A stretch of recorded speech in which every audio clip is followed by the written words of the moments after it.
Are you progressive? Are you... I am of the left. I don't really, to be honest with you, I've never been somebody who's been very too concerned with picking a name for, NJ Ranger. New Jersey Ranger. No, that's my boy, NJ Ranger. Yeah, Mr. Ranger. NJ Ranger 201. NJ Ranger 201. NJ Ranger 201. Oh, NJ Ranger. Fair dinkum. NJ Ranger. Fucking brilliant. Thank you, NJ Ranger. I just learned something. There's a real hunger for interesting and informative things, which can also be entertaining. It doesn't have to be dull because it's informative and because it's important and serious. It doesn't have to be dull. It can be fascinating, you see. So yes, you're 100% right, NJ Ranger. He's a funny guy. NJ Ranger is actually funnier than a lot of LA comedians.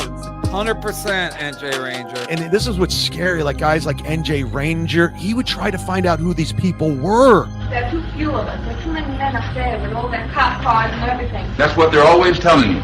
Never let your enemy tell you how many of you there are. Implying I work for MLC or NLO? Nah, I work for WNJR, bro. I'm a radio man.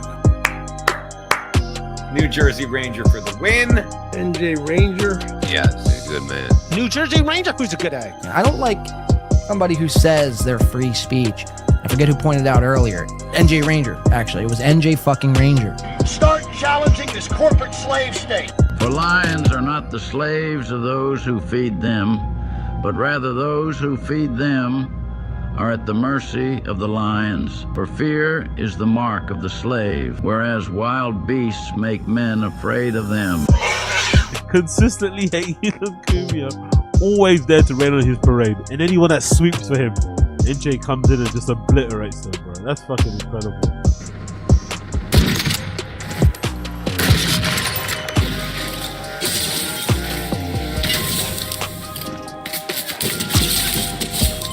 Anti-colonialism is nothing but anti-capitalism, because colonialism is nothing but an offshoot, an aspect of capitalism.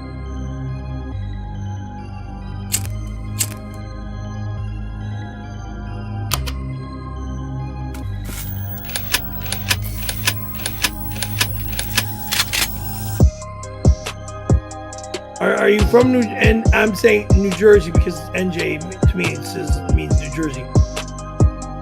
I doubt you're even a real New Jersey Ranger. Like, what? Who cares? NJ Ranger, you can go fuck yourself. New Jersey Ranger. Love you, buddy. NJ Ranger's been killing it.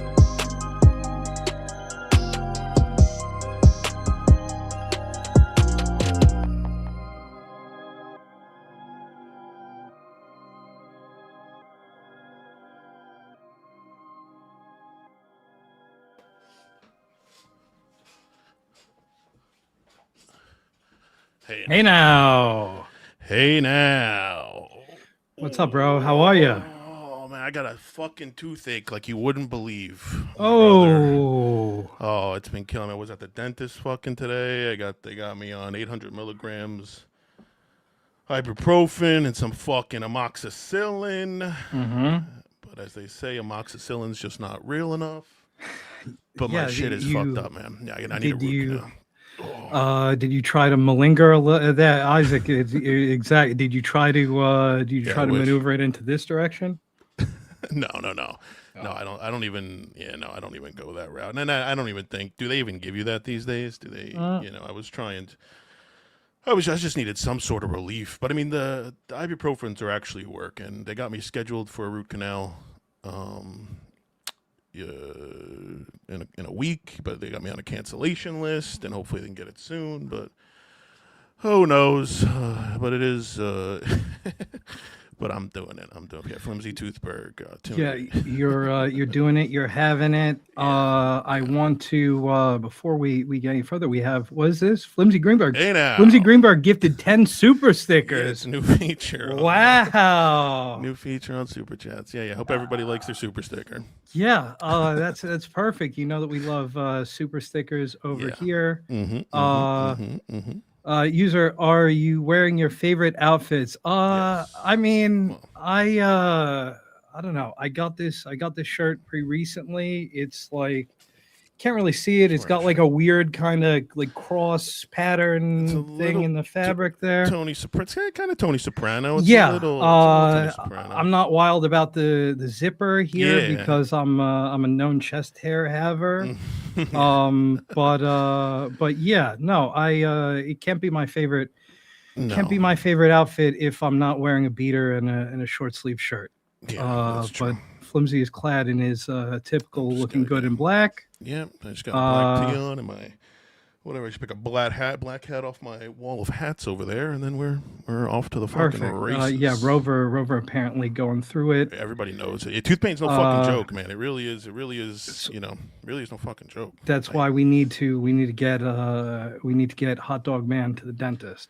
Yeah, and they say be like my mother used to say, be true to your teeth, or they'll be false to you. Oh, 100%. And yeah, also the weird link between dental health and cardiac health, which is right.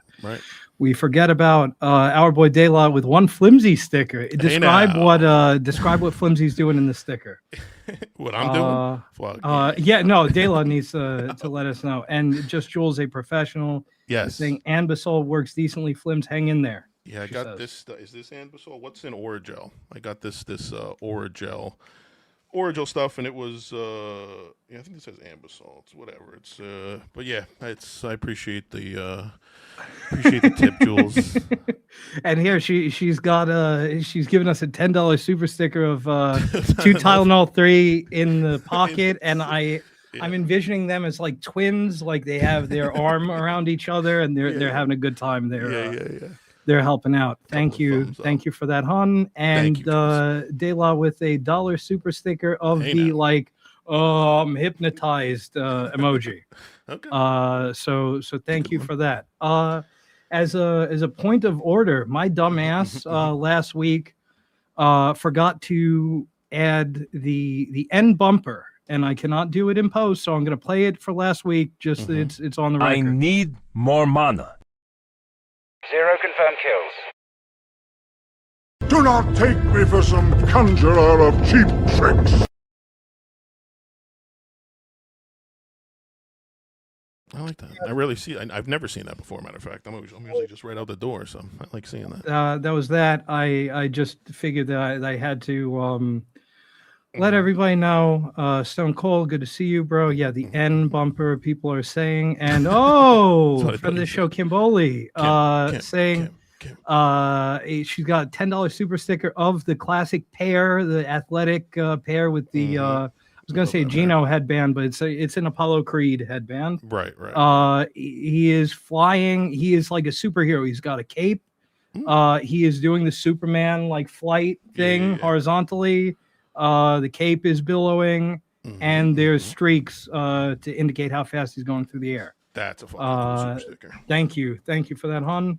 Yeah. So now, let's get into the actual stuff of the program. Okay. So for those in the audience who are not aware, today is the 1-year anniversary of the death of one Kevin Shackelford, otherwise known as Ski Mask. R.I.P.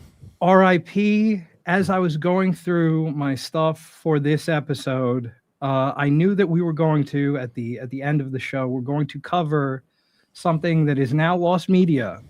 Chad's infamous dancing on Ski Mask's grave episode. But what I forgot as I was looking through my shit is that I apparently clipped together.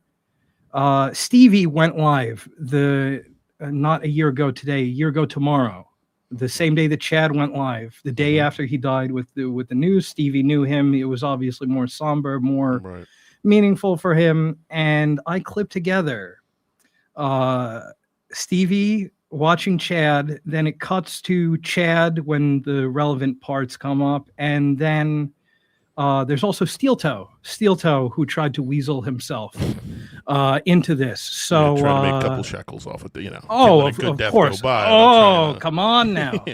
Make a you couple, kidding me? Kiki bucks. So this is entitled Stevie the Shark and Steel Toe. Even though the thumbnail that I Also found on my computer was NJR Clips Death Mask of Ski. So without further ado. You're watching Stevie Lew, only on NJR. Yes, Ski Mask called the Bahamas. Ski Mask did call the Bahamas. Ski Mask called the Bahamas. The reason why Ski Not Mask that one, that's still called the up. Bahamas, and this has all been widely documented. This was 100% documented on our Sad Chad shows. We saw the proof. Ski Mask went on fucking Dickhead Carl, night. Who Are These Podcast show, and posted the texts where Chad Zumock was threatening to dox Ski Mask's girlfriend and her job. And so Chad says, "Are you threatening me? Go try to manipulate him. I already got my scouting report on you, bro. Do I have your girlfriend's name? So I have your girlfriend's name, so let's play ball." Oh, God. Anyway, so then he said, And just so the audience isn't confused, Chad has never doxed anybody. So I just want to remind you guys of that in case you think different. Chad has never doxed or threatened to dox anybody. So "It's still not as bad," or you say, "still not as bad as your comedy career." And then he writes back, "I got her and school's name." So I guess your girlfriend's either a teacher or going to school. "I have that fat piece of shit's work contact." The Bahamas have your info now. Bad move impersonating authorities, especially with warrants. You wrote back, "Blow me, loser." And he says, "Too bad you got your girl fired." And being a big fucking man, you're a big bully, Patrick. Yeah, you're a big fucking fat bully. You could bully Kate Meany. You could bully her mother. You could bully April and Molt. Look what you're doing to my kid right now. Oh my God, it's thirsty Stevie Lew. Chad, you're lying. You're threatening to dox his girlfriend. You like that? He's calling Stevie Lew thirsty. His friend died, and you're doing him dirt, and he's thirsty. Now, maybe in another occasion that would be correct about Stevie. Is Stevie thirsty for this? Just like the Chad's baby brain take and Deb's baby brain take, that the reason that Dan's Stupid Podcast is bad is because he streamed with Stuttering John for a while. Like, if you think that this is the problem with this guy, I don't know. I don't know if it can be helped. Right. Yeah. I never did. Yes, you did. We had the text. Never did. So this is the thing. So, there's an episode. Chad is just now, Stevie. Chad's just misspeaking, right? He's misspeaking. You know, just because we saw clips of the text, the vile text from this guy to Ski Mask about his girlfriend, who is an innocent. All right, that doesn't. He misspoke. You guys are running with it. Episode of Who Are These Podcasts, where Ski Mask showed the texts. So we have the evidence. It's been shown. So you can't go back now and try to twist it to sound like you're the victim, Chad. We have the evidence. Ooh. The internet is forever. Oh, you're forever a clown, motherfucker. Oh, and any goodwill that Chad has built up over the past couple of months, I think, is completely wiped out now. So I was in the Bahamas, and I was doing this gig. I was there for 2 weeks. And it was at the what was the casino I was at? Oh no, I forgot the name of it. It's the one Borgo stays at. Atlantis. And it was at the time I was doing the probation for the whole situation that's now sealed. And Ski Mask called the Bahamas because I called his girlfriend fat, and I was going to get her fired from her job. I was not going to. I never did. But of course, he was drunk, and he called the. Okay, this is another classic. By somebody taking you at your word, they're dumb.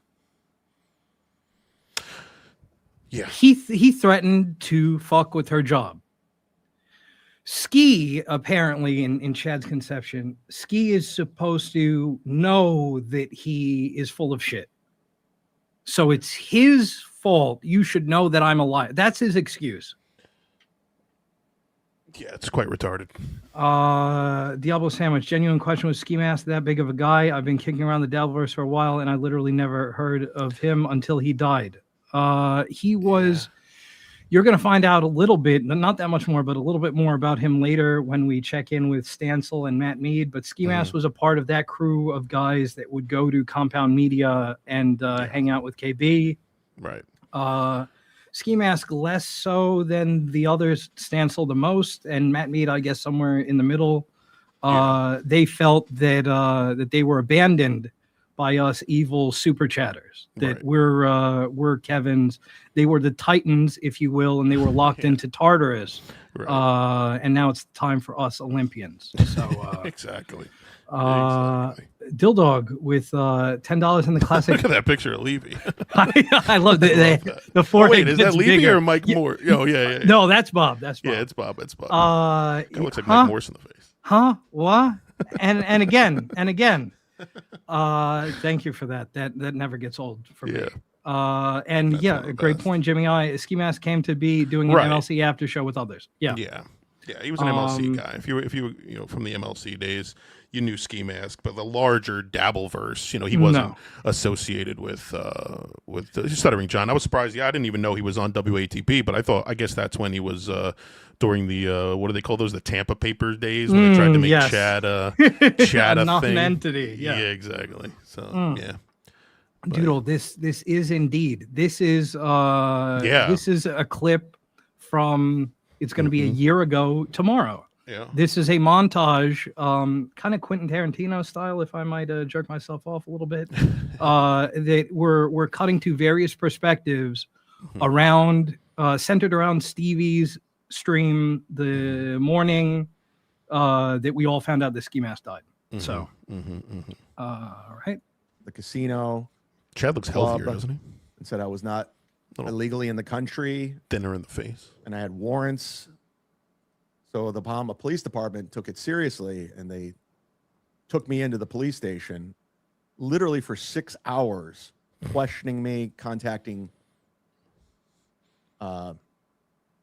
American authorities. And luckily, I had all the paperwork in place, and I had people confirm it, and they let me go. But after 6 hours of being in a police station. But because of that, the booker at the Comedy Zone, because I drove them crazy. They weren't going to have a comedian, and they had to fly somebody down there. It was going to be a mess. So they just never booked me again.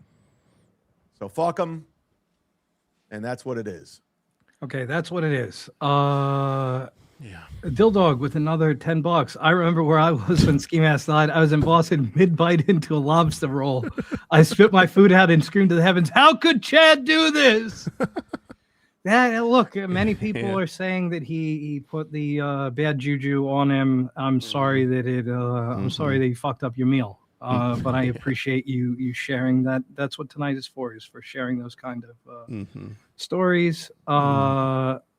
And Roy Cohn Esquire, Bahamian, I hate him. Yeah, 100. This guy, he's an illiterate. He's an illiterate. That's not news to us now, but it also hasn't stopped bothering me, hasn't stopped bothering you either. So thank you for commiserating with me, Roy. Frank, for Flimsy. Flimsy, can you add Lemmy's Twitch and Rumble onto Dabble Dashboard? Stealth was trying to make her feel bad for not being on there. Oh, he would never do that. I have Lemmy's Rumble on the dashboard, I believe. But I'll double check it. But yeah, Twitch. I haven't added Twitch links onto the dashboard. That's an interesting idea. Yeah, I'll look into it. Yeah, I think especially if Stealth is sticking it to her about that. The guy, by the way, looks like this.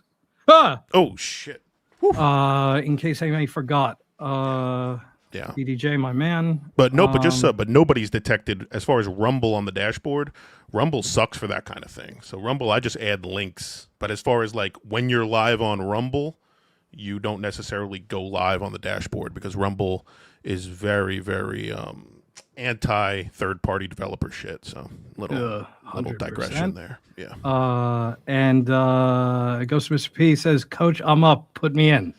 We're giving you an appetizer of Chad, and then you get more Chad for dessert. So get ready. Okay, Mister. I love that picture of Mr. P. Classic. Okay. He had gotten the picture of Ski Mask's girlfriend from when we all went to dumbass Ray DeVito's taping in Queens for his comedy special at whatever that shithole was that we all went to in Queens. Kevin Brennan was there. Bob Levy was there. They both did sets. Good. Ski Mask and his girlfriend showed up. People took pictures. I believe it was Atticus Finch that took pictures. I don't know that for sure. But people took pictures of Ski Mask's girlfriend and they sent them to Chad. And Chad. Oh, and all this is internecine drama. Atticus Flynn. Taking Finch, as Stevie Lew says. Yes. That's you're very. Oh, Stevie's a literary man, so that's I can't fault him for that. This is To classic. Kill a Zumockingbird. Oh, that's good. A little slow there, but we got there. We got there. you get a home run. And our boy Connor, for the title alone, take my money. Thank you. I mean, look, sometimes it's hard to figure out what the fuck the title is going to be. The process, for a little inside baseball here, the process goes, I figure out what the fuck we're going to be watching. I then figure out what the through line is going to be. Then basically at the same time, I figure out probably more towards I figure out the title, and then I make the thumbnail. So I'm glad that you appreciate it. I had it rattling around in my brain. It's the spiritual sequel to our episode entitled Unsung Villains. So I'm glad that you enjoy it, bro. Yeah. Like Connor, I too appreciate the details like that. And Bo, we're behaving thus far, but give us time. Give us time. All right. Had threatened to put the pictures out of Ski Mask's girlfriend and call her work. Oh, she is no. a school teacher. Comedy. He was threatening to call her work. My man. Over internet bullshit. So then Ski Mask decided to strike back and called the Bahamas. Okay? So Chad trying to make up that Ski Mask, Chad claiming that Ski Mask just called the Bahamas out of the blue to fuck with him is a despicable, disgusting lie.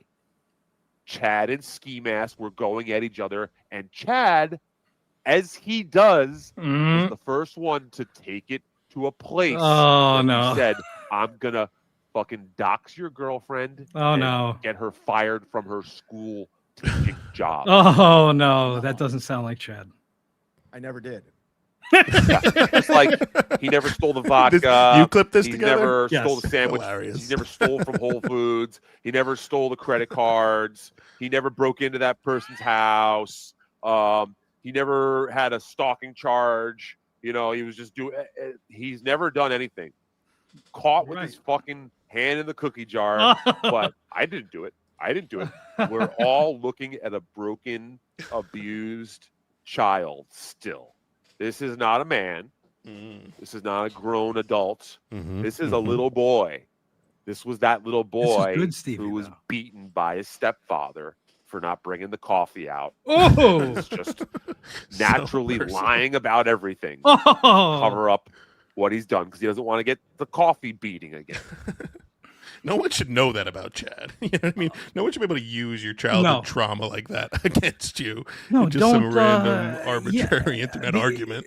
Because, okay, you throw it out there for sympathy, but then it's out there. Now we're going to see Stevie takes, again, we're showing a holistic picture of all this.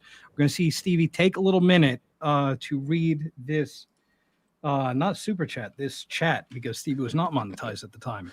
Yeah. The guy who just told all the Clippers to clip him, calling others attention seeking. Okay. The guy who just told all the Clippers to clip him, calling others attention seeking. Don't know what that means. The Clippers clip it. I want to be the first one out there. I broke the story. I'm the guy always breaking the news. TM Zumock, the most credible news source.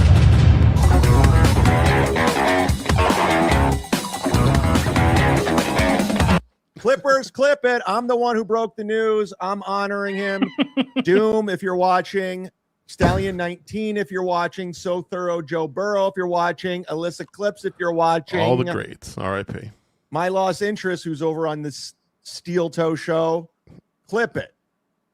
Did Ski Mask really die? Will Heron. Yes. Will Heron. Is that TV's Will Heron? Yes. Confirmed. Chad, tough Clip mock it. out. Put it on your channel. Full force. He died on Monday. Well, he was Clip it. found dead on Monday by his father, the day after Father's Day, which is tragic. A little. But I remember Not Ski Mask really. making fun of my 9-year-old brother dying. So, what are we going to do? Just picked up my phone. I see I missed a call from Aaron M. Holt. Okay, this gets very funny. But before we get there, Roy Cohn Esquire, Ray.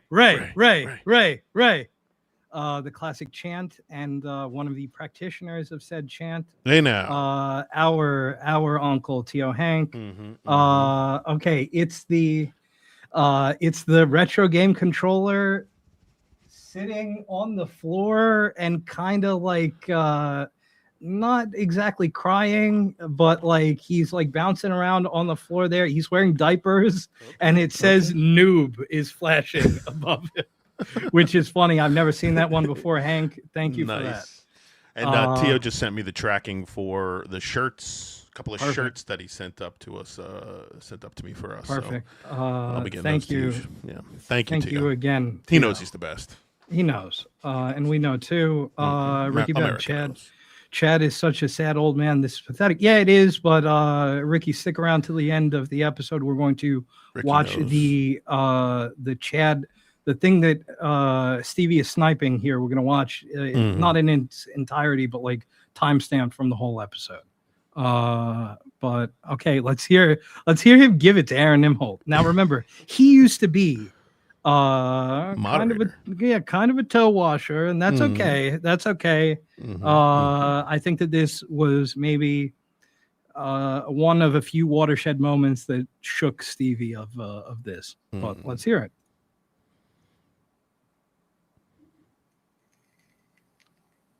Probably calling me while he's on air. He was. Fucking moron. Aaron, don't call me anymore. When you're on air. I'm not playing that game anymore, man. I'll text you personally if I need to about this, but please don't start trying to use me for your content anymore. We ain't like that.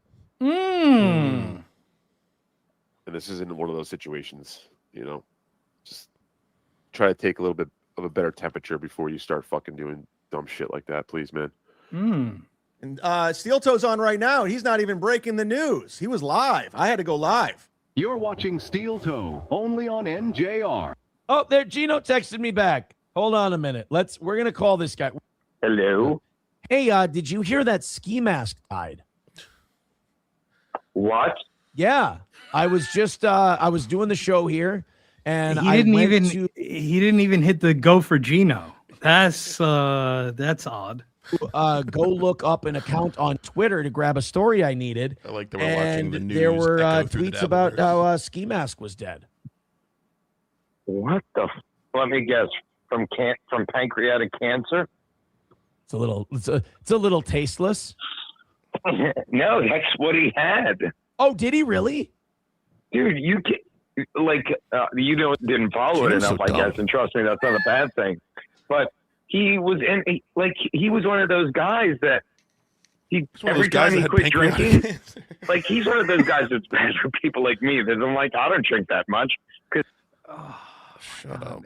Gino, who is more okay? Gino, thank your lucky stars for your former roommate Chad, because otherwise you would have been the most classless motherfucker to engage on this subject. Yeah, right. Actually, I'm not an alcoholic because Ski Mask is dead because he was such a drunk. Perfect, Gene. Knock the cover off the ball. Yeah. Big Dub with a $5 super sticker of the hippo.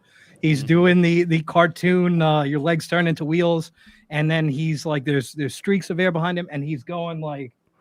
He's really, he's fucking hauling ass. really, he's flooring it. He's getting the fuck out of here. Big Dub knows. He is. Thank you for that, bro. Dub. Shane M. Remember, Chad also bragged about getting Stuttering John show canceled.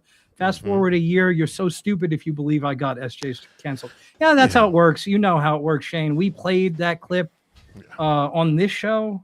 Chad, again, the network is telling me that I have to remind everybody that Chad says that he misspoke. That was just a misspeaking. Chad, by the way, made fun of Karmic for lying his ass off and then saying that misrepresented. So I just had to get that out there.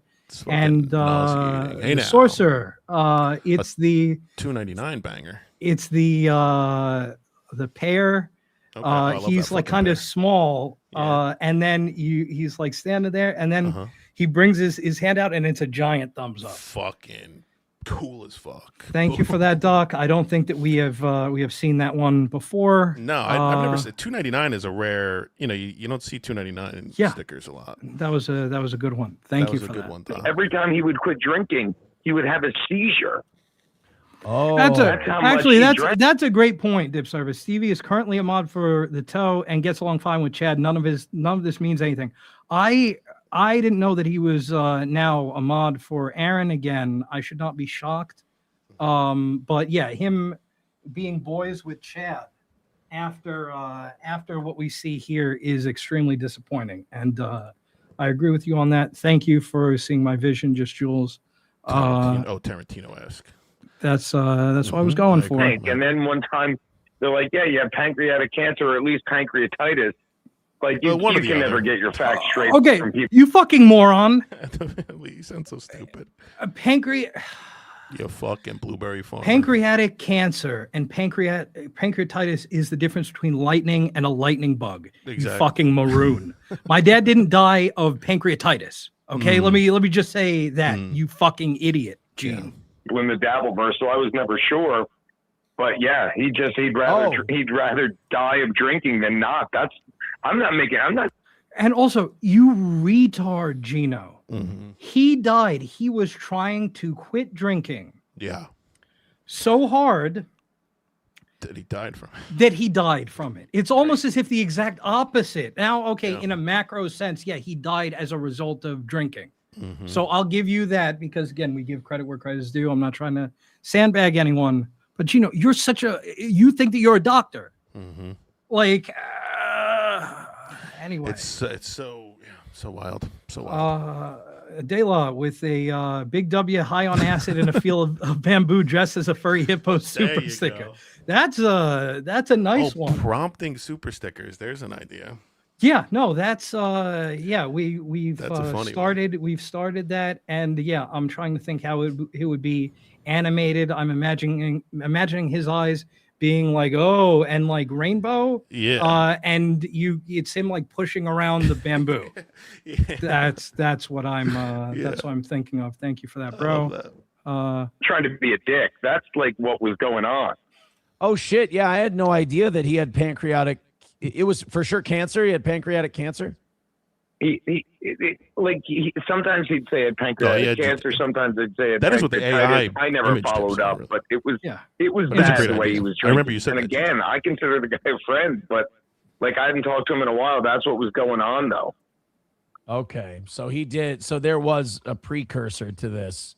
I thought that maybe a guy his age dies suddenly, and usually it's self-inflicted. But okay, so he had a pancreatitis. In a way, it was self-inflicted. Oh God, listen to these two fucking idiots talking about it. It's like, come on. These guys trying to act serious is revolting.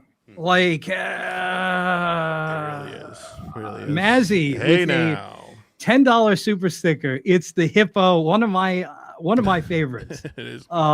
It's the hippo. He's in his gaming chair. He like braces himself, and then he's like drifting. You can see him drifting on one side, and then you can see him drifting on the other side. Thank you for that. I mean, in general, thank you for being generous, but that is 100% one of my favorites. Sending super stickers from the ocean. For me, it's probably the Shiba Inu that's dressed up as a samurai because I love Shiba Inu. Then it's the hippo. And then I would say the pear because I've grown accustomed to his face. The pear is cool. Yeah, I love the pear. He's 100%. He's just cool. Okay. Holy shit. I rarely ever hear about that. People who drink so much that like to stop kills them. Yeah, you don't hang out with cool people like me. And Steve. Thing that happened. I've had enough hanging out with cool people for one lifetime, my friend. Okay, but I just spoon-fed you that one. I got paired up with a 58-year-old man on the golf course yesterday. That's about my speed. Okay, so this is in the Aaron after the polycule is done. This is him doing his aw shucks Menard's dad thing. So that's that is also gross. Sorcerer with the peach going back and forth, and he's doing a hang loose thing, and it says cool in the background. Or a peach pear, excuse me. Olive moniker, black eye winking and pointing to his head like this. Rumble emoji superstar. Oh, I know that one. 100%. That is a great one. It's one I have an emoji on Discord that's for Dragon Ball Z fans in the house. It's Perfect Cell doing that same thing. Yeah. So thank you. Let me guess. He beat you because he hit every ball short and straight. That's my experience with these. Yeah, no. I love how like these older guys. The guy's like a year and a half older than me. These old codgers, Aaron. Yeah. Dude, every time he'd go into his backswing, he had such like a weak backswing. I'm like, this guy sucks. And then every drive, just boom, right down the middle of the fairway. I'm like, yeah.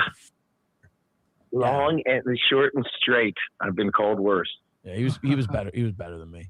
But again, notice how we went from a guy as old as I am right now, a 30-year-old guy died suddenly, a guy that you guys that Gene considers a friend, Aaron, whatever you could call them, colleagues maybe.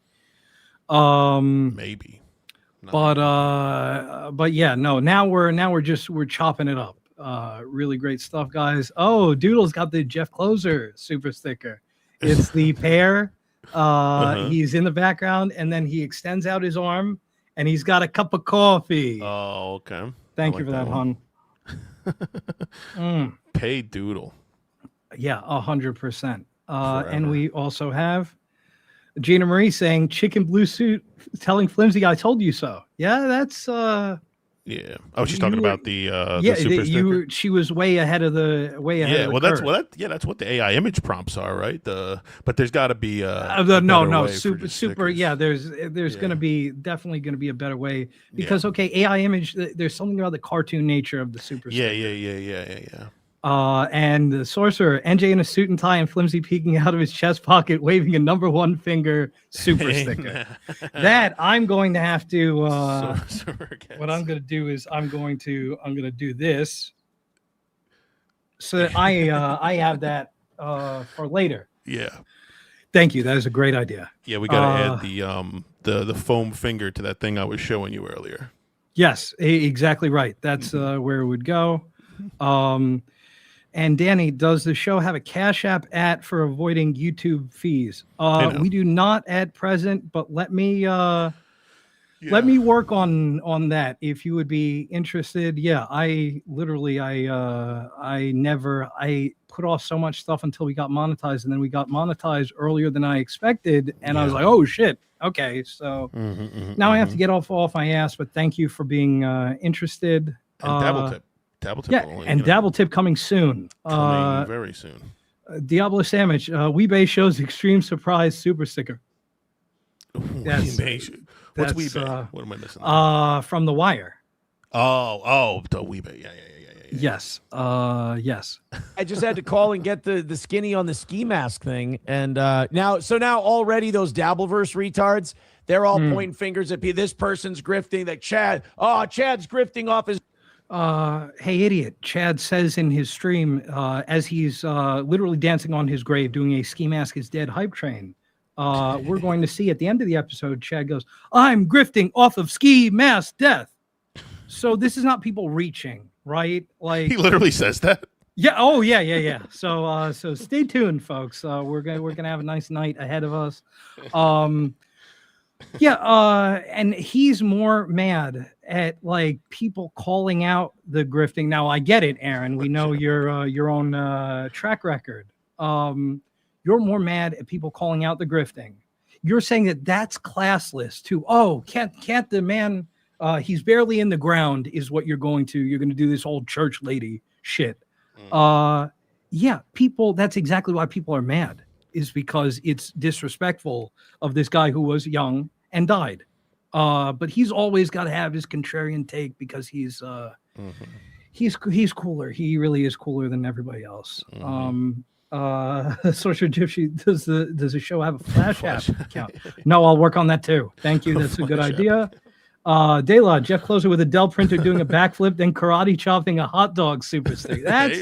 This is what I'm talking about. This is what I'm talking about. I love the ideas. Okay, let's round this out. Death. These people can't have like 13 seconds where they're like, "Oh, this is very sad that a man died. That's very sad for he and his family." I gotta find out about that. I'll keep you posted if I hear anything new. Like I'll reach out to Stancil and ask him, what's going on with that. Yeah. Well, I tried to call Stevie Lew. None of you New York guys answer your phones before 10. Would you like me to call Stevie Lew? He won't answer my phone, period. I don't believe that Stevie Lew will be answering your call, no. We'll be right back after these brief messages. Also, Aaron, he was not answering your call either, right? And we heard what he had to say about you. KNJR 201 is sponsored in part by Far Out Fuel. Far Out. Need blunt wraps and $20 worth of gas? We got you. Monbet Pro. Win one today with Monbet Pro. Go online or download the Monbet Pro app. Use promo code Ranger for 50% more Mon on your first bet. KNJR 201 Portland is sponsored in part by viewers like you. Thank you. So that's it. That's it. Just to They call that a eating into Chad's face. It's a prologue, I guess you might call it. Our friend of the show, KB, Chad's stepdad not getting his coffee hot enough and yeeting it into Chad's face super sticker. Yeah, I think that this has a lot of potential. I'm glad that you guys are utilizing it. I'm glad that we have an audience that's so generous and also so creative. Yeah, this per capita, is that the word? I mean, we got to get the most super stickers per stream hour. That's big time. Title held by NJR. Now, Ricky Bev, I don't know if this is a super sticker, but I'm envisioning it as one. Autistic Keebler elf lesbian Aaron Imholt. Yep, that's him. And to address this, Scarlett, no, I was not living in Portland. Okay, so I am broadcasting live from WNJR in North Jersey. But when I do clips, or when I did clips, I should say, anything that's not the live stuff is shot here.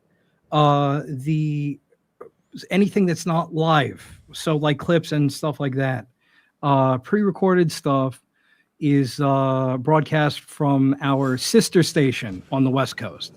And that's why it's KNJR. You got that, Scarlett? Yeah. Past your bedtime. Domo, Chad in his freshest fit with the Hassan Shock and Kaya sticker. That's a good one. Yeah, Hey, look. Chad, hold on. Chad in his freshest fit with Hassan Shock and Kaya super sticker. That's fucking funny. Yeah, that's yeah. Oh my god, I don't even have the picture of him in his stupid fucking outfit. Here he is. Ricky There we Bev, go. autistic Keebler elf lesbian, the super sticker. You didn't have to. I appreciate that, bro. You didn't have to do that. I already interpreted it. I interpreted it. Ricky Bev as, number fucking 1. Yeah, very generous. Girl in blue suit who can't stand movie and chat and actually misses her friend named Kevin, who is a really great dude. P.S. Aaron ate man juice. I'm sorry that he was your boy. And I know that it's got to. Look, for me, I'm somebody, I did not know this motherfucker, and I found it repugnant a year ago, the way that these motherfuckers were operating, and given a year's passing, nope, it hasn't gotten any better. In fact, it's gotten worse. I was reading this before it popped up. Friend of the show, Soup Party. Tommy Jordan sucks and should check his front door. Tommy, you hear that? I hope that's not. I mean, I hope it is true, and I hope it's not true at the same time. Yeah, but that's fucking funny, man. Thank you for that, Soup Party. Soup Party who's winning? Okay, now we're going to shift gears. we're going to talk about a guy who loved talking about me. And then now he hasn't been talking about a whole lot of anyone. Who's that? He goes by the name of Dan Mullen. Oh, who's the picture of him? Yeah, I actually do. Funny that you mentioned it, Flimsy. Oh fuck! Oh shit! Okay. Now I was I was inspired because the Great Pest uploaded a clip of his final stream before his departure. And I wanted to watch it, and then afterwards we can get to know Dan a little bit better. And I figured that's fine. He spent since whatever. Yeah. From August to until he left, spending every life form Shmuel Buckman number 79, and let's get 5 minutes shitting on NJ Ranger. Yeah. So I want to hear him out about this. But before we I love this. This is a good super sticker. This is a funny one. The pain we feel in loss and death is proof of the love we felt in life. The pain is proof it was real. I have to super sticker. Doc, I have you saying that poignant quote in the Chad stream, sending it to Chad. But I love this one even more because it's a super sticker. Thank you for that. I love that you're able to balance the gravity and give us a little levity. Nobody better than the sorcerer. No. Hey now. Hey now. And yeah, Doodle, I agree with this. And Tommy Jordan saying 10 cans of New England clam chowder. Really? Okay, Tommy, let me play devil's advocate for you. It's a lot of it's more soup than he usually sends. So yeah, it's soup. I mean, it's edible, I'm sure. Is it Campbell's at least, or is it like a store brand? No, he generally is a Campbell's guy. He's he's again I'm learning about Soup Party. Wait a minute, this just in, breaking news. Gavin violated his sobriety order already. LOL. No. Gavin. Well, Anthony, Gavin McInnes. Well, surely Anthony is going to talk about how this thug. You give him a second. The judge was lenient with him, and this thug. He right. That's what's going to happen, right? Definitely. Wait, no, not at all. Oh no. Oh dear. And De La smoking that NPS pack super sticker. Pack watch. Yeah, I'm gonna teach you guys about Dan. So Dan okay. Mullen, is it? Yeah, this is from past NPS, the new Duke's last stream. Of all the Clippers, he's the best. Check him out. His name is Pest. Good morning, everyone. Hey now. Dan is here. I like that. Thank you so much for joining. It is a very special day. I am very happy for those who have chosen to start their weekend off with your new leader. As you guys probably know, there is a power vacuum in this corner of the internet, corner of the online. Okay. We give credit where credit is due on this show. That's my shtick. Okay. A couple of Dan's redeeming qualities is that he is a Game of Thrones guy and he's a Fallout guy. So am I. Mm-hmm. Anyway, so the thing of this, he had a thumbnail that was like him on the Iron Throne kind of thing. Mm-hmm. And it's that he's the new Duke, whatever. The problem, unfortunately, is that whenever you press guys like this on their actions, it was always a bit, he's doing a character. Aaron Imholt is another guy like this. My only question is, why is the character always just your own piece of shit self?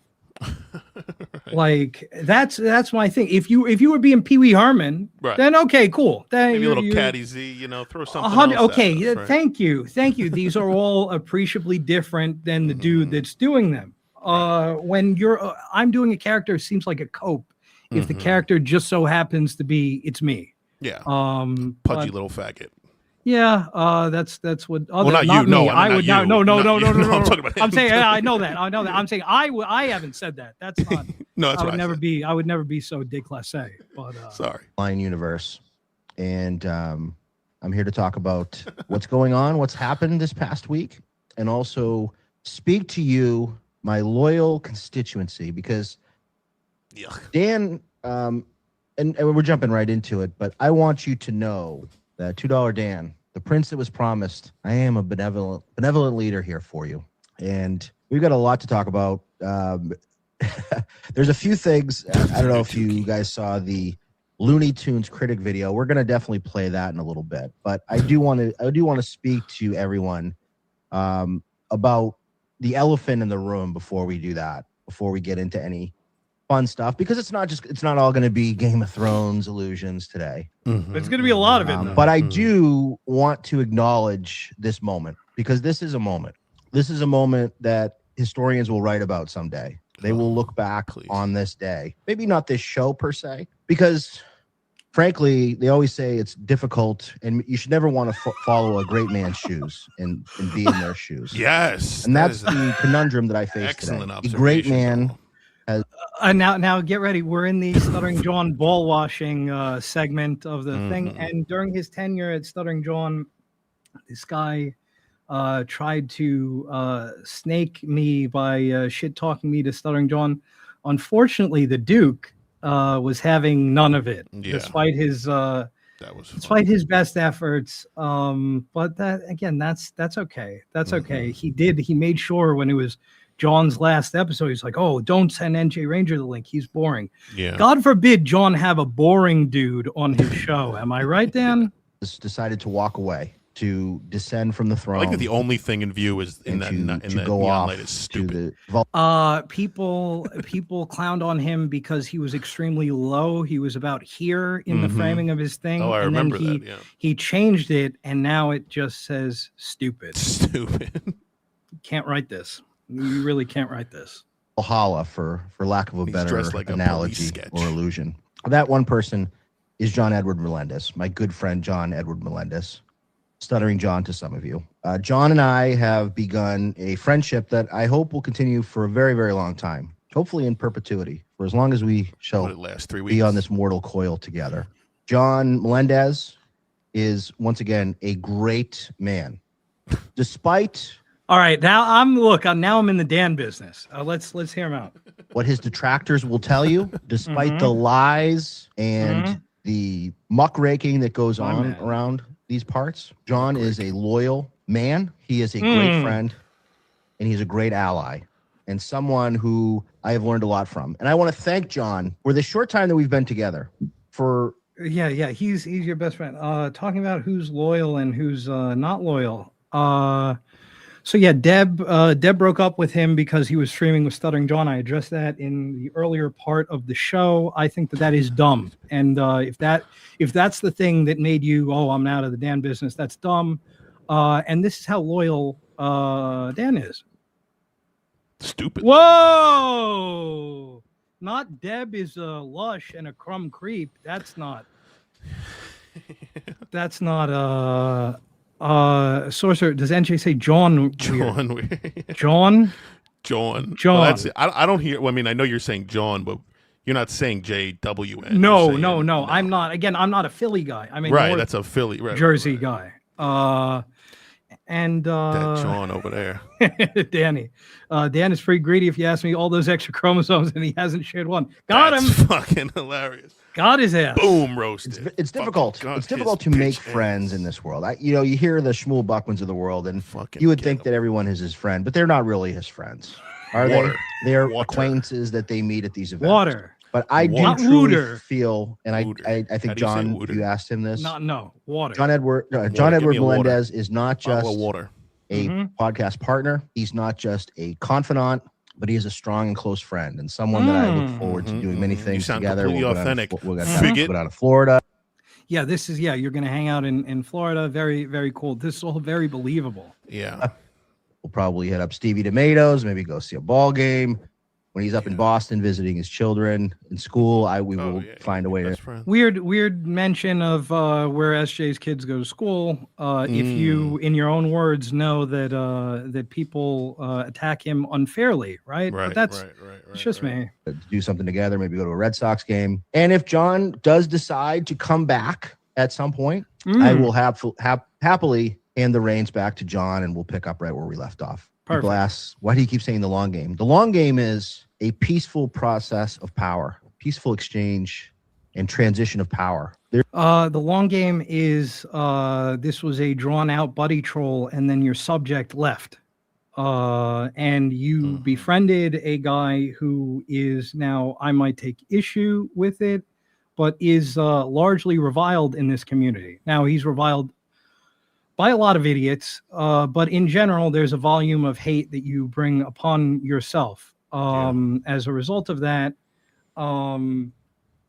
So yeah, this was a buddy troll without a payoff. And what you're supposed to tell me that that it was always that you're going to be the next Duke, or was this just some shit that you had to cobble together because the season was ending and you had to tie up that plot line? That's and isn't it seems like most buddy trolls in this Dabbleverse, like sort of just they end up nowhere. It's like seems like the buddy trolls kind of just wind up buddy trolling each other and create like these little, like this guy maybe. Fuck yeah, like exactly. Like when these guys try to launch these buddy trolls, they just turn into like just these circle jerks, and then you just wind up with like a Chow and a Dan and a Lil Mir show. Again, I've said it before on this show. I've said it on other shows. The problem with a buddy troll is that, again, Quadfather porn bombed Stuttering John at the end. At least that had a payoff. Right. Even that, the payoff was not enough to counterbalance months of you ball washing this guy in like a really overacting way, like Quad was calling him sir. Like, okay, you porn bombed him. It's still not enough. Like when you go into when you go into the Egyptian underworld and they weigh your heart against a feather, and they see which is lighter, right? The heart is heavier than the feather in that case. Right. It has to be good enough that it outweighs that, and it didn't. Sorcerer. Okay, say phone. Phone. Water. Who says phone weird? I'm gonna say that's a Philly thing. Delco. Oh, they say like thing. like phone. Yeah. Pick up the phone. Yeah. No, we say phone. Like a couple of fucking New Jersey guys. Phone. There's no. I hate that Delco. I don't hate it. There's no gap right now. So John has, as you probably all know. Yeah. By the way, Soup Party. This dude told me or sent super chats to I think Haley's show that like I need to. He'll give me $100 if I shave because I'm probably hiding a weak chin. Who said that? Dan. Oh. Yeah. Oh no, $100. Oh, I'm gonna do what with that? Dan, you bragged about making 6 figures a year, right? Surely you could sheaf off that many dollars at least. Yeah. Not $100. Right. Do a show without all the cranium accessories. That's another way that we might hide. Roy Cohn Esquire, who's the guy in the Bible? Something that John the Baptist. John the Baptist. In fact. So thank you for that. I'm a Bible enthusiast. It does sound like you're making a joke when you say keys to the kingdom, and I will steadfastly proceed in his absence for as long as that shall be.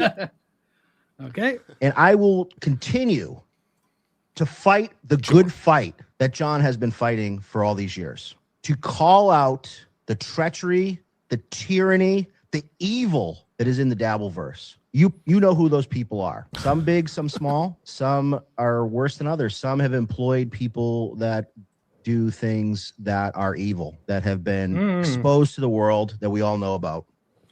Yeah. By the way, you were gonna stick it to Shuli and them. Dean and I and a pineapple have done more on that score in a week than you have in your career. But that's all right. That's all right. And some that continue to surround themselves with people that are evil, people that go to events and do awful, unspeakable acts. My leadership, my administration, if you call it that, will be about getting back to basics, to living in a God-fearing world where we respect people, we respect women and children, and we do not act in a manner unbefitting of men, because we are a group run by men, and strong women. Oh, you can't write this shit. You really cannot write this shit. As we're done with the first hour, I'm going to implore all of you guys at home to please hit the like button for me. Thank you. Boom, boom, boom. And Salvatore M, I still can't believe this was all ended by an intervention by his gigantic sister and his maid. That's I heard that. We can't verify that. What happened? What? Can we talk about it? Sal is saying that he thinks this was all ended by an intervention by his sister and his maid. But I don't know. But we'll not hurt children. We do not push our perverted worldview on others, and we level up. We bring a level of normalcy, of peace, of a place that you can be proud to say that you're part of. Because for a very long time, this is a place that people have not wanted to be feeling proud to be a part of. We're going to change that. We're going to level up in the dab. The Dabbleverse has been, shall we call it, or I would call it, a lawless wasteland run by a cabal. Well, I don't like that word. That word has bad connotations. Let's call it oligopoly. Is that the right word? Oligarchs. There are oligarchs. That are trying to control this place. Again, this guy apparently a fellow econ major, doesn't know the difference between oligopoly, which is the again in the how an economy is set up. That there are a handful, a cartel, one might say, of producers, as opposed to an oligarchy that is the term for rulership, for government. But again, this guy says that women are fooled by my silver tongue because I am a humanities guy. He called me an English major. It's actually classics, but that's all right. But there's also, you're missing an econ major, Dan. But that's okay. And I just want to pull up cover Shmuel. He's about to criticize the big guys.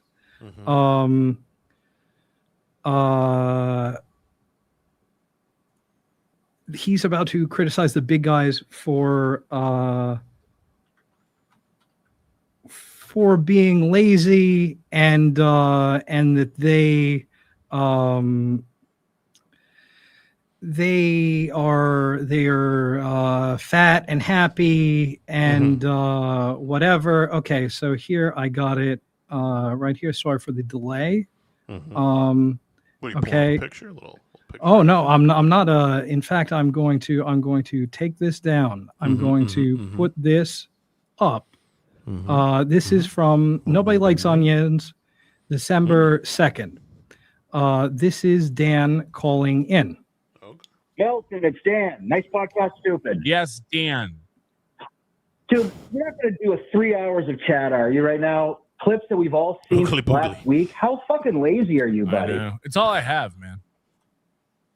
Like, what? This is all you have is chat. How lazy are you, dude? That's done how many episodes on Shmuel? Dude that did an episode about Shmuel Buckman has a tiny kitchen.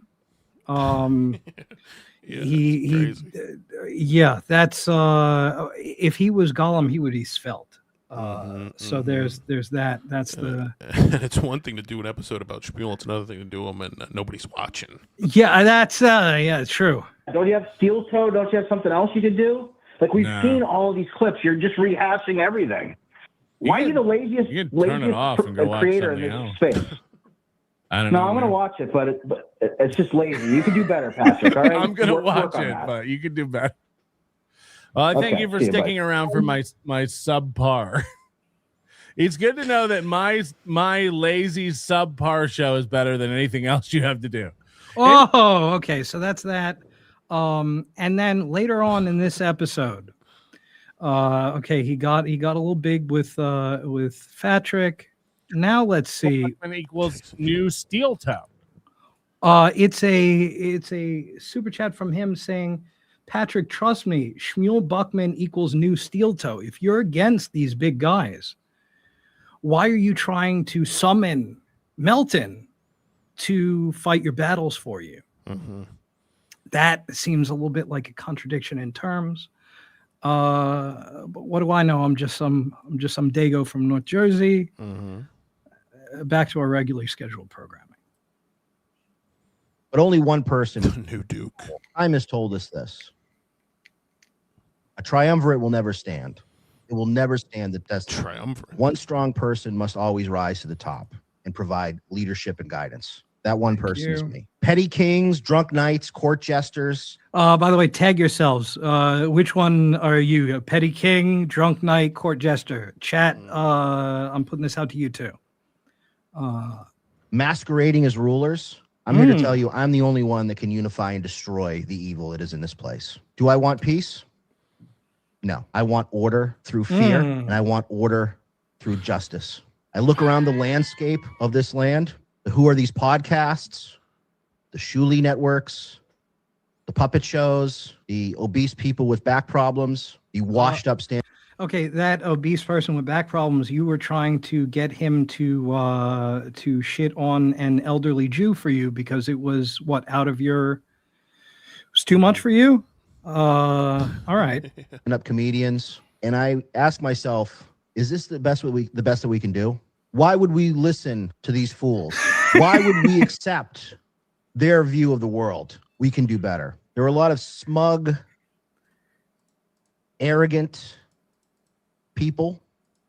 Could you imagine a lot of smug, arrogant people, Dan? That's fucking crazy, dog. That have risen to power, not because of their talent, not because of the value that they bring to this place, or their care for their audience. They've never fought in a real war. And a multi-class into warlock. People born with a silver spoon in their mouth just because they just happen to come along during COVID or at the right time.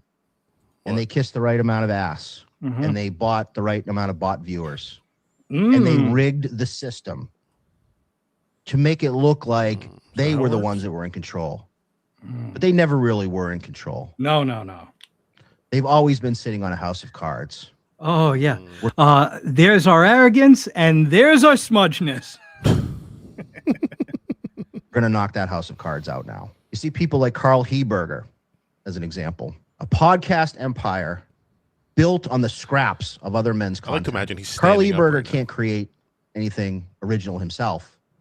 Everything must be derivative and isn't that taken Dan's from whole someone story? else and repackaged with his chuckling. Again, Dan works for his aunt. His aunt is the CEO of the company he works at, and that was made public. That's not something that I'm revealing. Yeah. He decided to dox people, and then, oh no, the leopards ate my face, and his ass got doxed. That's why when he was in his Chad Ballwasher era, he was always making comments about those of us who are anonymous. I have a tweet. We're going to go through some of his greatest hits after this, and I have a tweet of him referring to Flimsy as Flimsy with quotes around it. Why would it be, unless you're implying that you're going to dox him? He's flimsy to you. I thought he was saying like because I'm fat type thing. I don't think that he's got that kind of comedic mind. Yeah, I don't remember the time you're talking about, but you got a clip of that you're saying? I have screenshots of it. It was when he tried to get big with you, when he was saying, "Oh, how does it feel just to be the funny one and not the hot one?" And then you ratioed the shit out of him. Yeah, then he was trying to get a little get back, and that's okay. my government name. Yeah. R.I.P. Ski. At this time, I'd like to plug family business, Ski Mask, and Flimsy Tips. P.S. Ski Mask not available in pink. Oh, look, you retired that one, Mario. I get that. Thank you for that, bro. Yeah, it was the best. Yeah, thank you. And Flimsy, if that is your real name, it's like what the fuck? Yeah, I like this one. Hey now. Yeah, hey now. So stay hard. Let's hear some more from the Duke. Group of clowns. He's a court critic. He's not a king. You've got Jenny sitting at his side. Yeah, and for a little added context, so they started to cover his ass a little bit as a result of being on John's show, and then they started looking into him trolling Patrick Tomlinson. And I don't know if that's the reason why he left, but yeah, he loves look at his little face. He loves the attention that he was getting from Carl and fucking Lucy Tightbox. Your ass was talking about me every week for 9 months, 8 months. Oh, you were rent free in that head. Yeah, I didn't particularly enjoy it. I wasn't going to address it either because I also, you don't see me doing a segment, half an hour segment on the dog shit beneath my shoe. So same kind of court jester that forgot she's not royalty. Oh, Jenny, I've been watching the last couple of weeks. You've been talking about me a lot. Jenny Jingles just came out of nowhere since I've come on the scene, and she seems to have a lot to say about me.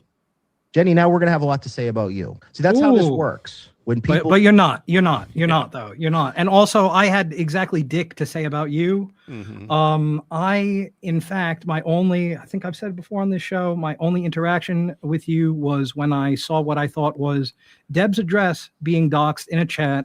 I let you know that, hey, I think that your partner's address is being doxed in chat. Then at the end of last summer, I see this. You know.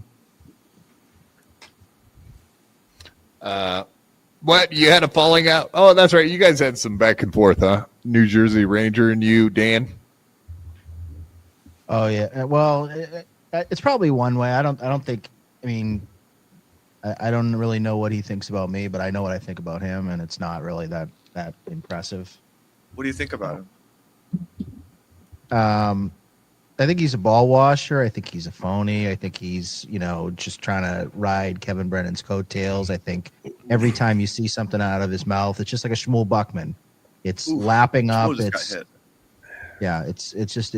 just trying to get clout and just trying to. There's nothing controversial. It's very just milk toasty. Just kissing up to people that you just want to curry favor with. It's almost like Carl and Kumia. It's the same sort of thing. And it's the thing that I hate most about the Dabbleverse. I hate fucking ball washing. There's so many of these fucking ball washers. NJ Ranger is one of the biggest culprits. Huge, mega ball washer. So that's my problem. Seems like a nice guy. Washer. That's good. Ava shaking up. It's like, yep. She's like the number one ball washer. Yeah, I enjoyed that. He used every buzzword in the English language against me. And by the way, folks, if you go onto Reddit, if you go to Hack vs. Anonymous and you search milquetoast, I believe the top result is a comment talking about Dan Mullen. You can't write this. That again, I did not. I saw that. I was going to cover it months ago. And then I realized, like, this should have been delivered into a mirror. The fuck am I going to add by covering this? And he was right. He was right that it's a one-sided thing. It was a one-sided thing. It's the John Hamm from Mad Men. I don't think of you at all. About you at all, yeah. Yep. So true. Our boy with an Ava's tits super sticker. Hey now. Those are a little more shapely than what she's got going on. They're big. She's got a nice little set, dog. To her, Thank you for that, EFS. Good to see you, bro. EFS is the fucking number one-iest of all number one. And Panhandler, get him, Dan. Okay, I'm gonna tell KB that you're rooting for Dan. So how about that? And Young Old Vibes, don't like you're spoiling our material because we're going to learn that Dan is in fact not jealous of me. So I want that on. No, I want that on record. Dan is not jealous of me. He wouldn't say bring up that he's not jealous of me unprompted, right? We wouldn't tune in to find out. People try to ascend and try to act like they're in control and put themselves out there. They open themselves up. Carl, you don't run a kingdom. You run a Yelp review with a microphone. Let me talk a little bit about Lucy Typebox, shall we? That was a good one. By the way, that this is 100% ChatGPT, right? I mean, you don't X, right? You actually Y. Yeah, that's Lucy, the paralegal superstar. Lucy's had a lot to say about me as well. A lot of uneducated, ill-informed things to say. Never asking for my comment on things. Hey, when did you ask for my comment, faggot? Right. Like, is that how this works? When did Red Bar ask for Anthony Cumia's comment? Right. Like, we don't do comments around here. This ain't the comment section magazine, pal. Yeah, that's on 5-5 Crip. And there he is. JT. Thank you for that, Mr. P. Source, can we NJ live in AC this summer? Need excuse. I mean, look. Yeah. Maybe I'm gone. August I'm out. Maybe next month we'll do something. I think that would be a fun little adventure. That'd be cool. Thank you for that. Never asking for my side of things. Summer AC event. Jumping in like a catty paralegal that she is. For those that don't know, paralegals cosplay as lawyers. They're not really lawyers. They didn't go to law school. They just make coffee for lawyers. So that's Lucy. Good luck, my friend. She's the gossip queen, and she sits beside Carl, just like the red woman sat beside Stannis Baratheon, whispering in his ear, tempting him, telling him lies, telling him to burn people. Every kingdom has someone like that. The useless whisperer. The whisperers die in a fire. We'll talk a little bit more about Lucy in a little bit when we get into Looney Tunes Critic. Spoiler alert. Lucy doesn't really fight the wars. She just sits on the sidelines. You get that background custom made. Little arrows out there every once in a while from a little bow. Yeah, I believe that is a it's like completely custom. Got himself a neon sign for it. Cool, Source was saying September rates low, just look, need slots. That's you know what? I'm going to that's actually even better. I'm gonna hit you up about that. Thank you. And last established standing Game of Thrones reference. Yeah, I said it before. Him being a Fallout guy and a Game of Thrones guy is relatable. I can't. How could I not that? And yeah, that's well, that's actually me now. Dan is dead. Chow is weird looking, and I'm the king of River Run. She narrates from her account. She's not really a warrior. Oh, and then there's TV's Will Herron. Shall we talk about TV's Will Herron a little bit? TV's ready. Will Herron is a great example of someone who I had no issue with till about 2 days ago. TV's Will Herron, you think about like a Game of Thrones. You know the fat, bald Night's Watch guy that gets sent to the wall, Janos Slint? He seems like one of these feudal lords of a small kingdom, shows up to the big banquet, the big belly, looking for a lamb chop or a looking for a feast. He shows up when the feast is ready, but then he disappears when the battle starts. TV's Will Herron, you're not ready to be on the front lines, brother. You're not ready for this smoke. People like TV's Will Herron are the kind of people that should probably reach out to me in the next 48 hours. What is this? An ultimatum? I heard from relationship counselor Felicia Gillespie that those don't work. Bend the knee. And YouTube loves these too. And I will extend that to any of my enemies. You have 48 hours to either publicly or privately reach out to me, bend the knee, and ask for forgiveness. Ask for mercy. Because I will be a merciful leader. But this is the last chance that you have. Because there will be a list. I will track those who defy me. You will be on that list. And the list will grow by the day. Trust me, you don't want to be on that list. The list. There will be no more confusion about where you stand with me. No more gray area. You're either with me or you're against me. Choose wisely. If you want to know if you're on the list, you can always ask. Maybe I'll even share it at some point. There will be a list. I will be checking it daily. So what is your call to action? What is What do you want to take away from today? Again, English. Apparently, I'm an English major. English major here. It would be your call to action, right? They are the ones who are heeding it. But again, I'm a nerd. Under this new leadership regime. Once again, I'll reiterate to my Are you enemies, fucking kidding I would me? invite you to publicly. Are you kidding me? Bugman? Your apologies to me. I might do a Shmuel For segment. those that may have wronged me, for Shmuel's those that may have insulted me personally or people close to me personally, people that have made backhanded comments. Oh no, not backhanded comments. Oh no. King Lou, Dan wouldn't be able to say this directly to anyone's face. To cowardice. We're going to hear him accuse me of that just a little bit later. So People that have disrespected me in any way, shape, or form. You could pay me a tribute if you'd like, or not. An apology will suffice. A pledge of loyalty would also Shmuel be segment later. well received as well. I am, at the end of the day, a merciful and forgiving leader, but I will only forgive once, but I will only show mercy once. You can kneel today, or you can crawl tomorrow. That's about all I have to say about that. How's everybody's Saturday going, guys? I think we got a couple of super chats. I want to catch up on that. We'll play our little. I'm pretty happy to do just about any show, but I'm going to be a lot more restrictive in how I do that. I'm going to need a lot more. Oh wow, how heads up. benevolent. Oh, he'll but he needs the lead time. Okay, let's hear his demands. So, getting back to the rules of the kingdom.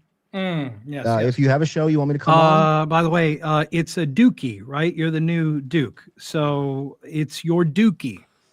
The rules of the kingdom. If you have a show you want me to come on, happy to give you at least 30 minutes of my time. All that I ask are these three things. We're covering him, don't worry. Advance notice. I'm not going to just go on a show same day. Oh wow, 3 days notice this guy needs. And Aussie, I uploaded my pending video to YouTube just so Shmuel could go live and stick it to you. This is what he does.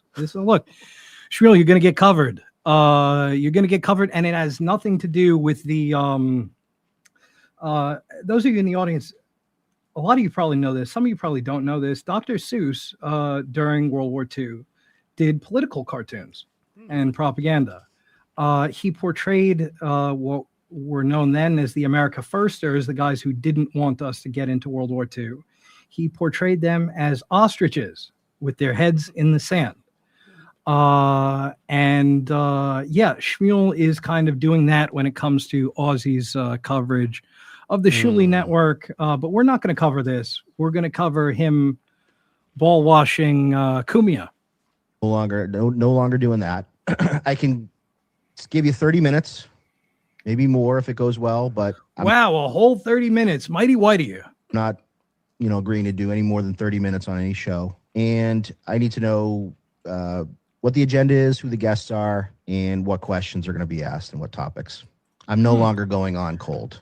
Wait, you're a tough guy. You said that you and Mir and Chow and Addicted to Profits who has to pay for pussy. You guys were all alphas and we're all betas, and you're alphas because you guys talk about sports. Can you guys remind me what my name is? Oh yeah. Okay, sorry, I forgot for a second. Sorcerer, Shmuel streaming on Iron Throne Super Stick. That's what it feels like. That's what it feels like. He's emboldened because this guy is gone. The bad man is gone. Now we're just gonna stick it to our friends. That's what we're gonna do. Now, Mr. President, hello, Flimsy, hello, NJ Ranger.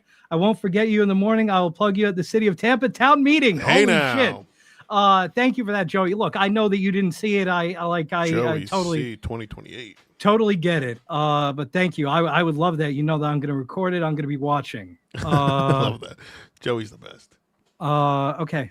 Because now people are trying to do this thing where you're bringing me on and it's gotcha and ambush Dan. I'm not going to play that game. You want to ambush me? I'm just going to fucking. Okay. Very cool. And let's hear why it's not.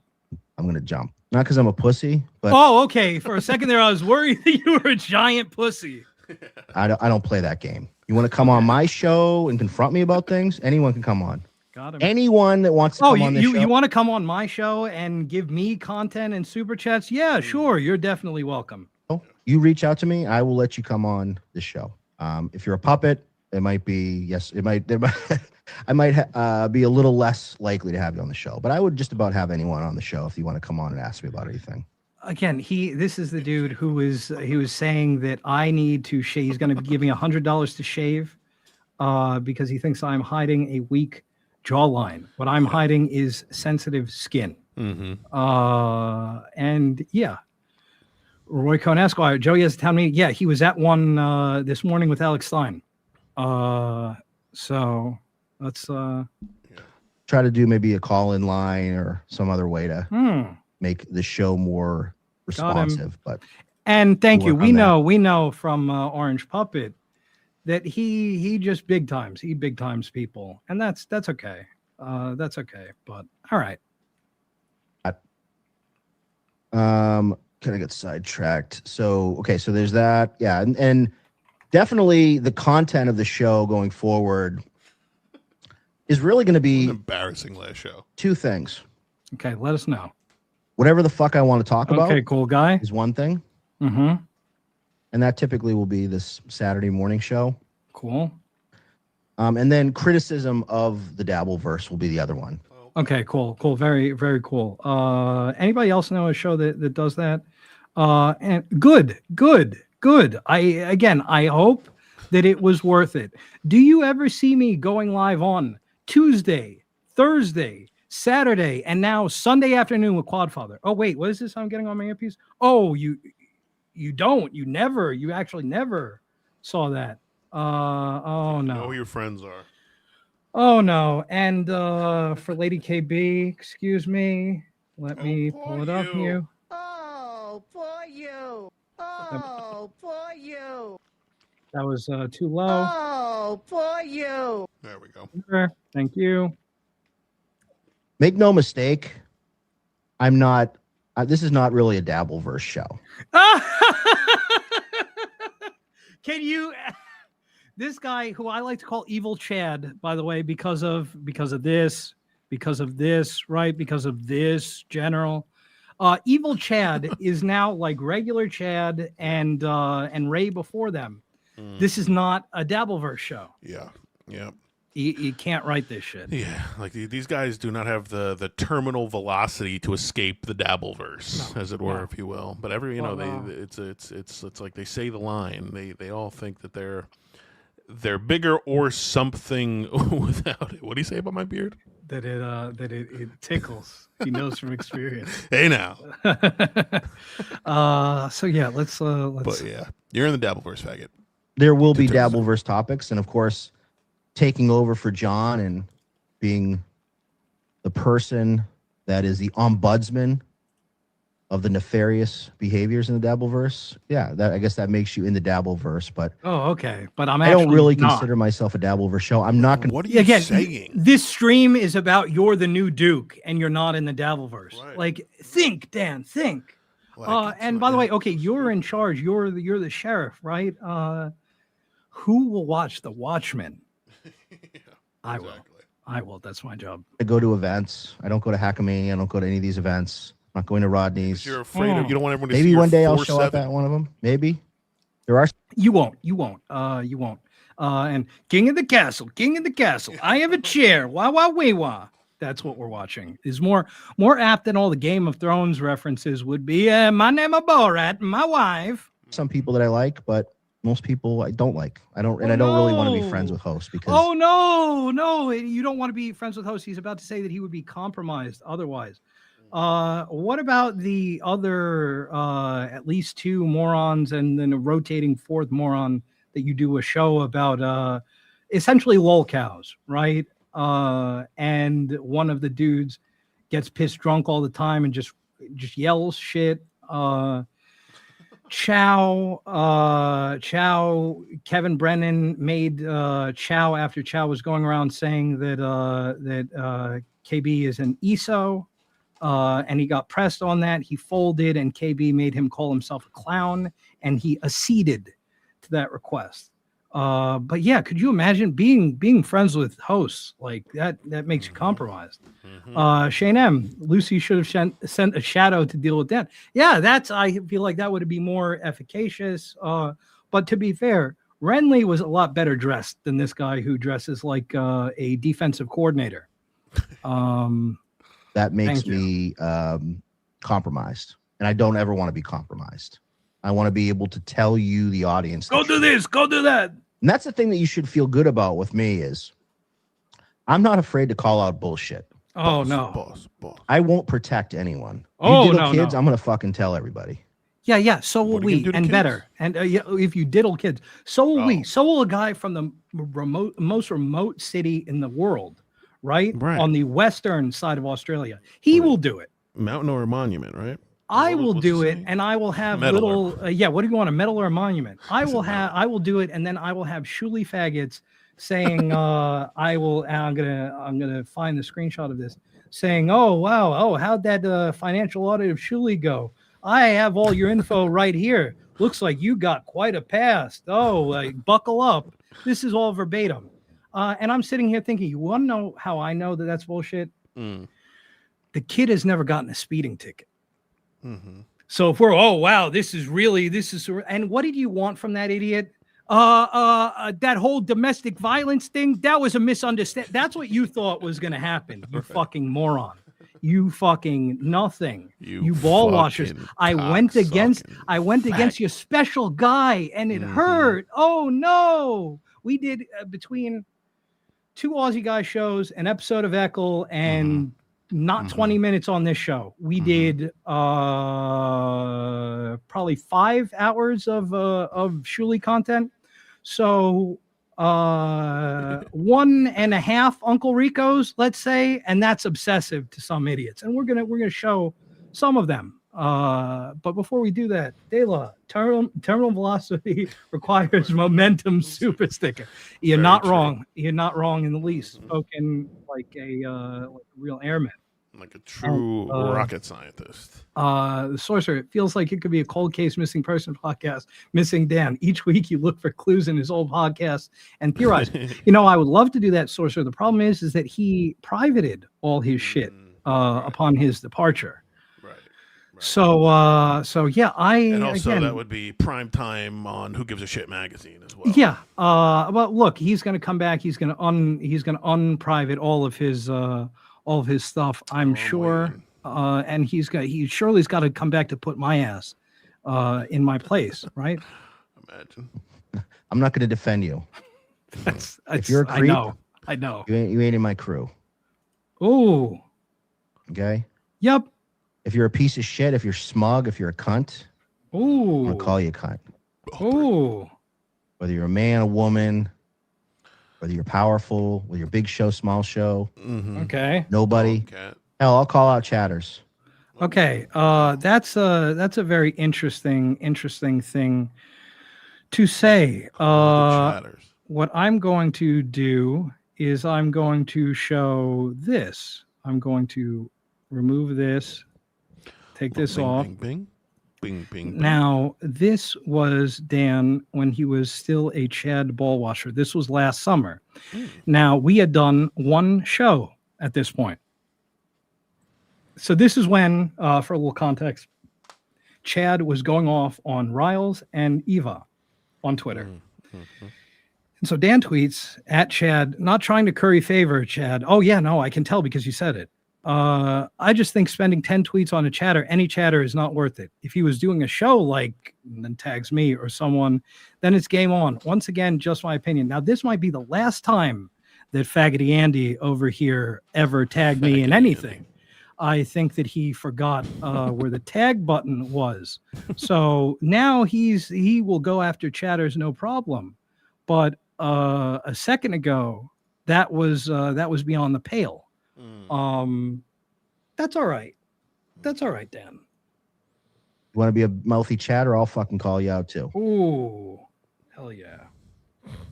So there will definitely be a lot of that, and people are going to say, "Oh, Dan, there'll be a lot attention." We're going to get to every show wants to get attention. You fucking idiots. Dan's looking for attention. Yeah, but okay, every show, sure, we all want people to watch us, right? We're not in the business of no people watching us. But do we do these big grandiose works and semi works? I don't, in fact, as we're going to get to when we cover Stancil. I have never asked once for a fucking super chat in my life. So I ask 4 times in an episode for you guys to hit the like button. At the end, I ask if I can remember it for you guys to leave a comment just because I fucking love your comments. But yeah, no, I could not. I'm not doing works. I'm not whatever doing all the SEO bullshit. No, that's not me. But yeah, we all do it, so that makes it okay. Super chats are Dan's grifting. Dan's oh wait, do I have that? Trying to get attention. Yeah, that's what you all do. Shmuel Buckman, you do that too. You fucking disingenuous old bastard. Hey, actually, you know what you and Shmuel both do? You both run ads on your shit, which is detestable. And we're gonna get into that right after this, but first. It will be funny if Shmuel gets doxxed tonight. I know Kevin Brennan's trying to do that. By the way, when it was KB doxing your sister, you that was really bad. That was actually extremely bad. This is some of the worst shit that anybody can do. But when it's your enemy, then that's fair game. And actually, you like it. You will, again, a guy like KB that now you've hated since you did your big turn a little bit more than a year ago. Now. KB is bad, his show is bad, etc., whatever. So yeah, what I wanted to do is I'm now going to show you guys, I'm going to show you guys a couple of things because we were talking about Dan running ads on his shit. Okay. Dan made a post a while back, end of last year, saying, update, effective immediately, NPS will no longer be showing commercials on streams. The audience has spoken. I apologize to anyone who had to sit through ads to watch one of our videos. Please consider supporting the show in other ways, such as hitting the alert bell, liking videos, and leaving comments, bad or good.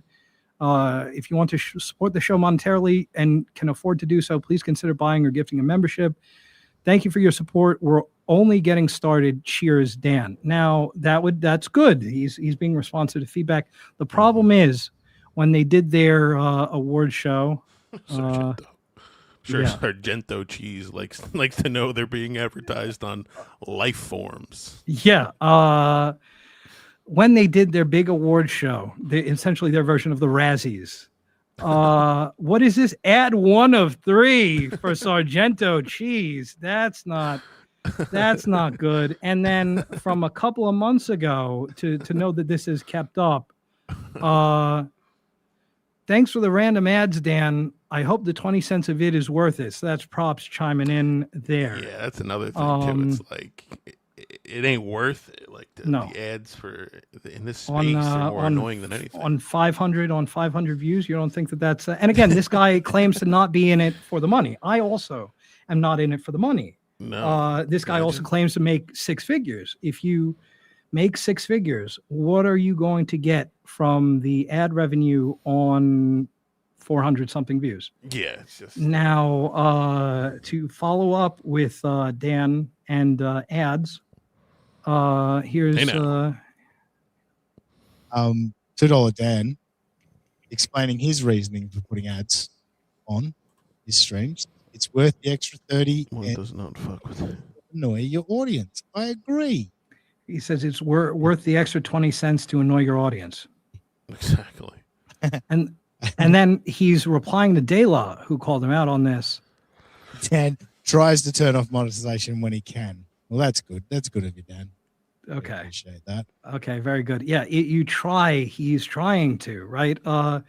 He uses the same StreamYard that I do. When you fire up or schedule a stream in StreamYard, it gives you like tampons. It gives you light, medium, and heavy flow of ads. I saw ad 1 of 3 on that for Sargento Cheese on that Lifeforms episode. So that's okay. That's okay. Dan, now when speaking of that episode of Lifeforms, I actually won Lifeform Prospect of the Year. Did you? Yes, I did. I don't know that. Now you might question that because we're about to be halfway through 2026. and there's still we're on Shmuel Buckman 1050, but there's no NJ Ranger 1. Yeah. So this is these guys, and they have a little commentary. Let's hear it. Support me, and I'll support you. I And assume Life Forms was a Shmuel Buck. Oh wait! Someone said More something real quick about you, subscribers. Dan. They said The chat says, Dan, it's from Kumia Loves Teens. Classic NJ Ranger fan username. Dan shits on NJR constantly until they were on the same stream and Dan clammed up completely. Let's hear about it. Dan shits on NJ Ranger constantly until they were on the same stream and Dan clammed up completely. Me too. let me address that. NJ Ranger came on QZ with me. Mm-hmm. He copied my style. He put on a hat and sunglasses to try to mock me. Yeah. Along with Rochi. Copied my style. Dan, how do you know that it? Why do you default to trying to mock you? What if I see you as an inspiration? Right. Why can't it ever be something good? But okay, let's hear him out. And Rochi was also in. They prepared ahead of time because they wanted to like get some digs in on me. It was clear that I was being ambushed on this show. Oh no, you got ambushed by accessories. By the way, all these guys, I don't know about Granny, I don't want to lump him in. All these guys called themselves alpha males. And this guy over here, actually can we do this? Oh no, we can't. This guy over here got ambushed by accessories. Ochi threw in a couple of lines which I retorted and fired back at him, stuff about my wife, some other stuff. Mm-hmm. NJ Ranger wanted so bad to come at me, and I waited for it, and that little pussy didn't have the balls to fucking say anything to my face. Oh, so, clamming up, I was waiting for NJ Ranger. NJ Ranger drew first blood. If I drew first blood, if I ambushed you, I'm the pussy. You didn't respond. I ambushed you. It seems it was such a grievous wound to you. And I'm the pussy because I didn't say anything. I didn't have to, dog. I wore a fucking hat and sunglasses, and this is how you feel about it. Okay? But then we're going to get another what had happened was explanation as to why he did not say shit. Yeah. With the sunglasses, clearly he was trying to mock me, but he didn't have the fucking balls to say a word to my face when he had the chance. And then he slinked back to another show, and he started talking shit about me in the chat on another show. But when he had the chance to say it to my face, he wasn't man enough to do it. I, meanwhile, was trying to extract information out of Nick Rekieta. The words he uses really like it's such like I don't want to say flowery language, but it's so like it's like he's talking about it's a movie. Like it's overwrought. You're right. And by the way, extracted information is that what the kids are calling it nowadays? We're going to see Dan extracting information on Nick. I was the only one that was asking Nick Rekieta questions about Steel Toe, about Gino and Kiki, and some other things. Okay, now we're going to do a little compare and contrast, as we're wont to do, of the kind of questions that Dan was asking compared to a question that I asked. There you are with your hat and your glasses. Yep, that's no, I'm a blind Mike impersonator. As you can, you look more like Blind Mike than you do Stupid Dan. Thank you. And those kids were always very sweet and kind to everybody. Did you say that you left cocaine out in like the living room? Isn't that something he contended? That's something he contended, yes. And that you vehemently deny that, I assume, right? Of course. Histrionic, yeah. An example of his question is Aaron said that you left coke out, right? That's not true, right? No, I didn't believe it either. So yeah, really real Frost Nixon shit from this guy. Now let's see what the Ranger has to say. I mean, that's ridiculous. Kim is okay, go ahead. Sorry, Kim is not happy with the questions I'm asking Nick, in case anyone would like to ask Nick a question for this bitch. Yeah, no, sure. Nick, how would you rate your parenting skills on a scale of Casey Anthony to Cliff Huxtable? So yeah, that's what I had to say to Nick Ricotta, and I have one more. I asked another question, and it's he did, but we're going to see it through the lens of somebody else. Actually, wait, I don't. That's funny though. I have to convert this. Little bing bang boom, bing very bang quickly. Bing. But yeah, Dan's dressed more like a police sketch, right? He looks like just every dude that shoots a black guy on a jog through a white neighborhood. Yeah, he looks. He could very well be that. But you look like every guy that used to serve me a gram. Well, yeah. Once upon a time, that was call him up for $20. He'd show up at the pool hall. That was me once upon a time. Yeah, serving grams is just. Yeah, that's really not my finest hour. But that's okay. Excuse bing, me. Bang boom, bing bang bing. Okay, we got it now. Okay, this is entitled Ethan Raphael. Right. Nick, talking about like ending friendships, whatever. What's the status of your relationship with one Ethan Raphael? Raphael. Well, I'll be damned. I have never been called Ethan Raphael, but I kind of like it. Yes, I do too. Raphael. Where's that? Can these people read? What kind of crew is this, chat? Seriously. Ethan Raphael? Who are these morons? It's because you're Mexican, I guess, but like I'm Mexican. Sounds cool. Dude. Yeah, I like it. I mean, I'll prefer Ralph, but like, I mean, it's kind of funny, but I think he said it not as a joke, but just as retardation. No, it was a joke. I told him Is that. Is it a joke? Let me see. Let me rewatch. If it's a joke, okay, it's funny. If it's not, it's still funny, but it's just retarded. Talking about like ending friendships, whatever. What's the status of your relationship with one Ethan Raphael, as he's known, resident of Merida, Mexico? You know, is that what? Oh, because I'm in Mexico. And notice how that. Oh, man, this is just a crew of bums. Ralph breaking down the range. Well, yeah. Again, I let him know in Vegas that was indeed a joke. Now what other Dan do we have? I want to go. I want to do this. I want to go to Dan's greatest hits. I have.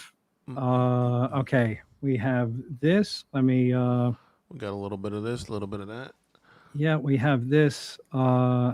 Here is Dan posting his own tweet where he's revealed to have upvoted his own super chat. That's a little gauche.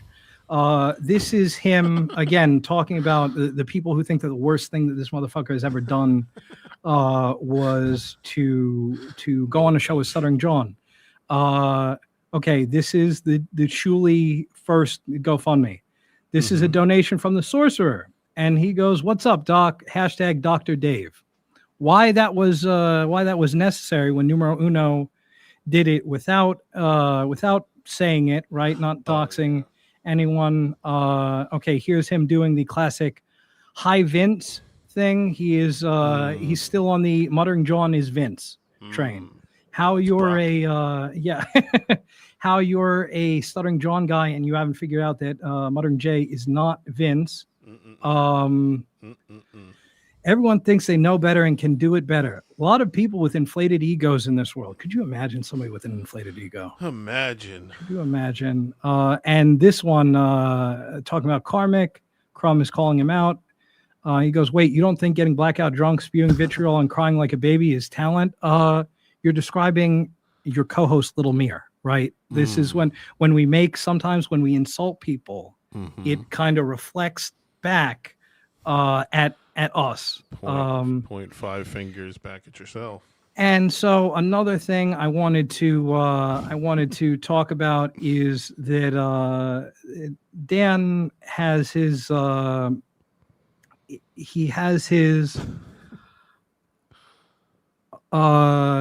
thing about his past when it comes to swatting. Does he? Well, that he let somebody onto the O&A forums. Okay. And that person was in fact a wanted, an FBI wanted person. Okay. That he allowed onto the ONA forums. He gave them, you have to take some sort of test to get on there, and he gave them all the answers because he apparently tried to take the test multiple times and failed, and then eventually got a copy of the answers. So he gave this FBI wanted person the answers, and weaseled them into the ONA forums. That's good. And if you hear him tell his backstory and how people goof on him there, it's all good-natured ribbing, inside jokes, etc. So this is how he reacted when it was brought up. I'm getting a DM. Dan got banned from ONA forums for bringing a federal fugitive serial swatter onto the site. Can you address that? Yeah, I don't know what that's all about. Oh, you don't know what that's all about? Oh, okay. Well, these guys seem to know what that's all about. Let me remove this and let me put this up here. So that forum was invite only? Is that what was going on? And then he brought on somebody. Well, there's a vetting process, and he helped somebody subvert that. So this is from. I didn't know that. Yeah. This is from those forums. The fuck is that? I know. I'll invite a domestic terrorist to the forums for a little AMA. Good one, Dan. Fucking moron. Nothing else this guy did ever bothered me that much, but how stupid can you be? And he's quoting it saying, the fucking idiot tried to get him as a guest on his show, too. That's classic Dan. And for more stuff...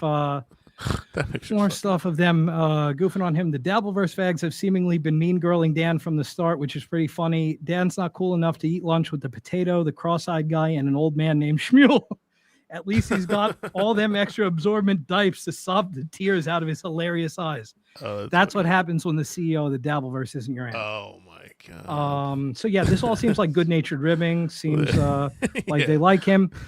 Dan has been deemed the first ever person too retarded to be associated with Academia. Oh man, this is a great one. I hope he got my letter, said the literal adult who can only be described as disturbingly adorable. Who? Flavia said while lifting her swarthy head out of a fresh toilet. Quad father, Dan replied. Yeah, and this one is very relevant. Somebody says Dan's only chance to have any following is to become a cow. A person replies saying, you're right, but I don't think Dan has it in him to be a full cow. He'll bail from the Dabbleverse before he lets that happen. I think he'll do something retarded soon, then disappear for a month or two, then slowly try to get back in again. His one strength is no one really cares about or notices him. So yeah, that's some Dan that we got, but I have but wait, there's more. Yeah. I want you guys, because this guy tweeted about me quite a lot. We're going to look at some of them. Just some of them. What more could he do? I mean, he already co-hosted a show with the Duke of the Dabbleverse. The Duke. Nobody gave a fuck. I mean, it's over, Johnny. I mean, This is one of his bits shortly before he left. And never say anything bad about Dr. Steve. Never say anything bad about Tukey. Never say anything bad about NJ Ranger. Those are the rules, folks. You do it all the time. Nobody gives a fuck. Nobody gives a fuck. You can say whatever the fuck you want. It wasn't stopping you before. You just don't like that you got pushback for it, right? Like, I'm no sacred cow. Here's another time that he tweeted, and Tukey retweeted saying everyone knows the rule. And Kinky Loco retweeted, says, I will literally end someone to protect NJ Ranger's honor. Thank you, bro. That's my man. And here's another time. Like how many, and this was Dr. Chow's faggot ass he must have tweeted the clip of me showing my firearms ID pic. He must have tweeted 8 times. Again, I'm still a free man. So it's not, and okay. Kim Nicholson was getting involved in this.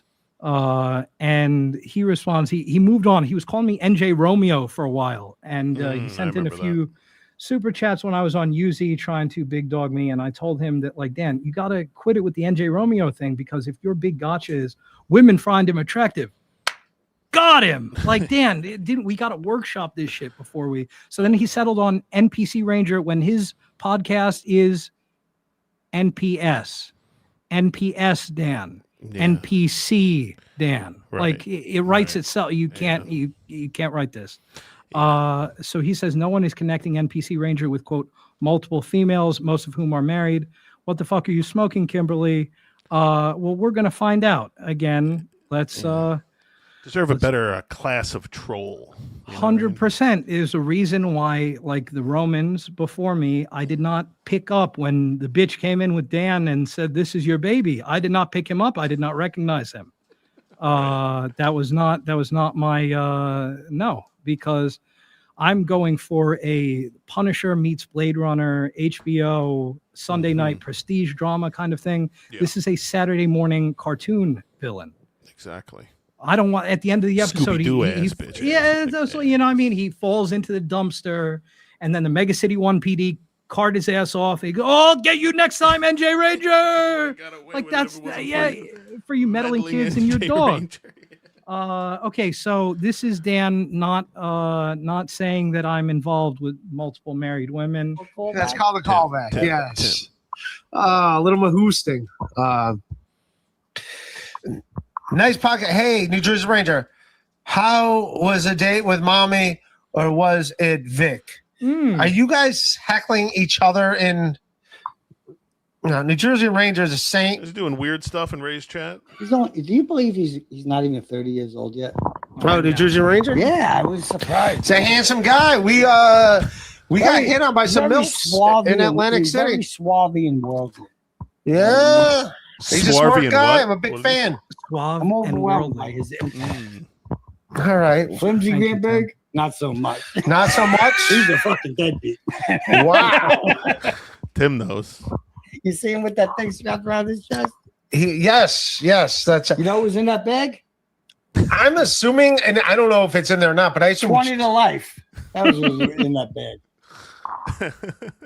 Ray doesn't just. I don't know if that's true or not. But whenever I see a guy with it's true, Ray. It's true. He's got a gun and drugs and everything. It's true. It's not a joke. You gotta love that. The getting mad at Ray. That's classic. You love it. You really love it. That was a classic Teams of Tim and Ray interaction. I want to go back to this for the final boss. The thing that was labeled "boss is right" is this. You can't make a troll someone could easily use against you. $2 Dan, your numbers are slipping. Meanwhile, his are consistently 1% of karmics. I don't know, man. You're 100% right. You're 100% right, but it's not the self-awareness first. Now, as we round this up, I told you guys that Dan is not jealous of me. And you might ask me, NJ, how do you know that Dan's not jealous of you? Well, we're going to find out right now. Chat. Bing, bing, bing. Podcast 10 years ago before I even knew what the fucking Chow was fucking famous before he hopped on this show. Yeah, I mean, Chow's a legend, anyway. Twitch. Oh. But but Flimsy and NJ Ranger are exactly what you think of when you say chatter becoming show, because they're just mimicking what the show that they like. Mimicking the show that we like. Hey, moron, this show is based off of a show that I hate. It's called Who Are These Podcasts? I don't know if you're familiar with it. It's available wherever podcasts are distributed. But I saw Carl, and it was framed to me as, that observe and report, it's analytical, yada, yada, yada. And then I go and I look under the hood, and it's John So Stupid. All right. And it's extremely biased without them accounting for their own biases. And I wanted to be the change I wish to see in the world. Fellas and folks at home. And I'm gay. Does this look, also that. Does this look or sound like Misery Loves Company to you? If that's what we're going on. And Domo, great point. Dan was just an O&A listener himself. Well, yeah, no, who's counting? Right. It's all projection. That's the what we learned today. Yeah. So. And they spend every day in that show's chat sending money with innocuous fucking. It's just this like. It's everything that I fucking hate about all of this. But that being said, I agree with you. I think he has hit a glass ceiling. I think he's so boring and he's such a. Yeah. So apparently these guys were saying that my numbers are down. I'm on that list. They have me there on their little fucking thing. Yeah, and we didn't make it out of the first round because they know it's the same reason why they'll talk about me an infinite number of these, but you can't get 2.5, 3 hours out of me. So and yeah, you can snipe all you want on Twitter. I'm not going to respond because again, I don't respond to the dog shit beneath my shoe either. So yeah, and I want to fight Mir in real life. Can we make we're that? gonna hear somebody. We're gonna hear somebody else. Him challenge somebody else a little bit later to a fight. Let's get a boxing match going. Yeah, in a boxing ring, YouTube's terms of service. In Minecraft, of course. Yeah. But double boxing. Apparently, look, I'll say this about our views. They're not up. They're just not as down as they used to be. So Hornball. That okay, great. Yeah, you're getting and he loves the I mean, if you see he's angry too, bro. Oh yeah, he has. Well, he's getting a little frustrated because he wants to like go to like the next level. So now he's like picking fights with Chad and Kumia. Again, I have been beefing with Chad. I started beefing with Chad 8 months before I did a test stream. So that's okay. Chad was covered in our first episode, but you're right. This is it's because I plateaued, right? But you guys would suck each other's dicks you guys would suck each other's dicks for free. What am I saying? You guys would suck each other's dicks to get to the plateau. Now let's hear more because this is a good one. And but he's only going to pick fights with the safe people, like the people that are safe to fight with. That it's not going to alienate him from Kevin because he's okay. I pick fights with the people. That's what I'm known for, is picking fights with people that KB has no objection to. Let's go to the videotape from the Great Bob Levy, episode 300 of Levyland. New Jersey Ranger 199. Does this make sense? You're a crumb creep. You're a lush. That is the ex-mayor. The great Frank Rizzo. Let me tell you this. I'm not a crumb creep or a lush, but I'm going to think NJ Ranger might be because, I mean, how drunk do you have to get to have a problem with Anthony Cumia and Chad Zumock? Who could have a problem with Anthony Cumia and Chad Zumock? Yeah. You sing the praises of one Ray fucking DeVito. Who's the lush now? I thought you guys were friends not long ago. I just can't believe how fucking stupid these guys are. Never Ray beaten the DeVito. Ray Ball washer. Ray DeVito's getting killed on Twitter today before I went on my bike by Ozone and Permaseal, and I'm glad to see it because Ray sucks. Okay, so yeah, you're right, Dan. You're right. I'm picking my battles because I'm so concerned about what KB thinks. I only go after guys that, yep. It's like a Kevin, part of the Kevin hive. But even like I look at his tweets, and this is just an example. I love seeing KB as a guest on other. It's a rare KB. So like, okay, look at the tweet. I can find his tweet. Okay, there we go. NJ Ranger. Mm-hmm. So like when he promotes his show, and he does it every Wednesday, after a volatile week in the verse, catch NJR live! Explanation. Oh, I'm going to do my hater voice. Exclamation. Tomorrow night at 8 EST, 5 PST to calm your senses. Stevie Greenberg and I will be assessing the fallout from the Rumble at Rodney's. What a faggot. With first great and insight. second-hand accounts of the event. We hope you get respect. I think that probably would be a Rodney Dangerfield reference. Yep. Only on NJR! Exclamation. And then this like gay-ass like AI picture. Okay, we're going to see the promo post for the episode that they are on as they're making fun of me. It is, wait, do I have it here or do, oh yeah, perfect. From Lil Mir. Chow, Dan, and I tonight at 9:30 p.m. Eastern. come back to one of our favorite life forms, the final boss. We check in on his most recent simp-like activities while discussing his below 70 IQ slave mentality, a true estrogenic Buckman Bunch slave. And this is the thumbnail, right? Yeah, complete with a fucking AI picture. Yeah. So It's so so fun. again, That's why it's and again, this guy is so smart. He's so smart. He doesn't get what I'm going for in my promos, which is something like this. Talk music all day long. Now you'll be around JR, where you belong. Stay tuned in. We got it all. Right, we're radio station, we're TV station. It's I use when I start my clips. Coming up next, Stevie Lew, only on NJR. No, you get the vibe, but that's why it's hard to take any of these fucking idiots seriously, because it's all, they're always, I don't know if it's moving the goalpost or whatever you want to say. It's just whatever suits them in that sentence is the the truth to them, and it's like, ugh. Who gives a fucking shit? Who gives a fuck? Yeah. Okay, but the best is yet to come. We got a big whopper at the end of this. It's just everything about this guy is just so fucking corny and just not good. He fumbled bad, edgy. bro. It's just so lame. Everything is just so lame. And and people are like, oh, you're jealous of him for this. I'm not jealous of anything about that. When I was 30 years old, I was chasing fucking Snatch. $1. When he was 30 years old, he was chasing Snatch.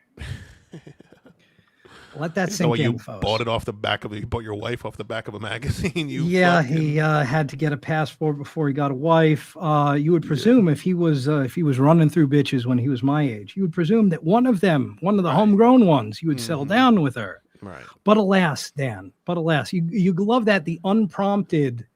You didn't have to say people say you're jealous of NJ Ranger, right? You could have kept that. You could have kept that in this behind here, right? Right. But you had to, like a moth to a flame.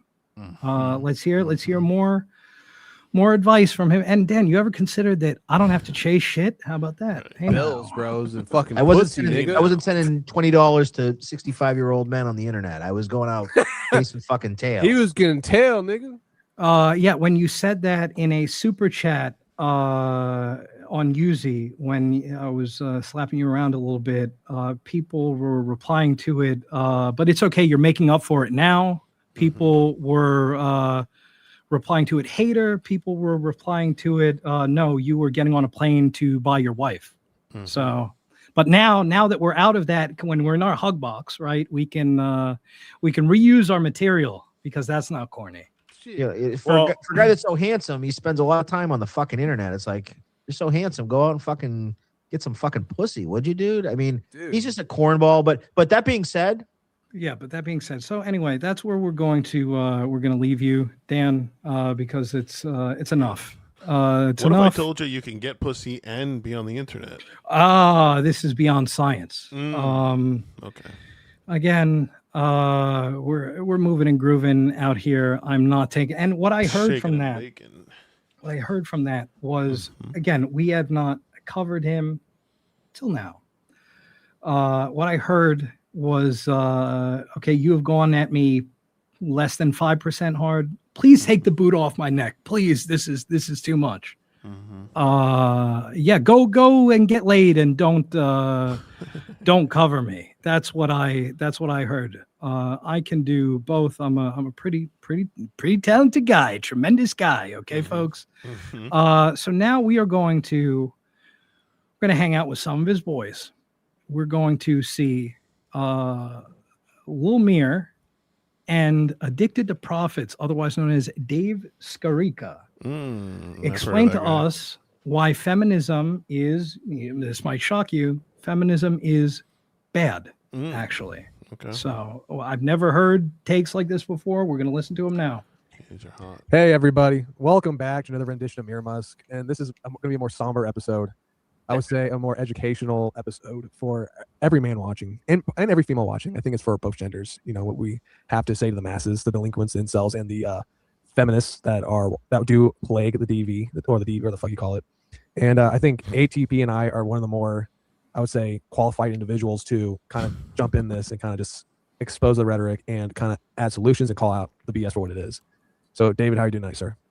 I'm pretty good. You know, before whatever, we're gonna have, I think, some rants going on here, but yeah. Yeah, no, there's gonna be. And I told David back show, reel me in if I get too crazy because I'm very passionate about this because I'm a younger gentleman than David and I'm witnessing my generation being destroyed by feminism in real time, and it's disturbing to see. So I'm very passionate about this. I have a young daughter who I'm gonna raise properly so that she's not gonna continue on the destruction of our society in the first world.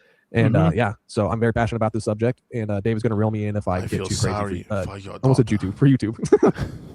Okay, yeah, he was gonna say YouTube, and then he remembered that Dave Skarica is a tribesman himself. This next one is entitled "Kids Be on Their Damn Phones." We're gonna hear take. If you think that you've heard this, the youth, am I right? Yeah, if you think that you've heard this take before, let me tell you, no. And whatever, you know. Well, that's part of the problem too. People are addicted to all this shit online. Well, I mean, like it's literally an addiction. I think that kind of plays into what's going on right now, though, societal-wise, for all these individuals, is that they're just attached to their phones nonstop, and the algorithm, the AI is feeding them what they want to see to the point where it's literally making them think, and it's like an echo chamber. Not you, though. Not you. Seriously. And there's no getting out of it because everyone's a fucking NPC. No one has any free will thinking because most people around you are fucking idiots. Yeah, totally. And they just like believe, like, you know, whether it's politics or social media or whatever, like they just believe the stuff that's like told to them and they just repeat it like parrots or whatever, you know? Yeah, so, it's fucking disgusting, honestly. And that's why when I talk about bringing back slavery, I don't mean it for racial reasons. I mean it for IQ reasons. And people like that should be slaves. I'm not kidding. They shouldn't vote. They shouldn't have any type of free will. They need to be in chains, fucking hammering at rocks and picking cotton and shit. At least that's a hot take. I mean, this guy. Skarica doesn't know what to do with that. He's like, whoa, that's fucking. I have to correct the record here. He moved to a different country to not pay taxes. Yeah. It happens to be closer to where cheaper whores are. Okay, that's like you're. Come on, Roshi. Kidding. Yeah. No, I somewhat agree with that. So it's just like because you know, I've had a few experiences. And this guy is such a fucking cuck. He's gonna Mir. If you have a Twitter, yes, but I'm talking about Dave Skarica right now. If you have a Twitter feed, you have seen Lil Mir. It's regurgitated Groyper talking points, but regurgitated through the dumbest motherfucker alive. And Skarica is such a cuck that he's just gonna yes and this shit when he knows he's more of a chode style conservative. You're gonna hear him complain about pro-Palestine protesters at least 3 times in this. So lately, you know, I always talk about, you know, we have joked around in the show a few times, not even joked around, but also talked about like date these young girls. And I had 1 or 2 experiences. You joke around about how you date these young girls. By the way, I missed the top of, or the halfway point, I should say. If you're watching at home, please hit the like button if you haven't already. So yeah, this guy dates younger women. That's cool. That's how you know that he's cool. Because like recently, we're like, I'm pretty jaded. Am I fucking she was also a porn even this star? was even like, what the fuck, right? And I think it's like getting worse, you know. And it's just yeah, it's getting worse. It's getting worse. Way to tie it all back in. 433. Cool guy businessman. Okay. Okay. 4. Okay. Then you're like, I don't even really want to go out. So then you do it online, and then you become, you know, and also too, like, you know, I run a business and I trade for a living, and it's like, I don't want to be on my phone talking to some chick all day. So I don't want to do that. You know, I mean, you're also not 15, 16 years old. As you get older, you stop, you know, that shit becomes pointless as well. Like, by the way, if you run your own business, surely it should be going well enough that you can talk to somebody during the day, right? Like it's not a in between grifting 70-year-olds out of their pension, selling them fucking your boiler room stocks or whatever the fuck it is you do.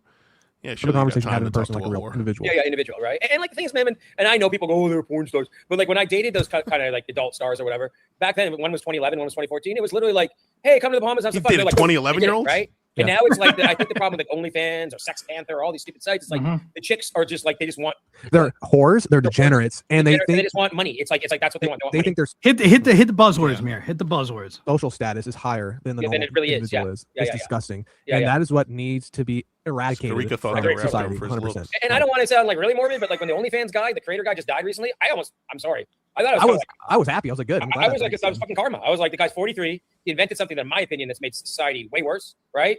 And he made all this money, but he didn't. He's not. I'm 48, so like he's not even living to like to see the the fruits of it. And I don't want to like never celebrate someone dying, but it's like The inventor of OnlyFans.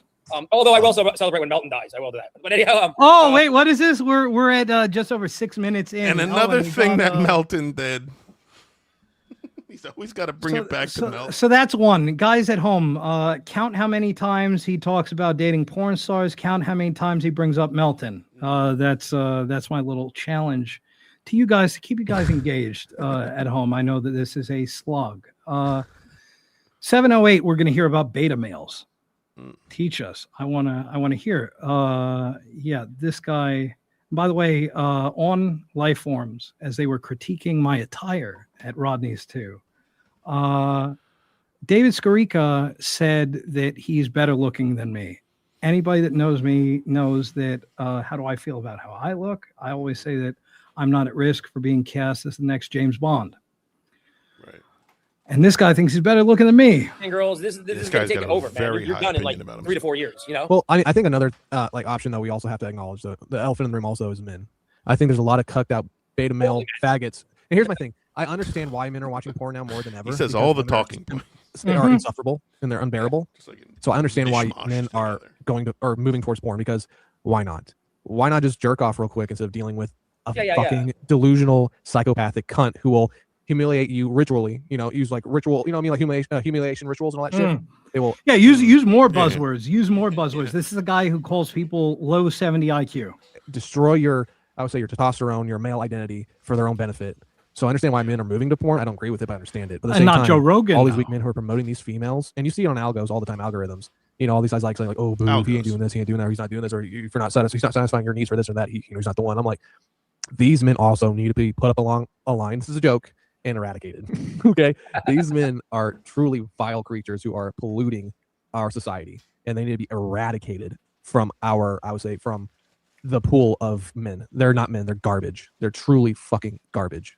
Very good. Very good. Now we have a Penny sighting at 9:13. What does Penny have to say? Well, let's find out. Wait. Here's the funny thing. Someone says, you realize without women, you wouldn't be here. Legitly, men create life. Women just carry it. That's all they're good It for. goes both ways. That's all they're good for. Women are only good for carrying life. That's it. Other than that, they provide nothing. It goes both ways because you couldn't get impregnated, and if everyone. Oh, yeah. Is Lil Mir British?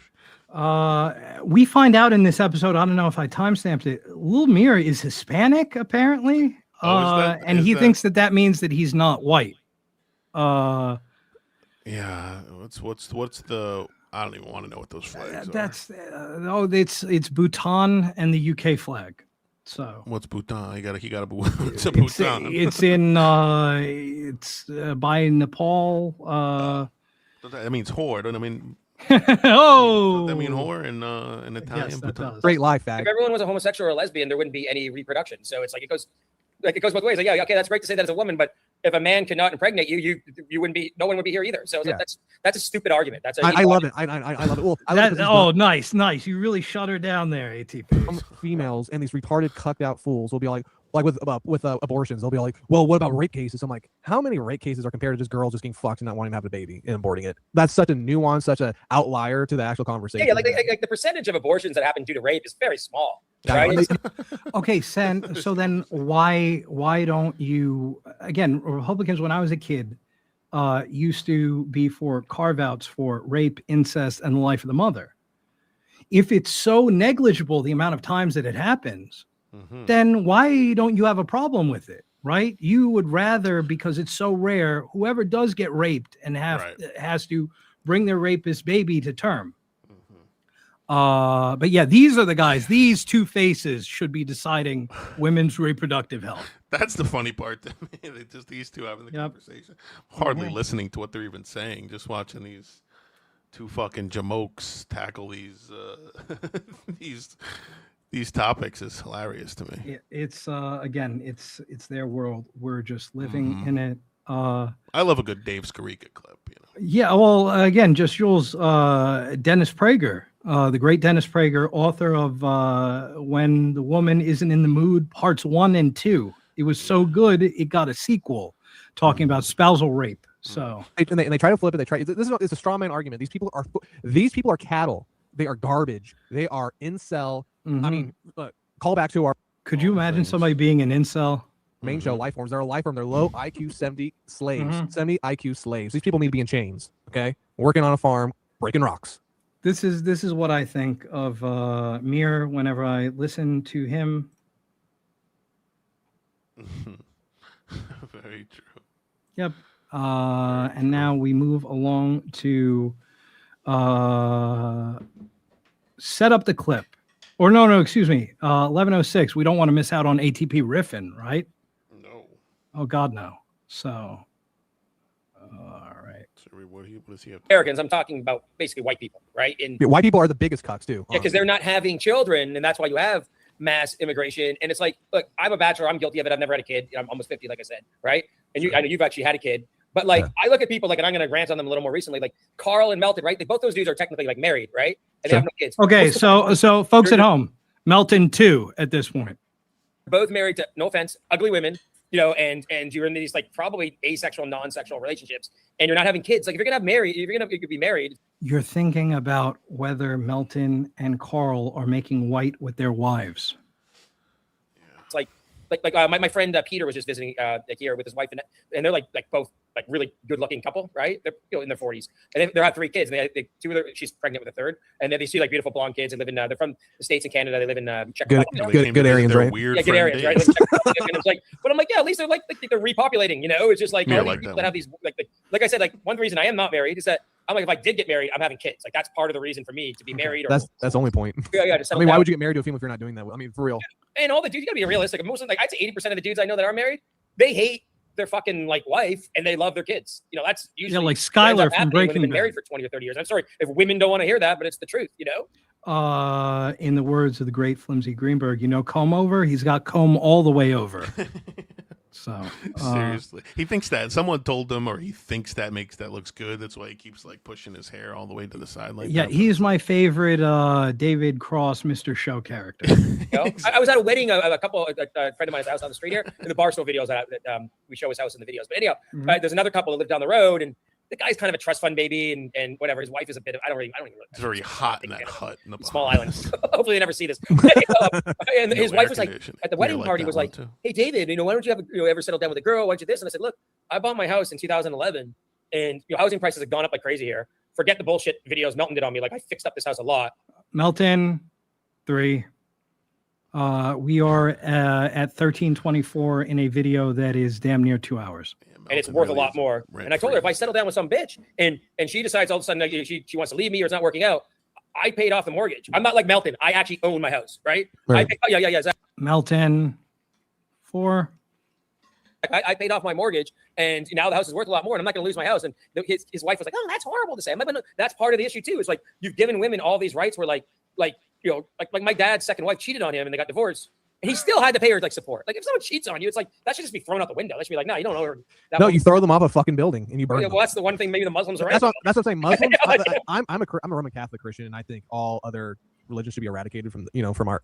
Eradicate. I'm Jewish on my mom's side, but I'm Roman Catholic. I'm a Roman Good man. Catholic That's why you're a Christian. brother, bro. Your brother. I believe all of the religions should be eradicated. Yeah. And fucking idiot.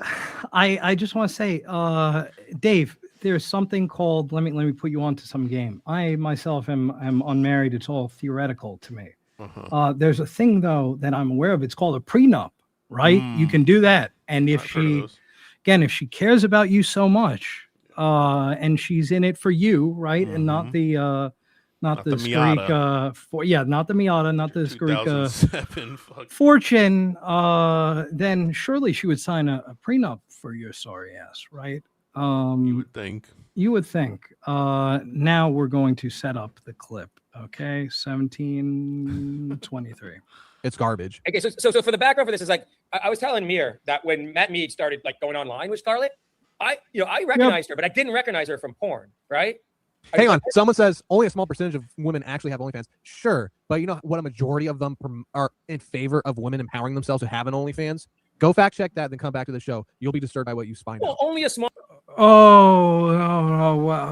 Like what the fuck do you think that you're doing? Like Small percentages of like the population and women population are actually kind of like attractive. Where like so you can see the girl like that blonde with the glasses. That's the one I'm talking about, right? So he's saying the reason that it's way less fraction of 1% of women have OnlyFans. He's saying it's because most of them are uggos. This is the guy who's saying that. And by the way, this is the guy, he doesn't know Scarlett from her work, and neither did I. But where he did know her from is the Whatever podcast, a real. If you're aware of Plato's Symposia in ancient Athens, this is kind of like the modern equivalent to that. Yeah. So it's like, yeah, and there's only a small percentage of the population that are attracted. Like, you don't want to see like the fucking 250-pound girl. Fuck no. Yeah. So like, yeah, that girl or Scarlett, that's the kind of people. Those fat fucks should be dead anyway. Honestly, I'm not kidding. They should be dead. Ozempic is a horrible thing. Dude, I don't even understand it because I know sometimes when I gain a few pounds, it's like I'm like 6 foot tall. When I'm 200, I'm 205, I'm fat, and then I like being like 180. Wait, excuse me. Let me go back. I don't What like was that thing. It should be dead. What was the height that he listed himself at? I want to make sure I get it. Because I know sometimes when I gain a few pounds, it's like I'm like about 6 foot tall. When I'm About 6 foot tall. Maybe one day we'll look back on the Barstool documentaries and there wasn't a motherfucker shorter than this guy. But all right, Dave, you're 6 foot tall, about 6 foot 200 tall. or 205, I'm fat, and then I like being like 180, and I feel like shit. So like someone like again like a Melton who's like 400 pounds, who's injecting themselves with lard and other shit. lard and like fucking like who knows shoving cheeseburgers into his mouth, and it's like, dude, you're disgusting. About a Melton 5. Another thing. A Melton 5. We're not at 20 minutes in yet. Like shit, like every day of your life. He's a. That's. I almost fucking lost it just now. I reeled myself in back right just there. Let's play this clip because I almost fucking lost. So this is about a minute, and then so this is 16 minutes in, and then she has this like epic meltdown. And by the way, this is where I knew her when she started coming on the shows with Matt Mead, right? I was like, I knew she was a porn star. I was like, I really don't know her from porn. Like I know her, and then suddenly it hit me, especially when she was having these meltdowns on the Devilverse shows. I'm gonna crash the fuck out. I'm not gonna cap. Go ahead. Okay, we don't have to. We know the kind of shit that Scarlett does and says. We're going to move on to 2010. Yeah, all too well. We're going to go to 2010, which is repeal the 19th. Okay. Right. Pause real quick. These women who are influencers are actually fucking retarded. I'm not kidding you. They're actually This is why the 19th Amendment needs to be taken back. It needs to be voted against. It needs to be like just taken off the books. This shit. Go ahead. Sorry. So I just want to show you like the way these girls are dressed. Okay, she here. I don't know. Can you see my my thing? I don't know. I don't know. It's like No, you're good. Yeah, this girl on the far right, whatever. She's like they all got their boobs like hanging out. And by the way, later on, Star like takes off this T-shirt. She has a thing. Of course she does. She needs to fucking promote. Yeah. And like her shirt says "Be offended." Like what does even that mean? But anyhow, and like. She's another conservative idiot like you guys. It's like a triggered much kind of thing. But all right. Like her, she's got like this girl here again is dressed like kind of like conservative, but like they all have these low cut things with the boobs hanging out and it's the plot. You're an avid watcher of this show. It's the plot of this show. Bring in the dumbest hoes possible, looking for money and are down to degrade themselves, and then like maybe one blue-haired liberal. That's basically the breakdown of this, and then they can all gang up on her. Right. There's a phenomenon called selection bias, right? The girls that you're going to see on the Whatever podcast may not in fact be reflective of women folk as a whole. Also, I've seen clips on this show where they're like, oh, like men watch porn and they think that we're sexual objects and they want us to do all these kinky things. And I'm like, well, like, bitch, like you're on OnlyFans selling your body, like dressed like this. What do you think guys are going to want from you? Like, is this like, what's wrong with you? Like, it's not like, you're not, you're not a rocket scientist. It's like, what's going on? No, they think their voice matters in any type of discussion that requires, I would say, logical and or I would say, their voice doesn't matter. Unlike you two guys, you two world beaters, right? So in the word for high profile thinking. These women don't know how to high think profile thinking at all. They think they do, but they don't. They are legitimately retards. They should not have a microphone. They should not have internet. They should be making a fucking sandwich. And I don't mean a fucking bologna sandwich with white, bread and fucking garbage from a fucking That's my dude. plastic fucking, thing you get from Target or Aldi or Walmart. No, they should be like fucking sandwich. They should be slicing up chicken breast, and I agree. Exactly. And these fucking whores don't even know how to make a good sandwich. Hell These yeah, make people a are sandwich. fucking morons or retards. We are we're not even 2016. We're in 2012 now, apparently. Parts, dude. Look, you can tell by the makeup that they, just cover their face with. These people are garbage. Anyway, and I hate it because women are promoting and are okay with these women being influencers. And if they weren't okay with it, what the fuck would happen then? You think that the majority of the fan base of this one here, you think that that's a majority female fan base? You fucking maroon. Now we're going to, hey now, 24-18, we're going to hear some deep insight from these guys. Get ready. This show is just one big OnlyFans advertisement. Yes, That's all. yes. Really So again, them using this as a way to rail against women and rail against OnlyFans. The call is coming from inside the house. You retards are too slow to get it. That you got, again, everybody else is driven by the algorithm except for you. You're built different. Yeah. Doing because I remember you mentioned earlier on the podcast, But Mir, before we watch a little more of this, she's just like a broken person. This is like, where's her father? I was gonna be like, wait, Mir. Before we watch a little more of this, another thing that Melton did about that could have that would have been too fucking funny. Have been he's going to explain to us how Scarlett is a broken person. Wow. Okay. In the words of, again, I bring it up all the time, my favorite Trump gift. Wow, you're telling me now for the first time. Oh wow. They should like with her father. Is I it don't know, existence? she's kind of like hinted that And is he a good like, man? Is he a strong She was like man? sexually abused when she was younger. She's kind of like hinted at That's that. disgusting. And it's like, I don't know who it was though, but like, it's like whatever it is, it's like this is not someone who's like mentally fucking well. Like this is someone who's like, first of all, she's dating Ethan Ralph, who's the biggest scumbag on the internet. I have no idea who that is. Yeah, this guy is like whatever. He's been in jail. He's got like he's kind of like Nick Rekieta in that they have this huge podcast, and through drugs and alcohol, they screwed up their huge following. Like, Oh, gotcha. Yeah. So like basically, it's like, and he's a disgusting fat piece of crap, just kind of like Melton or whatever. Like, oh, okay. Just like, 6. Is it only 6? I feel like 6. you lost. I feel like there's 6, you're but again, missing a we're couple. 25 minutes in, Flims. So so give him time, let him cook. Someone says, so weak men are responsible for That's Scarlett? like- No, that's one every they 4 are minutes. a part of the problem. Weak men are a part You of were the problem. At talking- the end of the day, you have free will to decide what you do with your life, and if you decide to be a whore, I mean, Same it's on free you. will, You're a Meg. fucking whore. I know. So well, and another thing too, Mir, that Okay, yeah, no. That's enough out of you. Now we're going to hear some Skarika family stories.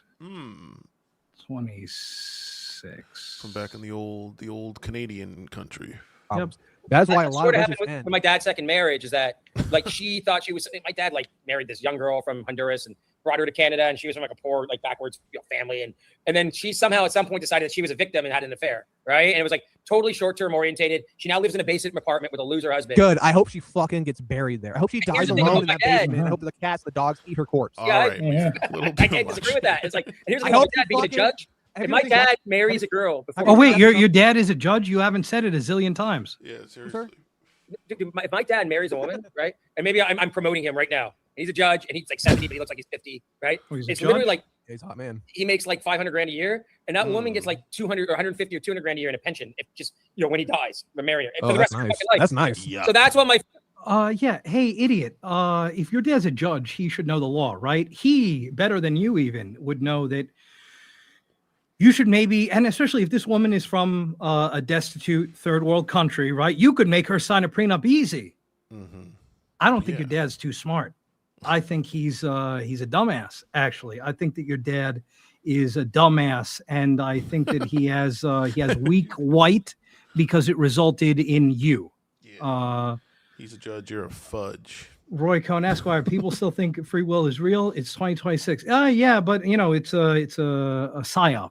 Everything is a psyop to these guys anyway. Roy, you should know that. but the stupid bitch like gave up, like all she's an just idiot, soul And But my her dad- feelings in the moment. Yeah, Wet my dad's like a steak. saint. He doesn't like cheat. He doesn't like I tell you, he's you like he's a remember that? judge. He's fucking his 9 to 5 job, whatever. It's You look good. why I we mean, gotta if play you look that good, you one look day? great. You know what I'm saying?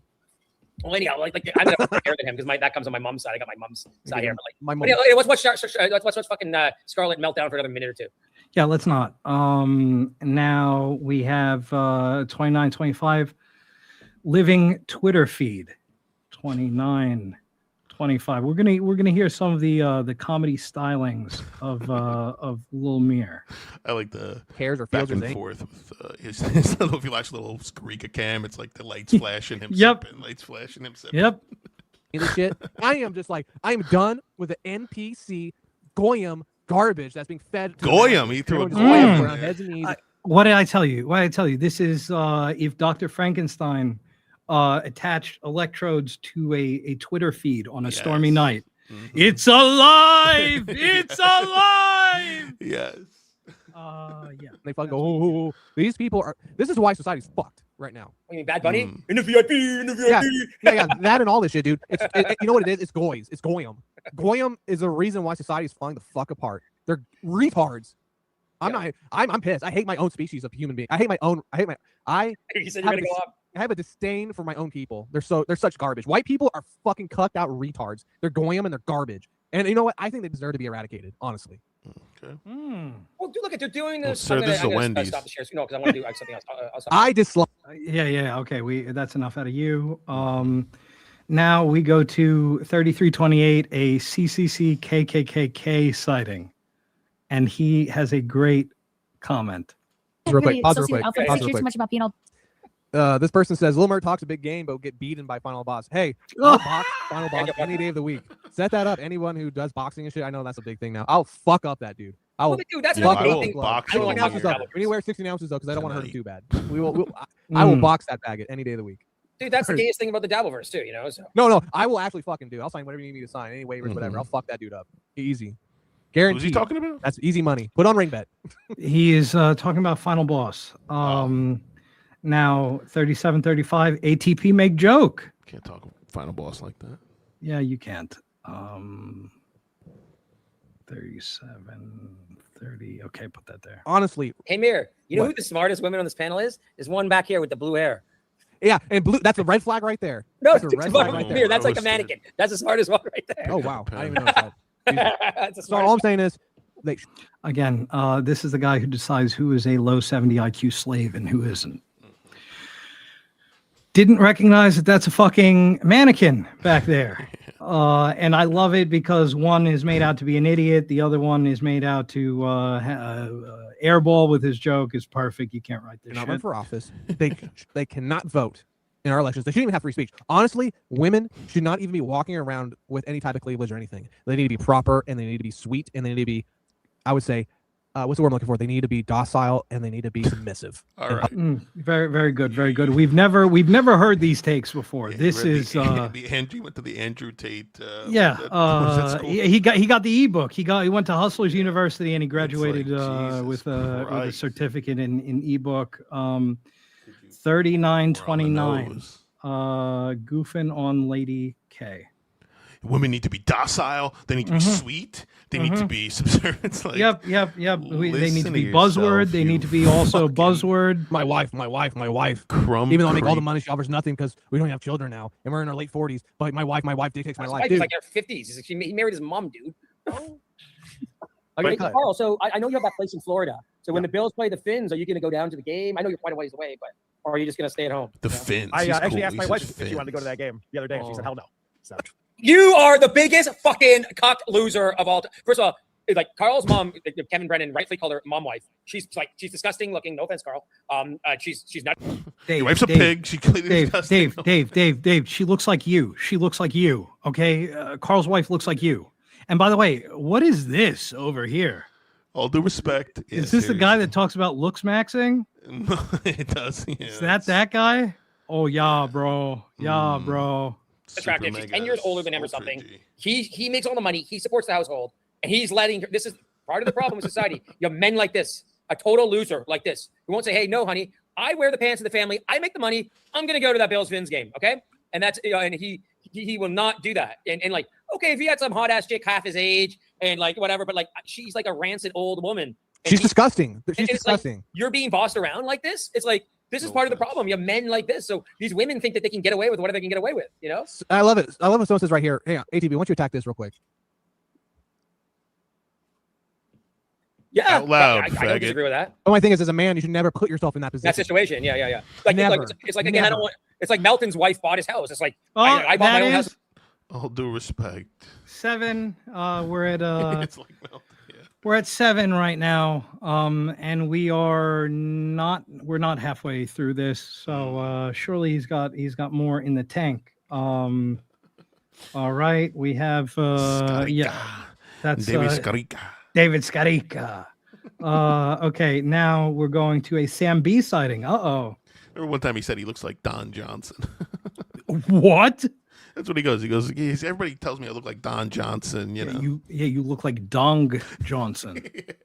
Thank you. Got him. Fuck yeah. NJ Ranger got his ass. Now this is Sam B sighting. So Have the game. Go have some fun, even if she didn't want to go herself. Bibley, You number know? one. Yeah. Hang on. Sam Bibley said I put Mir and final boss footage into AI fight. Oh, you're an idiot. This is what I'm talking about.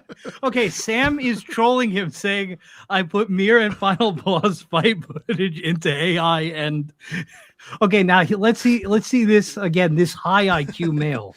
Let's see him take the bait, hook, line, and sinker. Goyim, bro. AI is slop. AI is control. By the way, he says you're a goyim. That's like saying you're a blacks. Oh, no. Right? You wouldn't say that. No. But again, this guy is the high IQ guy. Me, low 70 IQ guy. Like all the white people and all the idiots. And it needs to stop. It needs to stop. Sam, for real, dude, you need to take a black pill or something, bro, and like just get away from AI, because you just saying that it just tells me you're a low IQ 70 slave. You should be again. Sam shits on AI all the time. All the time, but this guy knows everything. Breaking rocks right now with chains around IQ 70 on my fucking farm. And I can't. No, not my farm. On Carmick's farm. You should be breaking rocks on Carmick's farm. You're a fucking slave, bro. You're a slave to AI. You're a goyim. You're a goyim. You're a goyim. You can't write this. It's too good. 4316 is cool alpha sex guy, and it happens right after this. Let's hear it. But anyhow, like the stuff we're talking about, the reason that a lot of these girls think they can get away with this stuff is because they're dating dudes like Carl, right? That's what do you mean by that? I don't get that. Like, no, because they're dating. Oh, because he's a beta cuck. Yeah, he's a beta cuck, and like you can like do whatever you want. Well, that's why they want. Oh, because he's a that's beta what they want. You know, and I would really rather be. I would literally rather be single the rest of my life than being treated like that. And maybe I will be. I would rather. Almost, that's been crazy. And I got a hot Colombian girl coming tomorrow night, so I'm not single. That's right. We flex on this bitch. We flex. Oh yeah, hell yeah. Getting laid, making copies.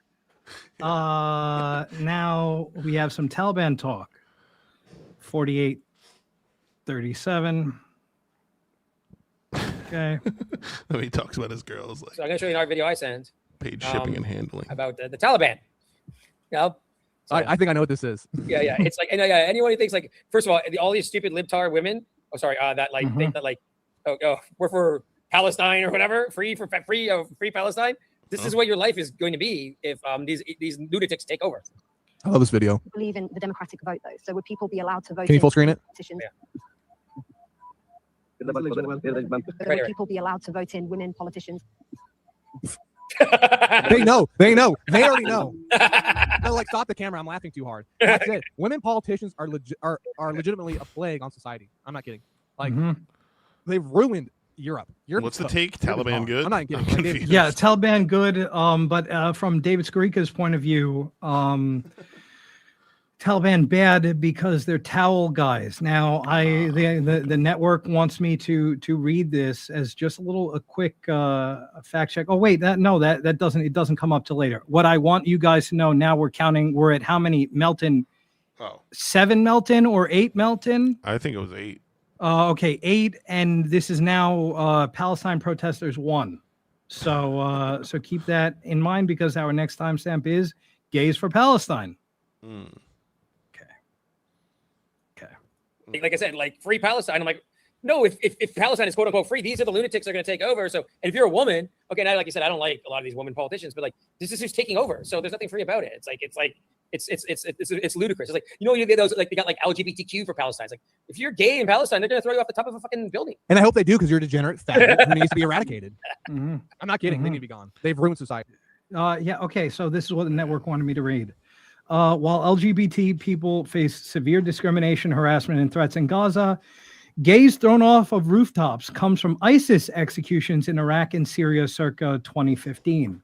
You're incalculably more likely to be blown up, regardless of sexual orientation or gender identity, by U.S.-made or U.S.-funded munitions than you are thrown off a roof in Gaza. Protests like Queers for Palestine are voicing their opposition to that.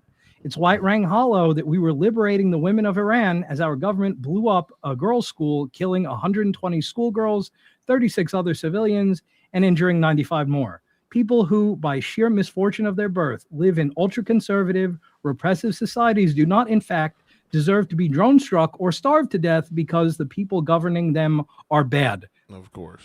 Thank you for your R.I.P. attention to this matter, and let's move it on to some high IQ content. How about that for a change? Am I right? Am I right? Here's some high IQ content. Squeak has like Looney Tunes level knowledge of what goes on in the Middle East. So this is like something you sent me on, like women. He's like, if you're gay, they drop a piano on your So you head. really decided to take me out on a date to Subway? Yes. Do you not have money for something nicer? I thought we were gonna go do something else, not this. I do have money. I just don't have high faith in you. I love good NJR. Why would you say that? I feel like you're in it for the money and not for me. Of course I'm in it for the money. See, that's why I brought you Subway. Yeah, they all live in teepees. See what your true character was. You wanted to see what my true character was by taking me to a rundown fucking place like this. I got dressed this morning. I got up, showered, I did all the basics. It doesn't even look good, dude. Again, everybody else is a slave to their algorithm, but this is super high IQ content. This completely manufactured women bad stuff is. Sorry, honey. Try to read the preview messages on all his deals. You're right, hon. You're right. Dude, she's all I like, was "I'm gonna come off my mansplaining. mouth. Come here." And that's just not mayonnaise.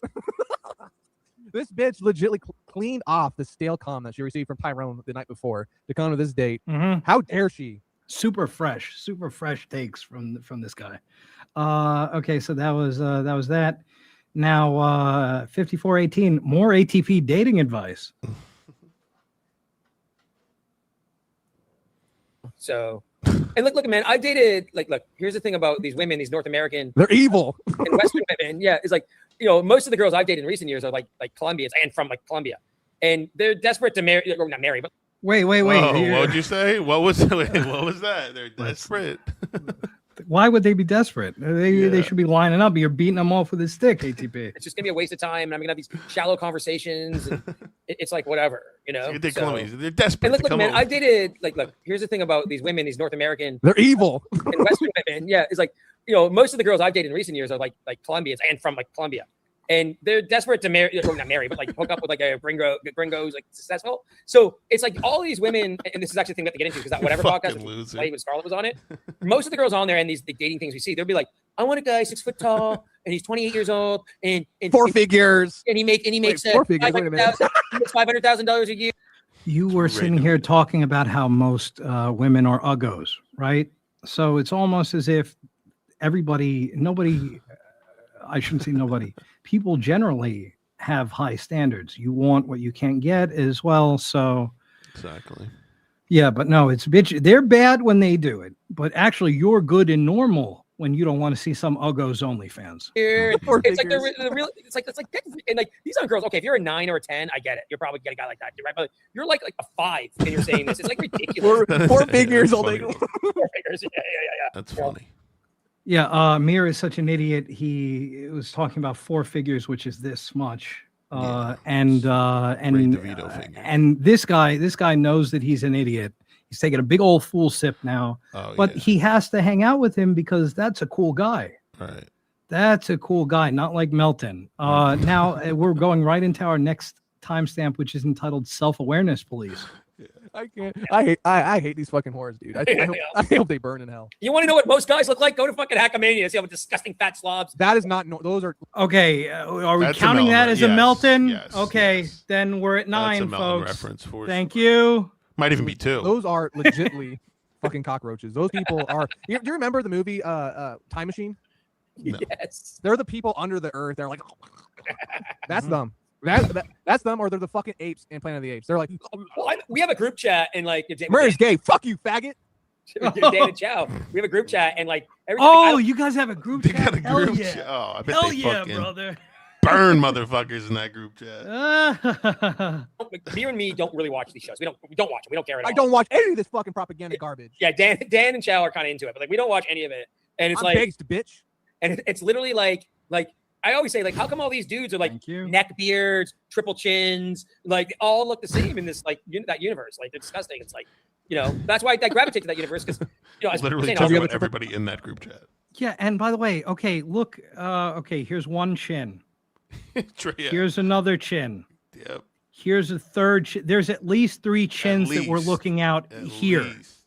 Okay, so and then Mir, I would consider Mir a neck beard.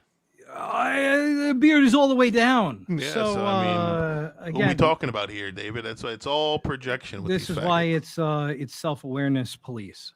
Jen, why do you gravitate towards that universe? Why? because they're just like gross loser incel like fat. And you like making fun of them, right? I like making fun of them, but it's just like maybe they're terrible. I know that, but like they couldn't score any of these, even these horrible girls, you know. So Right. whatever. They're Yeah. You guys are killing it. We all suck. This is entitled "Addicted to Palestine." 10218.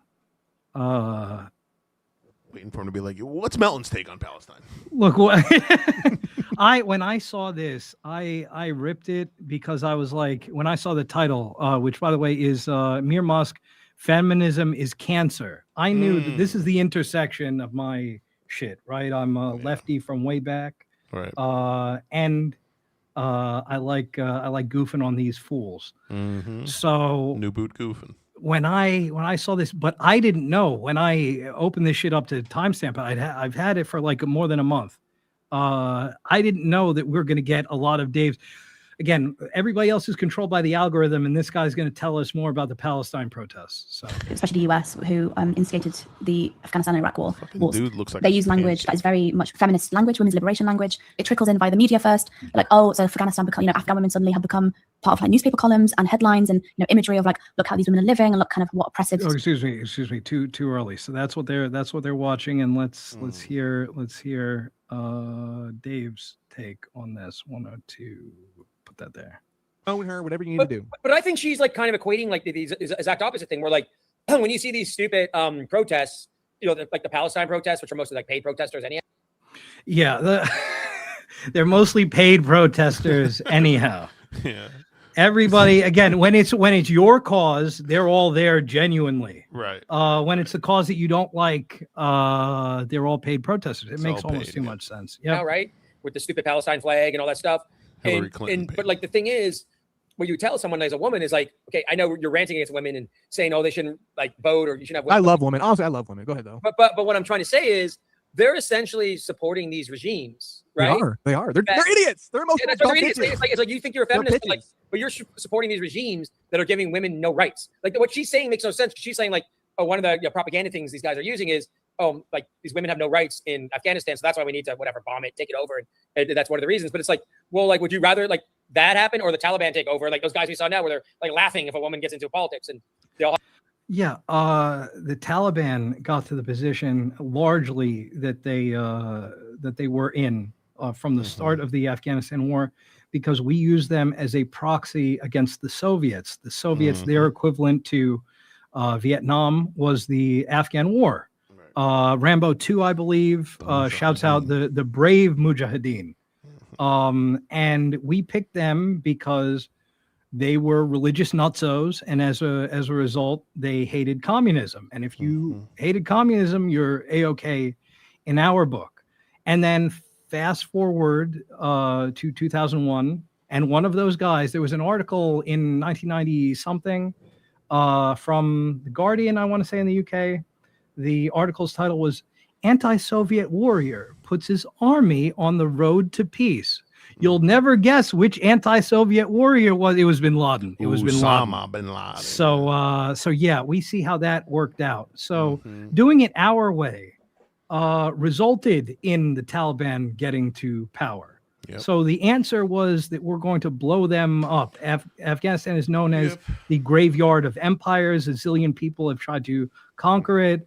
Alexander the Great, one of the only ones to actually gain control of it, and he did so through marriage. You're not going to shoot your way through Afghanistan, but this guy, again, now he's a political scientist. So, sorry, go ahead. What I'm trying to say, it's not if you're for or against it. It's just that what they're saying makes. I'm just about to wreck this fucking moronic woman who commented. Go ahead. Yeah.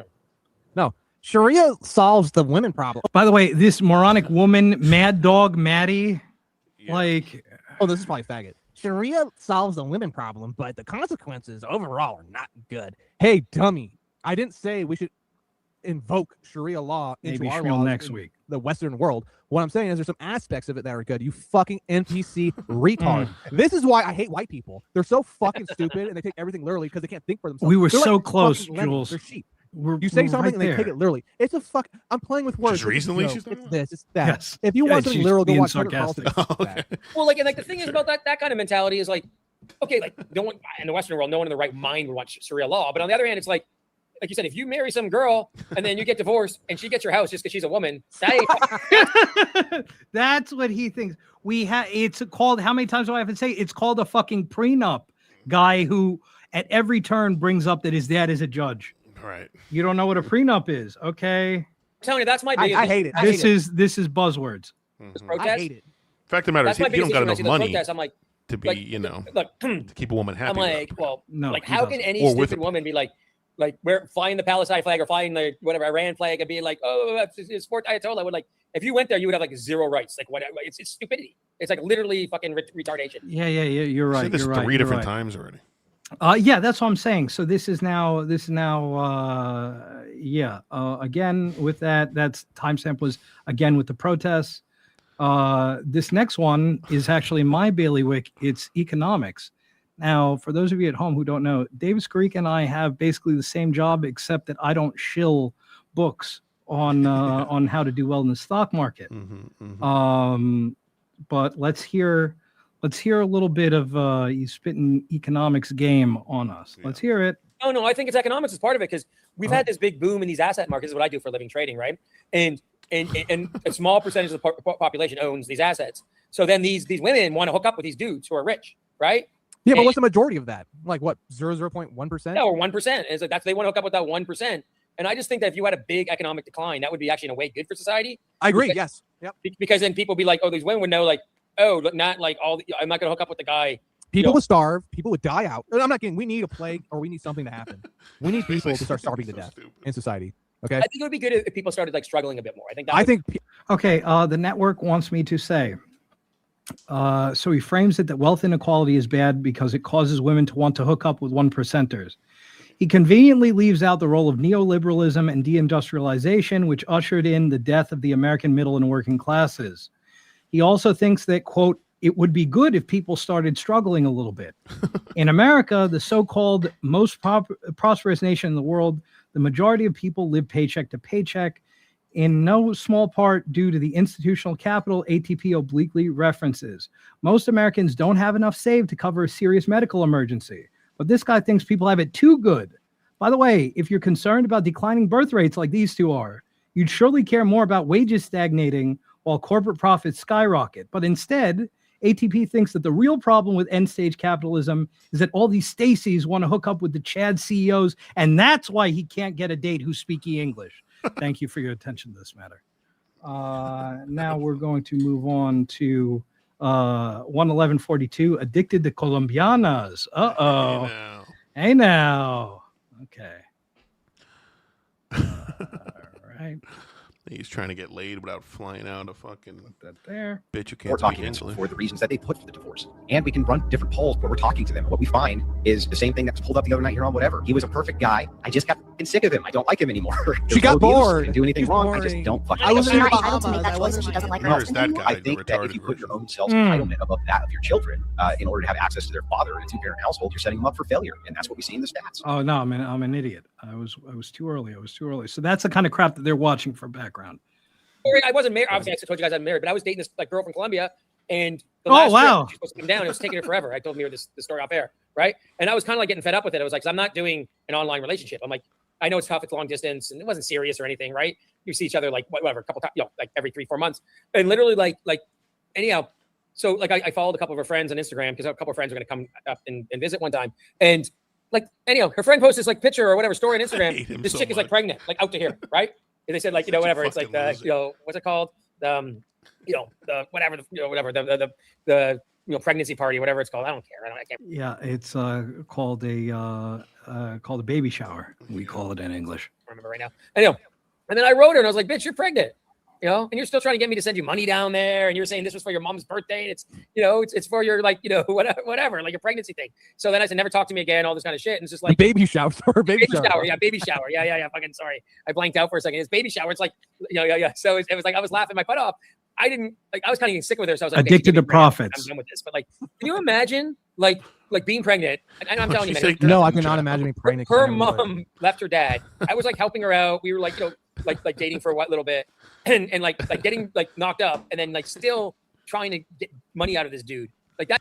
Okay, she asked you because you're a fucking simp and a mark, bro. You have more money than sense, and that's why it's about her being a devious hoe. Again, earlier they were saying that also it's the men's fault for OnlyFans being so popular. Why is it not your fault that this bitch knew that that better than even odds that you would cough up the money? Why is why not that? But anyway, our boy Domo, ATB's dad crying as green card bride left him sticker.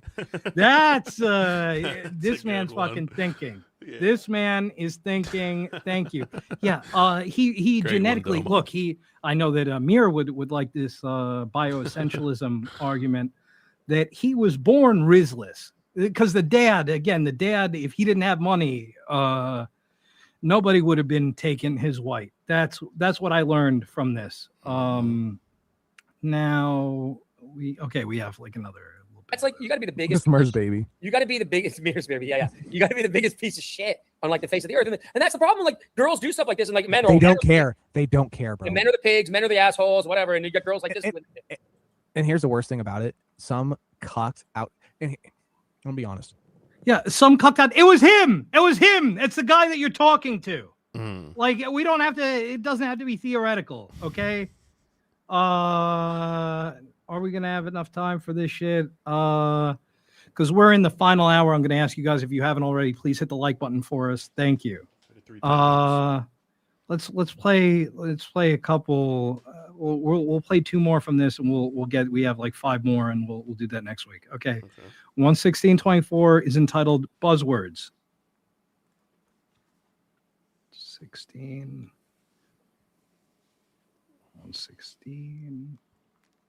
Okay, put that there. Loser. I'm sorry to be racial here because I know you're Jewish on your mother's side. It's Jewish propaganda garbage. Okay, I mean it's not even just Jewish. It's just. And by the way, again, if you're going to be an anti-Semite, you should know that being Jewish is from your mother's side, right? That is how that works. But all right. Thank you, Kim. Okay. Talked about white people. Wait, no, It's like it's trash. Oh no, garbage. It's like it's trash. Yeah. So, it's wait. I gotta go back for this. He says it's cucked out white people garbage. What does Dave Skarika say? White people garbage. It's just like it's trash. Hollywood left wing garbage. It's just like cucked out white people garbage. Hollywood left wing garbage. Use all the buzzwords possible. Use all the buzzwords possible. And now we're going to wrap this up with 117.14. This is no Lady KB, no mommy. Okay, let's hear Dave Skarika's dating preference. Lady KB, you might wanna sit down for this, hon. So what I'm trying to say is, in their 20s and they're hot, they can get all these guys, and like I'm telling you, I see these girls like, because I'm 48 now. Like most girls, no offense, that are my age, like Lady KB and mommy and these disgusting fat slobs, like I would not go out with them in a second. You know? Oh well, okay, that's really good to know. Thank you for that, Dave. Bullshit too. I appreciate. Yeah. Oh, complete bullshit. But fly them out in a second. That's okay. We're not going to get to Stancil today. We're going to have to go to. No. Well, he can wait. He can wait. We're going to watch a little bit of Chad. We're going to watch Chad's lost gloating over Ski Mask death stream. The episode is entitled TM Zumock, all capitals in parentheses, Ski Mask has passed away. Kevin Shackelford, parentheses, in memoriam show. Okay. And now we're going to go here. Okay. Even his full government on the dancing on his just a little posthumous docs, if you will. 128 is the intro, eulogy. Okay. Oh, remember Hacks to Destroy? That's what. Oh yeah, he had some real bad. This is maybe the name. worst Chad name ever. Hacks to Destroy. Hacks to Destroy. It's not even. Yep. Because it's a parody of Back to Destroy, right? Seek and Destroy. Oh, I'm fucked. Yeah, that's Yep. it's so garbage. But how? That's not on you anyway. Yeah. Okay. The GI Joe thing. I don't know. Oh boy, ladies and gentlemen, emergency show. A guy died, by the way. As you know, me, the man in QR black, code Mr. is I-75, the lost and ship-bit consumer, the Z-Man, the Mud Shark, Chad Zumock, the most credible news source in the shitverse. I break the news. And you know what it's all about, ladies and gentlemen. TM Zumock.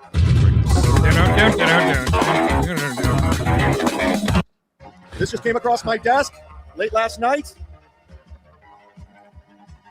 Kevin Shackelford, a.k.a. Ski Mask from the Ski Mask Collective Show, is no longer with us.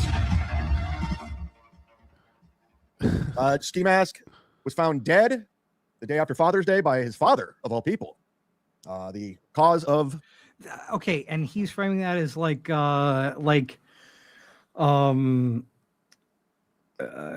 Maltasanti saying that you ever think it's weird that Lou Gehrig died of Lou Gehrig's disease? Right. Except this isn't fun. Obviously, drugs and alcohol. And I'm just here to say, because I know how he would react if I died. We all know how he'd react. I don't know if that's true. With heavy heart.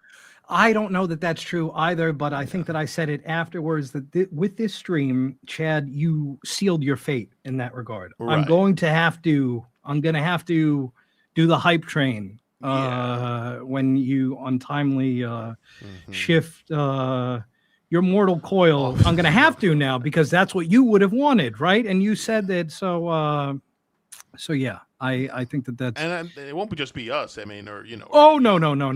There'll be it'll be an event in the Dabbleverse, and it'll be festive. It'd be a nice way to get sent off by to be Chad's dead. I Can't wait like to to see what say, Stancil has planned. because I know his family's going to be watching this, his brother, his mother. Honestly, from deep down, I mean this. Good riddance. Yeah. Evil. Bye. Bye, Aaron. Bye, Kevin. Bye, Ski Mask. You're a fucking asshole to me. You're a piece of shit. That's what matters. As you all remember, let's play his greatest hits. He put my phone number, my old phone number out on there, on the internet, on Twitter, on Reddit. Could you imagine doxing somebody on the internet? This guy deserves death. He had me in a Bahamas police station for over 6 hours. I almost got deported because of him. I can't work the comedy zones because of him. So he literally had 7 clubs I could not work because of his prank. So with that being said, go fuck yourself. I hope you burn in hell. And you won't be missed. Your show sucked. And I just want to put it out there. If anybody wants to donate today, there's obviously supertip.gg, Z-Man, super chats. 100% of the proceeds are going to me. Fuck his family. And Kim, let it not be said that I'm a hack here. Let me play devil's advocate. I didn't shed a tear for Henry Kissinger, right? Because he was responsible for the deaths of hundreds of thousands, who knows, maybe millions. Ski Mask was not Henry Kissinger. He was mean to you and he got your gig fucked up. That's it. So yeah, in this case, yeah, disparaging the dead when it's just a normal guy, actually a guy who died young. Yeah, no. Fuck them for all the work that he fucked me over on with the comedy zones. And if you would like to put something in a super tip in memoriam about him so his family can see, that'd be great. Or a super tip. Yeah, bring the family into this, right? And also, this is in the in that brief when he did the demonetization work. So he had a fig leaf to go on super tip. This is when this is a voice chat. I think it's only appropriate that we honor his legacy appropriately. Let's also talk about how he had a show called Sad Chad. Oh no, death directed by Frank Pellegrino and Chrissy Mayer, where they told him I was the next Stuttering John and they need to go after me. So he said, okay. So he did a show called Sad Chad. So we're going to honor his legacy the best way we can. this morning. Hey, it's an now. emergency pop-up show. I was not planning to go live today. I was going to take the Classic. I wasn't going to do a show today. day off. I'm taking my computer in, but and again, I got to say Taking the his most computer into the shop. credible news source out there for You all do of that you. The weekly. shit first. I got to break these. I got to break the news, and it's 100% confirmed.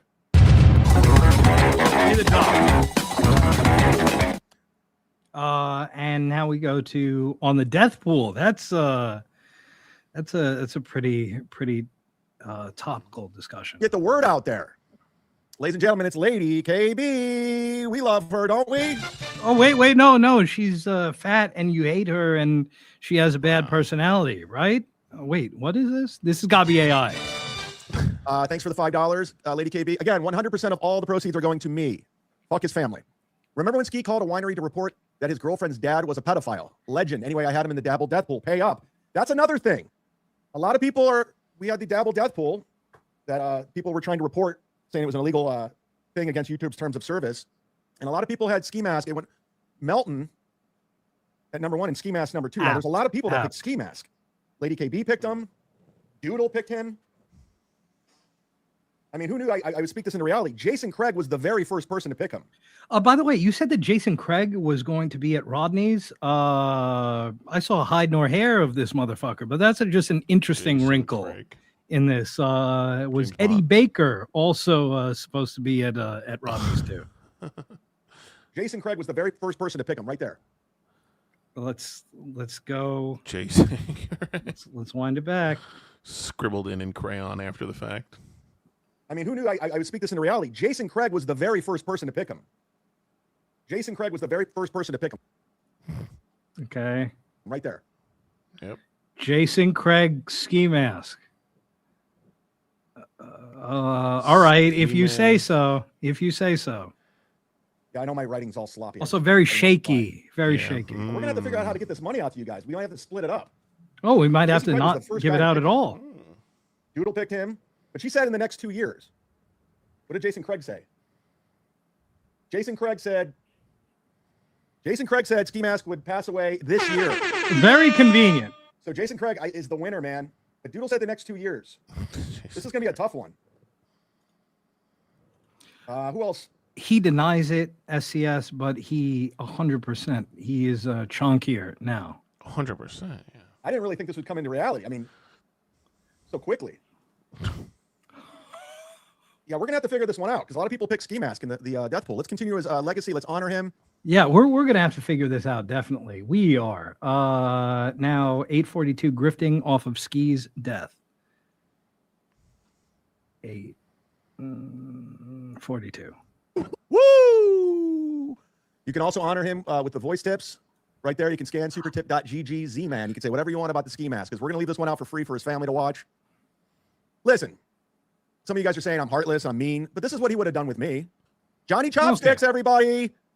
He's honoring Ski Mask's legacy. We are totally grifting off his death. I'm totally 100% grifting off his death. You got it. And again, remember at the top of the episode when Aaron was so butthurt at people say, "Oh, and these guys immediately are saying, oh, this guy's grifting off his death." He is saying he's grifting off of Ski's death.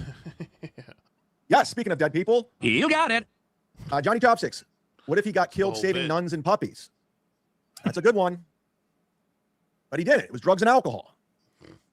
But my sources have confirmed this. I've talked to, I know Vinny Cash called me late last night. He never calls me. I know Vinny Cash was tight with Ski Mask. I know Vinny Cash was on a mission to unite us. He's like, come on, he's a good guy. You guys need to squash this. And I had to remind him. I've heard that Vinny Cash is a good guy. Doodle, here she is, everybody. I picked him first and said within the next 2 years. Doodle, I have Jason Craig first. I might have to split the money.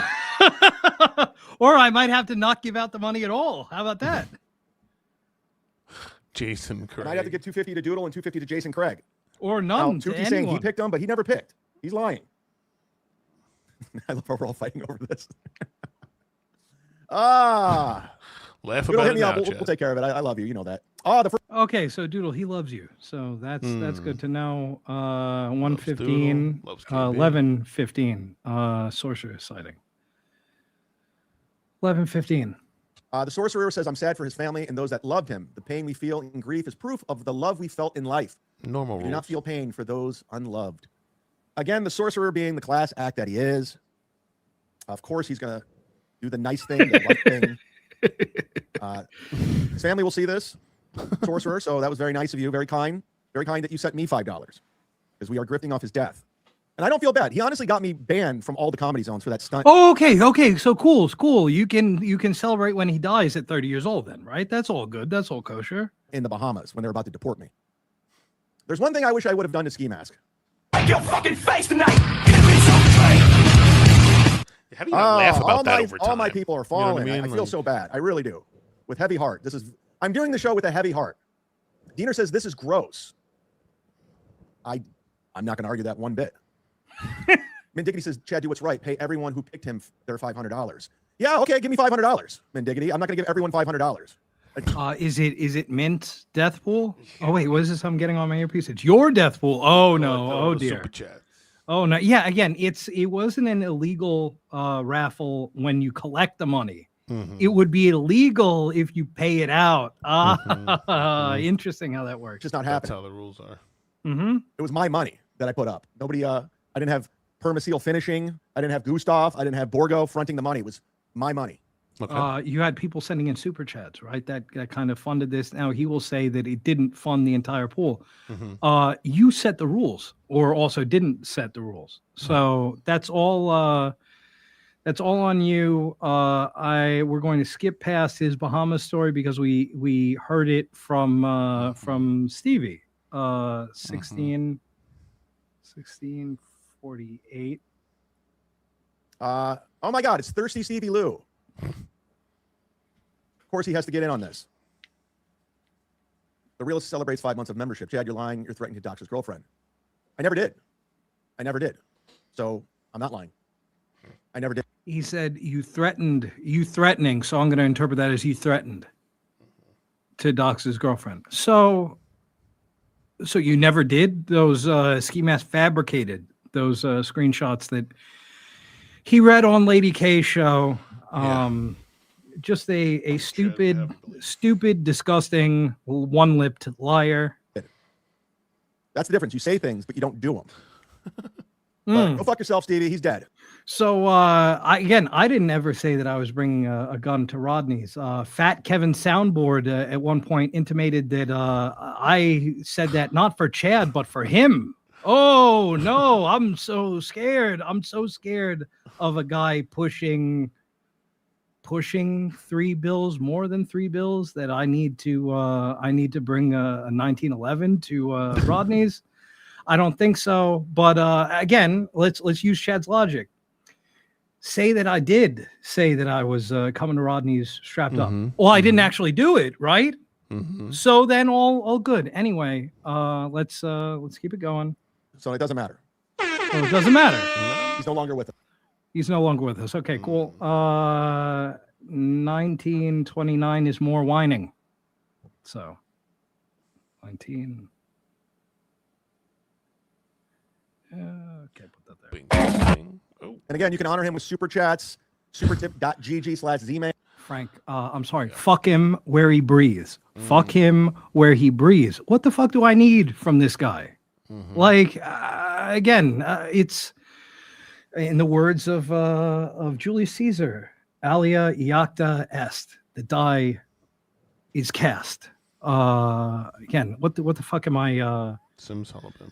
Yeah. I'm good. I appreciate it, Frank. I genuinely do, but I am completely good. And friend of the show, Malware. Hey now. Late, but ATP is the lowest form pulling girls, plus she's sneaking off with the island stuff. Yeah, bro, it's so cringe. It's so like it's damn near caricature-ish. Like he really thinks that he's doing something. Whatever happened to speak softly and carry a big stick, right? Like again, and he's shocked that this woman is pregnant and still asking him for money. That's because you presented yourself as the kind of guy that might do that shit, and he has the nerve to talk about simps, right? Like again, Malware does well, I do well. That doesn't have to come up, right? Like you're certainly not leading with that because you don't want that kind of woman that does that shit. But this guy is going to tell all of us. What are, Anyway, what are those San Diego? What is SGD? Where's that? I have no clue. I'm gonna have to look that Senegal up. dollars. Whatever happened to Gary Cooper? Malware's a fucking worldly motherfucker, huh? Yeah, he is. Thank you for that. And with voice chats, and we'll leave this one out for free for his family, his brother, who was also an asshole to me. Let's not forget him sending his friend down here to fight me. My man's what was that guy's name? Does anybody remember that guy's name? The guy who came to my house to fight me? His brother, I remember, put my phone number on Twitter, and he got his account suspended. There's a lot of great things they did. A lot of great things. Good. But we will honor his passing. This is how he would have wanted it. But we were almost close. Vinny Cash literally almost had us together. He says, come on, he's a good guy. You guys should do it. So I unblocked him on Twitter. And literally within 24 hours, he called me a faggot and a couple other things. So I was like, wow. Good. I never met the guy. But here's his YouTube page. In fact, let's go over here and look at it. I'm assuming Jim Stancil will take over this YouTube page. He did. He hadn't recorded a show in a long time. When was the last time he did a show on his YouTube page? Oh, yeah, there's the Sad Chad show. The last live he did was 11 days ago. It was Jim Stancil, though. So he didn't do any shows. Yeah, it was all Jim Stancil. The last Ski Mask show was a month ago. Let's take a look. Okay, so then he watches it. Now we're going to Teamster Tim said 23, 22. 3. Okay. He thought I was fucking around, so I showed him my my YouTube. This is crazy watching his last show. W-Man says we really shouldn't make light out of his death. We're all headed there someday. Any one of us could get sick or die in the next second, and no one's safe. 100%. I comedy. Like I said, that's why I did this Dabble Death Pool. Literally one of us. DabbleDeathpool.com at any moment. Even me. But honestly, you guys would be doing the same shit with me, right? There's no question he would be laughing about this. This was his vibe. This is what he did. Besides, Teamster Tim told me I need to go hard in the paint.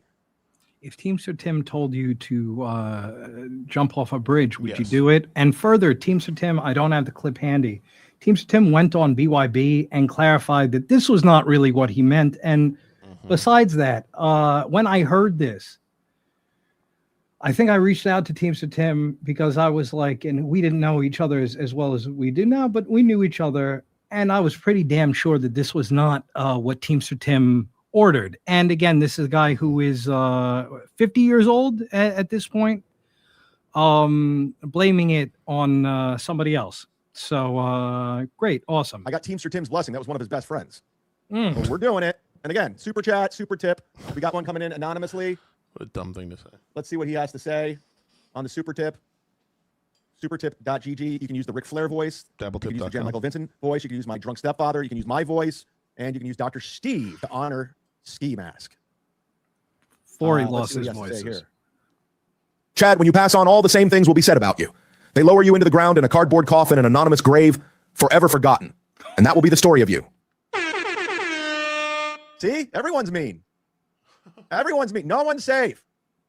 Man Dignity says, we know Stevie. Feelings don't care about facts. Of course, Stevie's trying to make a name for himself off this. He's very thirsty. Everybody's making a name for themselves, right? That's how anybody who criticizes you is making a name for themselves. It couldn't be that this guy was actually boys with Ski Mask, right? That's not Occam's razor wouldn't tell you that that's the simplest solution, right, Chad? No, he's looking for clout. He needs attention very badly. That's his MO. Any way he can get attention, he's going to do so. Not like you, though. 2901. Let's call Teamster Tim. Well, it looks like we were, even in this emergency Ski Mask is Dead episode, looks like we were a little light on the content. Somebody confirm. Let's call Teamster Tim. I don't know if he'll answer. Because Teamster Tim actually liked Ski Mask. He was friends with. Here's the thing. I never met Ski Mask. I've never met the guy in person. So one day, Vinny Cash wanted me to squash it with him. I tried, and he just came at me hard on Twitter. Oh, no. B-Dabbler Network says, way to be the first to capitalize on this financially. Congrats. 100%. I said 100%. I am totally grifting off his death. I'm the one who broke the news. 100%. 100% of the proceeds go to me. Super tip, super chat, memberships, all goes to me. Considering he got me banned from the Comedy Zones for his stunt in the Bahamas. We're going to collect. We're collecting. This is how he would have wanted it. No money goes to his family, to the Shackelford family. Nothing goes to him. Nothing. Go cancel your Patreon to Ski Mask Collective. Wait, that's fucking with somebody's money. Well, we would never do that, right? Back to Boozmock war. is evil for doing that, actually. So, all right. I must have misheard that because he misspoke. Listen, we're in the shitverse. We don't make friends here. Everyone's an asshole. They got 7 shows doing shows on me now. Oh, no. 7 shows are doing And shows they're all on me. not So good. matter, everyone And it's their fault. It's not you being a low cow, as you like to say, right? It's their fault, right? Mm-hmm. Yep. would be doing the same to me. I know how these people work. They would all be making jokes. They'd be talking credit cards, everything else. Now they will. We're gonna Now keep it, they we're gonna will. keep it 100. So if you like to honor Ski Mask, his family will be watching this. I'll keep it out for free. You can super chat whatever you want. Thank You can you, leave a Stone voice Cold. tip of whatever you want. We will put it up on the screen, the big screen, to honor the late Kevin Shackelford. Thank you for calling. All right, let's call Teamster Tim. I don't know if he'll answer. He might be actually hurt. This is a memorial show. Your call has been forwarded to voicemail. The person you're trying to. Of course, he won't take my phone call. Yeah, of course, the guy that was actually friends with Ski Mask won't take your phone call the morning after everybody found out that he was dead. That Teamster Tim. This, what is this guy? Tim's crying right now. He's sad. He's actually sad. He was friends with him. Call Godfrey and get his take. Godfrey doesn't know who Ski Mask is. Oh, and look at his little smirk. Oh, Godfrey doesn't know who Ski Mask is, but he knows who I am. And he doesn't have to know it. Just tell him a 30-year-old died and his father found him the day after Father's Day and Yeah. see how he feels about it. Yeah, why not? No, let's not quibble over details, right, Flims? Okay, let's move it along. This is 3537 entitled More Classy Stuff. 35. Little bing, bing, bing, bing, bing. Put that there. Need more semen. Where's the obituary? It has not come out yet. I'm sure it'll be coming out shortly. I'm sure his family's planning the funeral, the calling hours. I won't be attending them. I won't be sending anything on my behalf. I won't be reaching out to his brother. I won't be reaching out to his mother. This is the best it gets, is this show, is you guys honoring him. You want to say anything to him, leave it in a super chat, leave it in a voice tip so his family can see. Good or bad, I don't care. I'm collecting. And by the way, this was supposed to be left up for Ski's family, but this was taken down. This was taken down, because, they were trying to report me. Again, I'm going to use my classic axiom. If you try to report our shit for porn, it will not work because there's no porn on the stream. You can only get reported for shit that you did. I make everything about me. He was 30 years old. Shit, he was young. Philly's blunt. Yes, he was young. But honestly, we've been saying this forever. Like, literally, this is for the past 2 years. We're like, you're going to die. I wasn't wishing it. I wasn't wishing him death. I wished him well. I honestly didn't hate Ski Mask. I really didn't. Okay, so this is pick one. Now we get the reveal, right? Now we get the reveal that actually I don't even care that much about this. I'm just doing some money and I'm a little butthurt. Kim Boley with a $5 super sticker of the pair. The pair is partying, dancing around, has a little party hat on his head, and he is blowing one of those party extendo things. Thank you for that, Kim. Thank you, Kim. But after everything that happened, there was no way I could be cool with him. I was just like, it's better that we just don't speak. Thanks for the $2. Love to see it F the blockhead loser. Love to see it F the blockhead loser. See, we're honoring him. You can say whatever you want. His family's going to watch this. Yeah, exactly. We're keeping it 100 over here. Listen, you know the tone of the show. You know the tone. You know the tone of the show, celebrating a 30-year-old's death. That's the tone of the show. I hate to see anyone die at a young age like that. Oh, yeah, wasn't it? Yeah, didn't Ski Mask make fun of my 9-year-old brother dying? Oh, okay. Then he deserved death. A clip.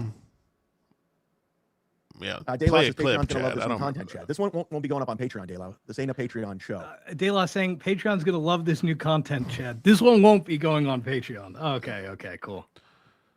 Besides, it's reporting the news. I'm just telling you what happened. He died.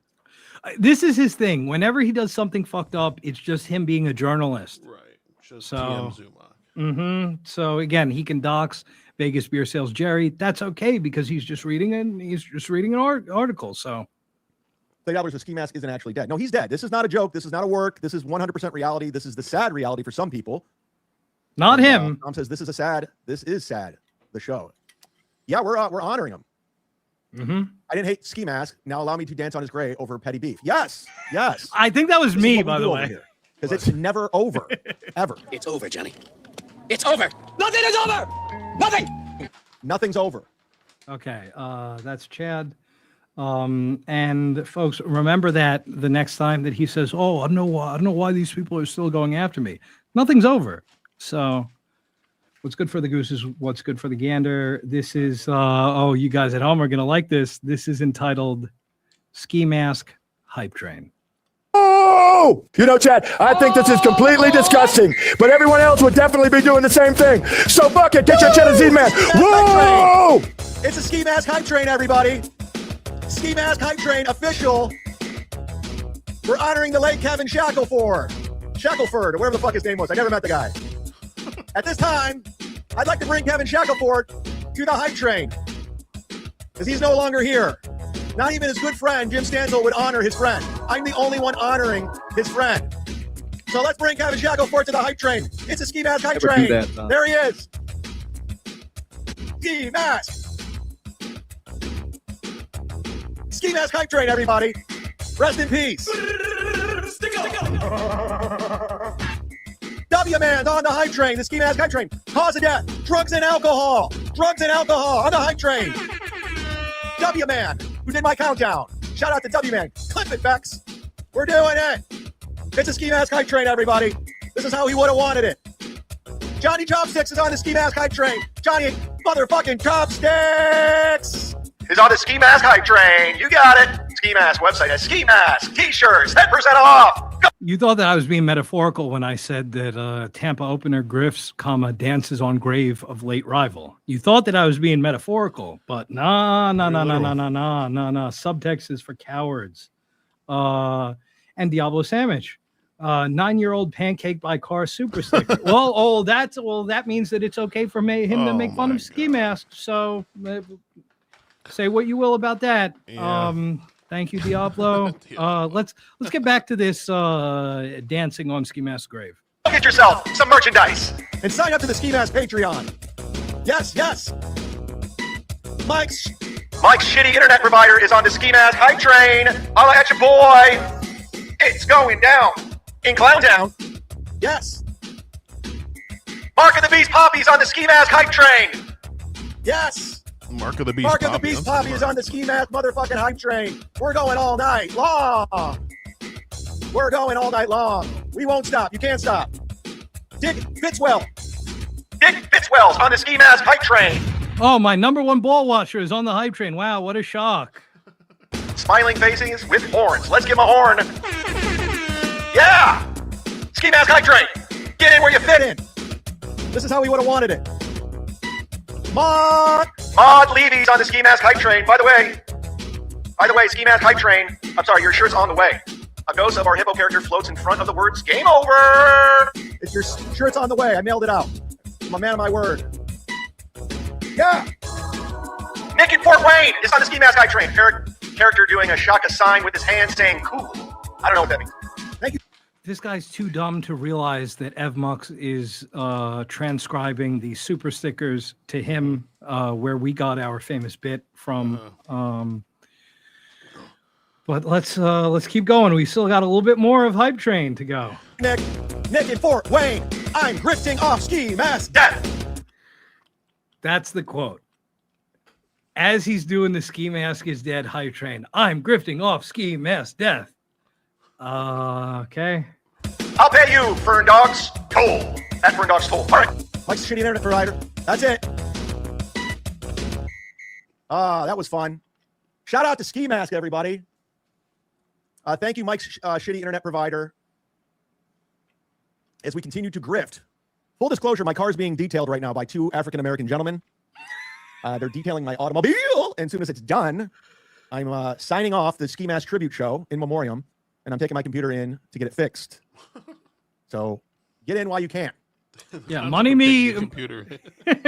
Classic Chad taking his computer into the shop. Now you're going to love this because I'm a nerd. Everybody knows that about me. I love a good teachable moment as a result of that. So we have one here. We're going to, it's entitled Karma, Lesson. But before we get to that, friend of the show, Just Jules, mom getting hollowed out in the back seat of a 72 Buick by a stranger while I plot getting rid of my brother from the front seat sticker. Yeah, that's that's another very descriptive, very vivid as usual with our friend Jules. Thank you for sharing that with us, and thank you for your generosity as usual. Okay, let's hear what lesson does Chad have for us? I'm the mud shark. We don't. These people aren't nice to me. I'm not nice to them. That's just what it is. You can say whatever you want. You can say nice things about Ski Mask in a super tip, a voice tip, a super chat. I'll put anything on the screen. Double tip. David Essence, karma's going to find you soon, Chad. They've been saying that for a very long time. And guess what? People will celebrate. Now they will. Works. If something were to happen to me, God forbid, they're going to celebrate. It's going to be a fun world.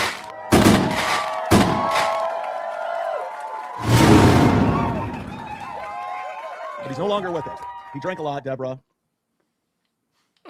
There's nothing I can do. I cannot bring him back. I have no control over it. This was the Lord's decision. I had nothing to do with this.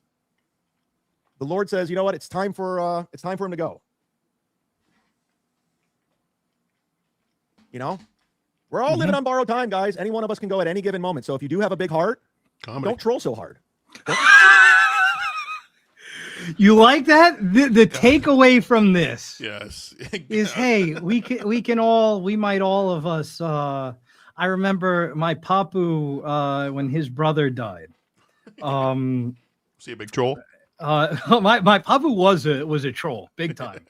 I think that I've said it on this show that when my oldest cousin Danny, he's like 20 years older than me, so he was his first grandchild. So Danny would come over with his girlfriend a while back to Yaya and Papu's house. And one time they're over there at dinner, and he would I'm named after him, so he like had a extra special connection with me, and he elbowed me because he was not a subtle man. He was a Mediterranean style hobbit. He elbowed me and he said, "Hey, what's this? I drop a bomb. So when you two kids gonna get married?" and they were like, "Oh, Papu, he's getting senile in his years." But meanwhile, he didn't give what I admired about him is that he didn't give a fuck about being perceived like that. He was trying to stir the drink a little bit. And another Papu story, when Theodoni died, when his brother died, there was like a young, obviously Greek Orthodox, but there was a young Orthodox priest there who was saying like, and one day we too will leave this mortal realm.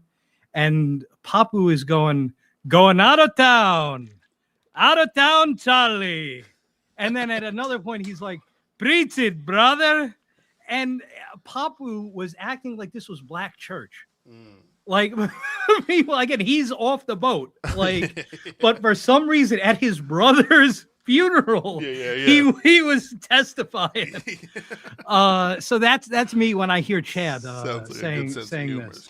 Oh no! Thank God, no. Thank God. But yeah, no. That's me. I'm Papu now. And Chad, preach it, brother. Troll people so hard. That's what it's all about. Troll so hard, motherfuckers want to find me. Maybe this is a chance for a lot of you guys to reflect. A lot of you haters. Maybe you guys can really put things in perspective. Like, do I really hate this guy that much? God smites do I down. really have to go hard cocaine at this guy? Do I really have to do shows and segments and clips on him? Do I have to? The lesson of Ski Mask death is, hey, maybe don't troll Chad so much. Yeah, you troll, God kills you. I agree. Maybe people are going to wake up. Maybe they're going to change their ways. Maybe the show's very important. It wasn't intended to. Everything in the show was supposed to be a grift, 100%. And it was. A grift. But maybe it'll change lives. Maybe some people are like, you know what? I was kind of a dick to Chad. You know, I was kind of an asshole to Stuttering John. You know, I was really, really kind of fucking mean to Patrick Melton. Again, the guy that you call Pedo Melt and Stuttering John, who you lost another Patreon as a result of your going after him. But yeah, no, maybe we should all kind of like Dr. Heal Thyself, I believe they say. You don't know. You don't know. But I break the news. That's the one thing we all know. Okay, we know that you break the news. Yep. Second to last in this episode, 5013 grift, pity party. All right. Wait. No. Oh, all right. Nice to meet either. Super chats. Rumble. Voice tips, super tips, Venmo, bail bonds, Kiki. Streamlabs. Yeah, play the drop. PayPal, Venmo, Super Chats, Rumble Rants. Streamlabs, PayPal, Venmo, Super Chats, Rumble Rants. Get in there. EW45 says, I miss him. This is stupid shit. People talking about each other. This dude had a family. I hate Chad, but I wouldn't be celebrating his death. Wow. That was mean. You said you hate me. That's his takeaway from this. He's saying that he would not, as you are projecting onto all of us, he would not celebrate your death, even though he hates you. And you're, wow, that's mean. See, that's mean. That's meaner than what I never said I hated Ski Mask. I said I didn't have a problem with him. I never once said I hated Ski Mask, but you actually said you hate me. You said good riddance. Yeah. That he's dead at 30 years old, but that's okay. It's worse than anything I said today. That's way worse. Let's check in with Steel Toe. Somebody let Steel Toe know that Ski Mask is no longer with us. So yeah, we saw that. Good word. 58-17. This is the last bid, and it's closing thoughts, aptly named. 58. Okay, put that there. You guys are just bad.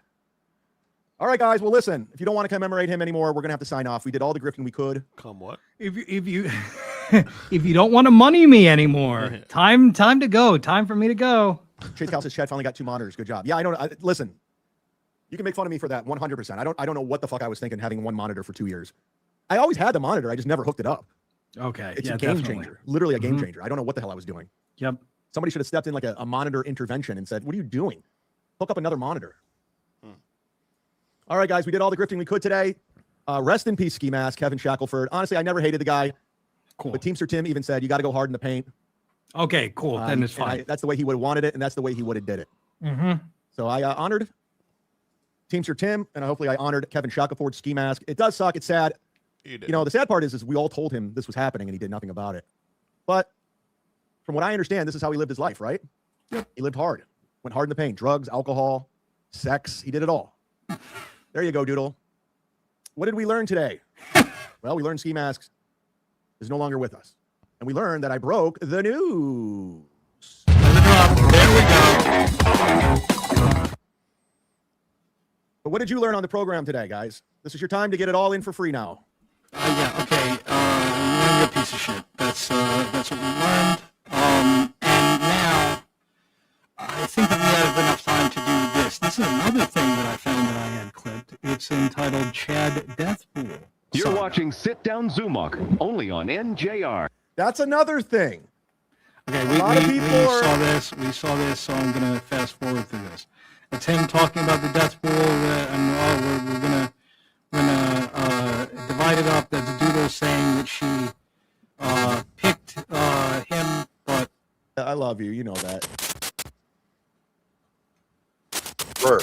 I burped into the mic. Doodle. Burp away from the Chad, mic. I heard Doodle's into the Chad business. Oh, she is? Yep. Wow. They're saying bad audio. Wow, Is that us? Doodle. Oh.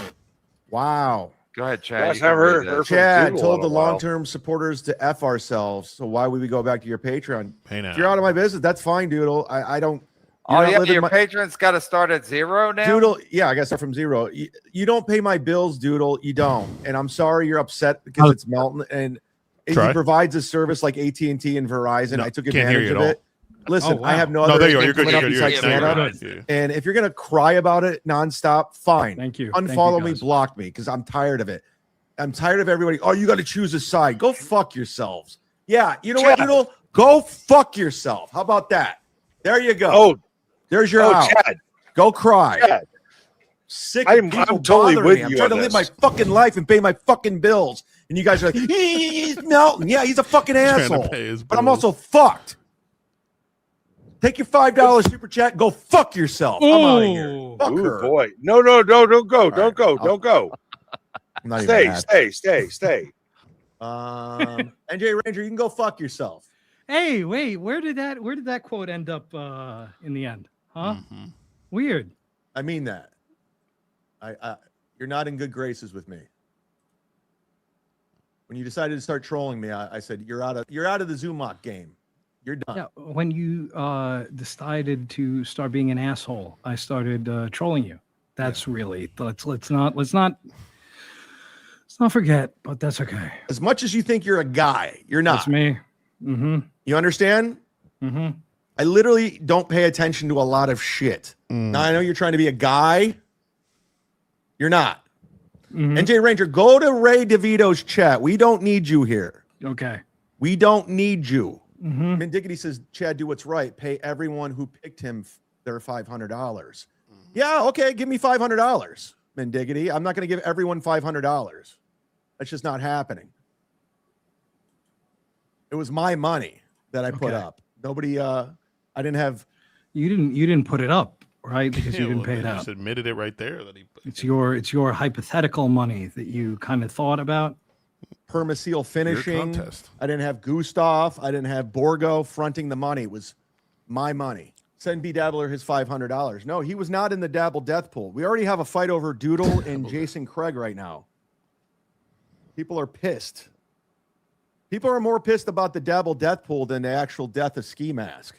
We learned Doodle won the death pool.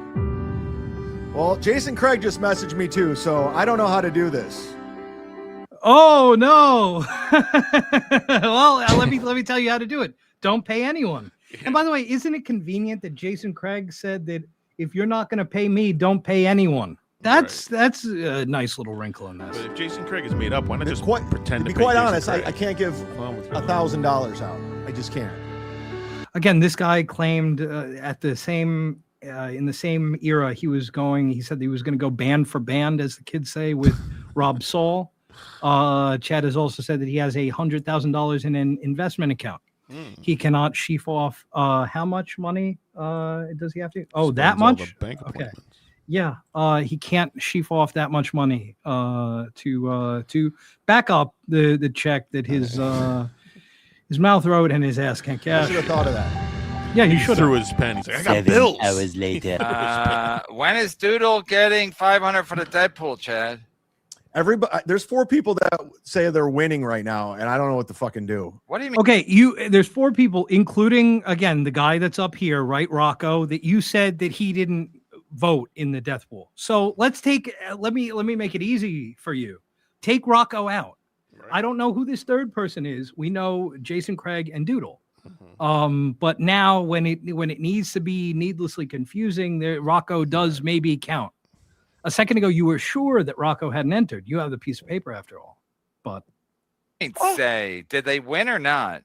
There's a guy named Jason, Doodle, the guy called Thomas McNulty. Now B Next Dabbler saying he won. They all won. yeah, okay. He's clearly you hear Rocco. Like he's clearly fucking around. This is something that you knew as I used the SpongeBob drop 7 hours before. Right? Like you knew that Rocco was fucking around. Now Rocco says that so I don't know. I'm just confused. Like, yeah. Yeah, but B Dabbler's lying. No. But then again, it's against YouTube's terms of service if I give out this money. According to You're people, doing a grift? It was a grift all along? because they were reporting it because they said it was illegal that I was doing this. So I quit doing it, and now they all want paid. Because who knew Ski Mask was going to die right away? Oh, check Doodle. it out. The Jesus Stancil is here. He wants to go show our ball bags to John Benet Ramsey. so that's that. And now let's do. We don't have time for much. So we're big flimsy. We're gonna do a little potpourri. I want to continue in our crusade, our jihad, if you will, against TSN, and I'm going to play this clip. I have said, and I think that this is what prompted some of the backlash. I know that prompted backlash from Shmuel, who claimed that I was having my cake and eating it too, by apparently saying that, Mike Morris and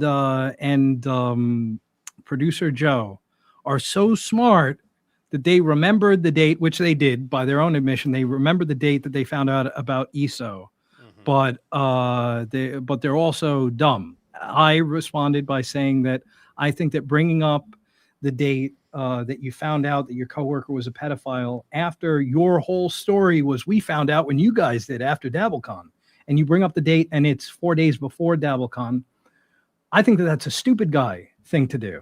Yeah. I never argued that Mike Morris, and certainly not producer Joe, I never argue that they are geniuses, and we're going to prove this right now as we watch from the archive. Producer Joe on Joy Reid. Now, I don't. Oh yeah, no, I have it here.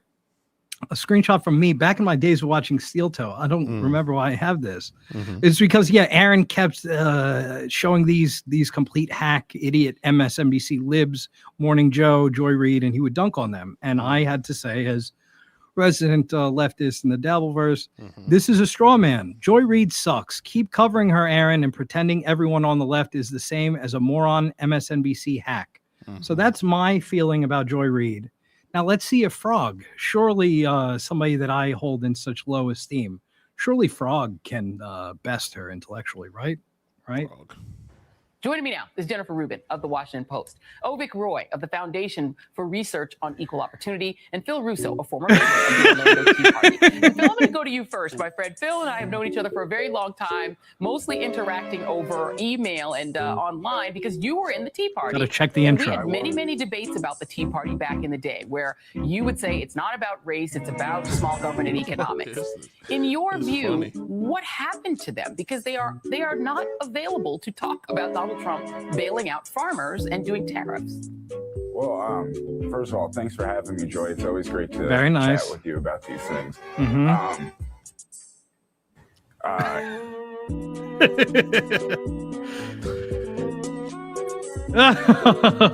But and this is a debate that like I said, we had back then, and that I kind of want to have again, Phil, because there was a sense among a lot of people who were observing those rallies where you'd see the witch doctor, President Obama depicted as a witch doctor, a lot of really racist signage. That the Tea Party was saying it was about small government, and that the funders of it, the people like the Koch brothers, cared about cutting their own taxes and not paying for social services. But then the people who were showing up really just hated Barack Obama. And so I wonder if now that you see that they are silent, that the people they elected are now quietly going along with the idea of a huge farm bailout, that maybe the people who said the Tea Party was not real, that it was really about a discomfort with the black president, maybe were right. Well, I think, Joy, I really think it was real at first.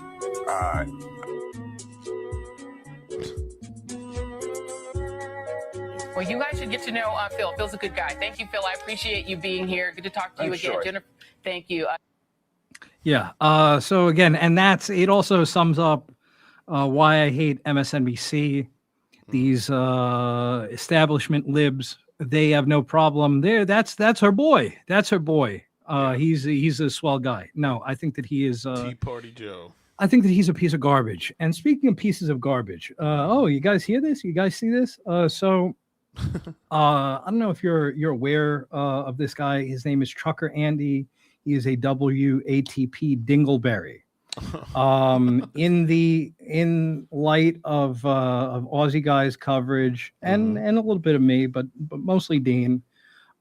He was asked, the panel on UZ, including Panhandler, was asked about what do you know about the Shirley Network employing? Do you think that it's a big deal they employed a pedophile?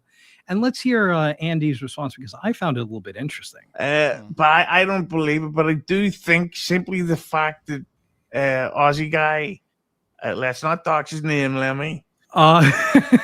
The title of this clip, Rover, is "Sweep It Up, Andy." So yeah. So you prescient as always. Has come up with this clip, come up with this evidence, find these clips. That's all people need to know now. So they're like, case closed. He knew, and he probably was in on it too, and he's probably get victims under his desk during the show. Right, Andy? Or do you think that Aussie guy has a point? I don't know what the point of obsessing over this is, except that Sanders, people somehow think that just because Shuley didn't run to the internet within the minute that he found out. Straw man, that's not what anybody is saying. What Shuley also didn't have to do was lie and say that he found out about it the same way that we all did, right? He could have gone on when he did. his sad cowboy stream after that weekend. He could have said, "Oh, we found out about it last week, and I just couldn't cotton to bring it up to you folks." That's what he should have said, right? We're not saying the moment that you know, and that would have been great transparency. It would have ruined your fun weekend up at DiddleCon. But again, you're going to see a couple of straw men from this guy. And the minute that he announced that ESO wasn't on the show anymore, that time span of him knowing that we're getting that he had a pedo in his employ doesn't make like quad father right. It's just like what it's like Bill Clinton trying to get you to define what the definition of the word is. The amount of time. By the way, a more recent version of that reference is Jordan Peterson. Well, first you have to define what is. Yeah. So yeah, again, Bill Clinton was president when I was born. His second term actually when I was born. So anyway, that it took Shuley to learn the real information and break it to the public is irrelevant. I don't think that he knew that ESO had CP. That's not what anybody's saying. This is straw man number 2, old Mersh. Let's see. Nobody, neither Dean nor I, nor the Pineapple alleged that. We are saying when he found out that the dude he employed was a diddler. Let's keep going. And whatever that struggle was, he did not know that. I wouldn't. Pineapple I can't not allege. fathom. Neither did we say that, but that there's some cabal of the Shuley network sharing hard drives. I don't believe that, and I don't give a shit how long it took Shuley to figure out how to break it. Again, people are still covering. Take it up with Uzi. Right? Like, and again, we did find new information from these guys' own mouths. I get it. If you like these guys, I would be conflicted too, but I like that cat. We're going to keep, I like the cat too, but we're going to continue covering this. I'm going to roll this back for a second because we're going to see a little tone shift from this guy. Don't give a shit how long it took Shuley to figure out how to break it to his audience that ESO wasn't on the show anymore and why.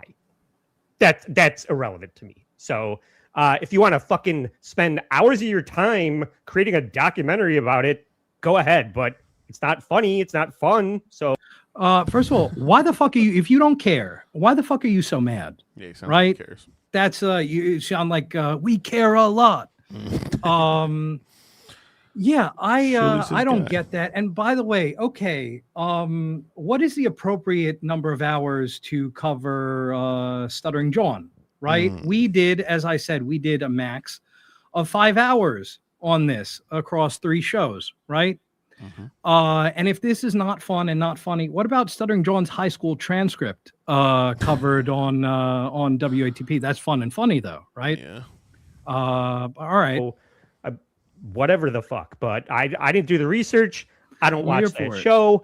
I don't fucking know ESO in any fucking way. And it's not Ooh. fun. It's not entertaining. Okay. Why do we have to keep fucking talking about it? Okay.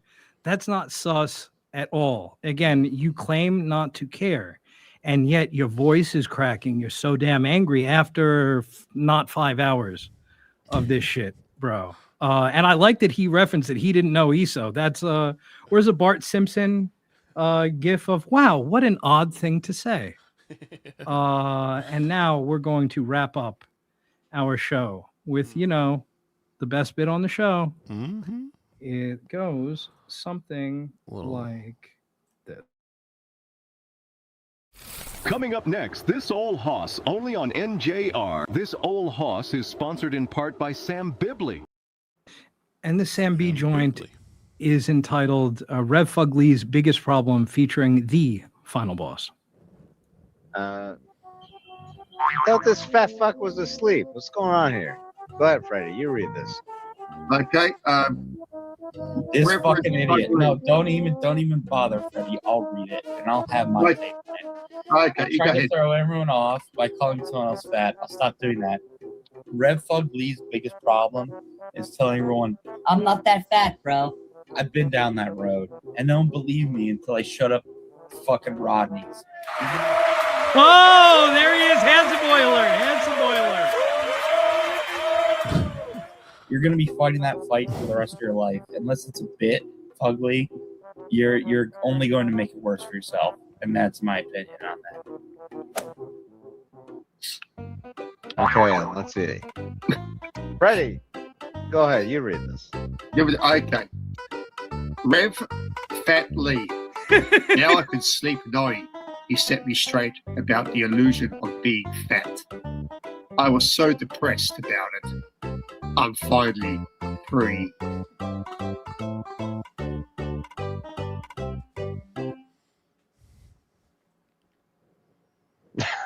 You know, Freddie, he took a long time to come up with that too. It did.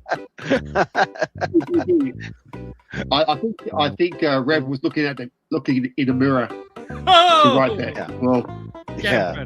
You know what? Sorry, Rev. I didn't get the reaction you wanted because you didn't super chat that in. Yeah. Send that to Granny. Send that to Granny and the fucking puppet, and I'm sure they're gonna fucking belly chuckle over that one. Yeah.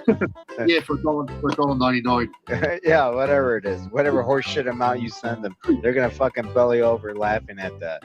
$4.99 from Rev says, Electric, would you like to be the co-host on RFL Live? Before you say yes, I should share that 2K. 2K is the band leader. Oh, RFL's always a joy. Reverend, another $2. I just asked my wife for a divorce. Thanks, Penny. That's nice. I don't know why, because I didn't address anything that you were saying. But go ahead. Hang on, got one more super chat. We're not bringing him in. He's on his.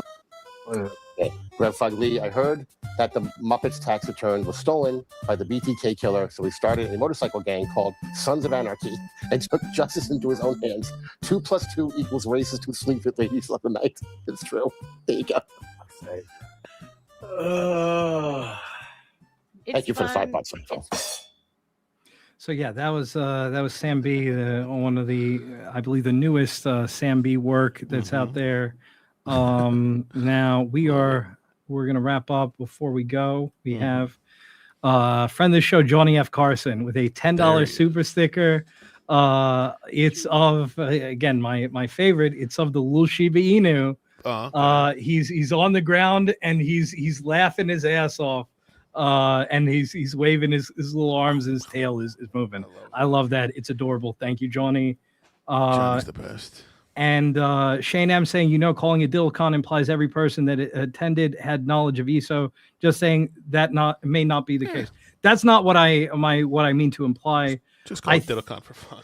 Yeah, we're calling it DilCon because of as a play on Dabble, and also because the news was broken afterwards. It's linked to that. Now we found out that these guys, by their own admission, knew 4 days before.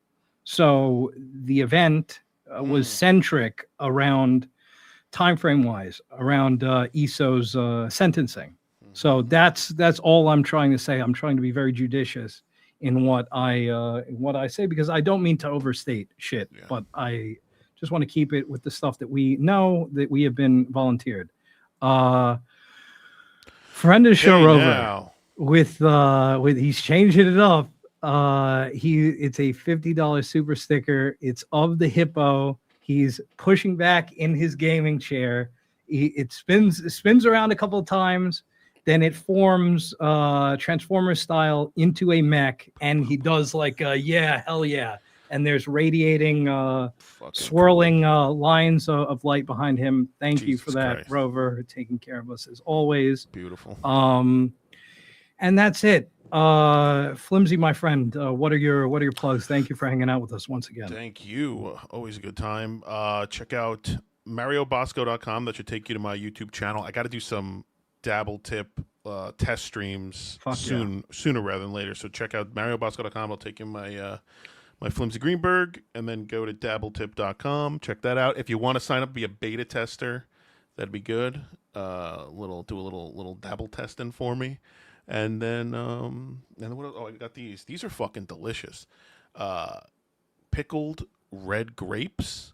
Ooh. I ordered them off of TikTok. I love pickled shit, but I saw Grillo's was making them, but they're red grapes and they're pickled. Fucking, I don't know, just so good. There's something interesting about them. They're, you know, they taste like apple pie to me. Would you say that they have a little bounce to the crunch? Little bounce to the crunch. Thank you. I just had to confirm that. Perfectly a bounce to the crunch. Thank you. Okay, so I am at NJ Ranger 201 on everything, YouTube obviously, but also Twitter and Steam. If you haven't hit the like button already, please hit the like button for us. Thank you. And more importantly than that, please leave a comment for us. I laugh my ass off. I appreciate that, like funny comments, heartfelt comments. I love it all. We are going to be back next week, and we will see you then with bells on. Meanwhile, at the Legion of Doom, they met someone they did not expect. Welcome to the real world.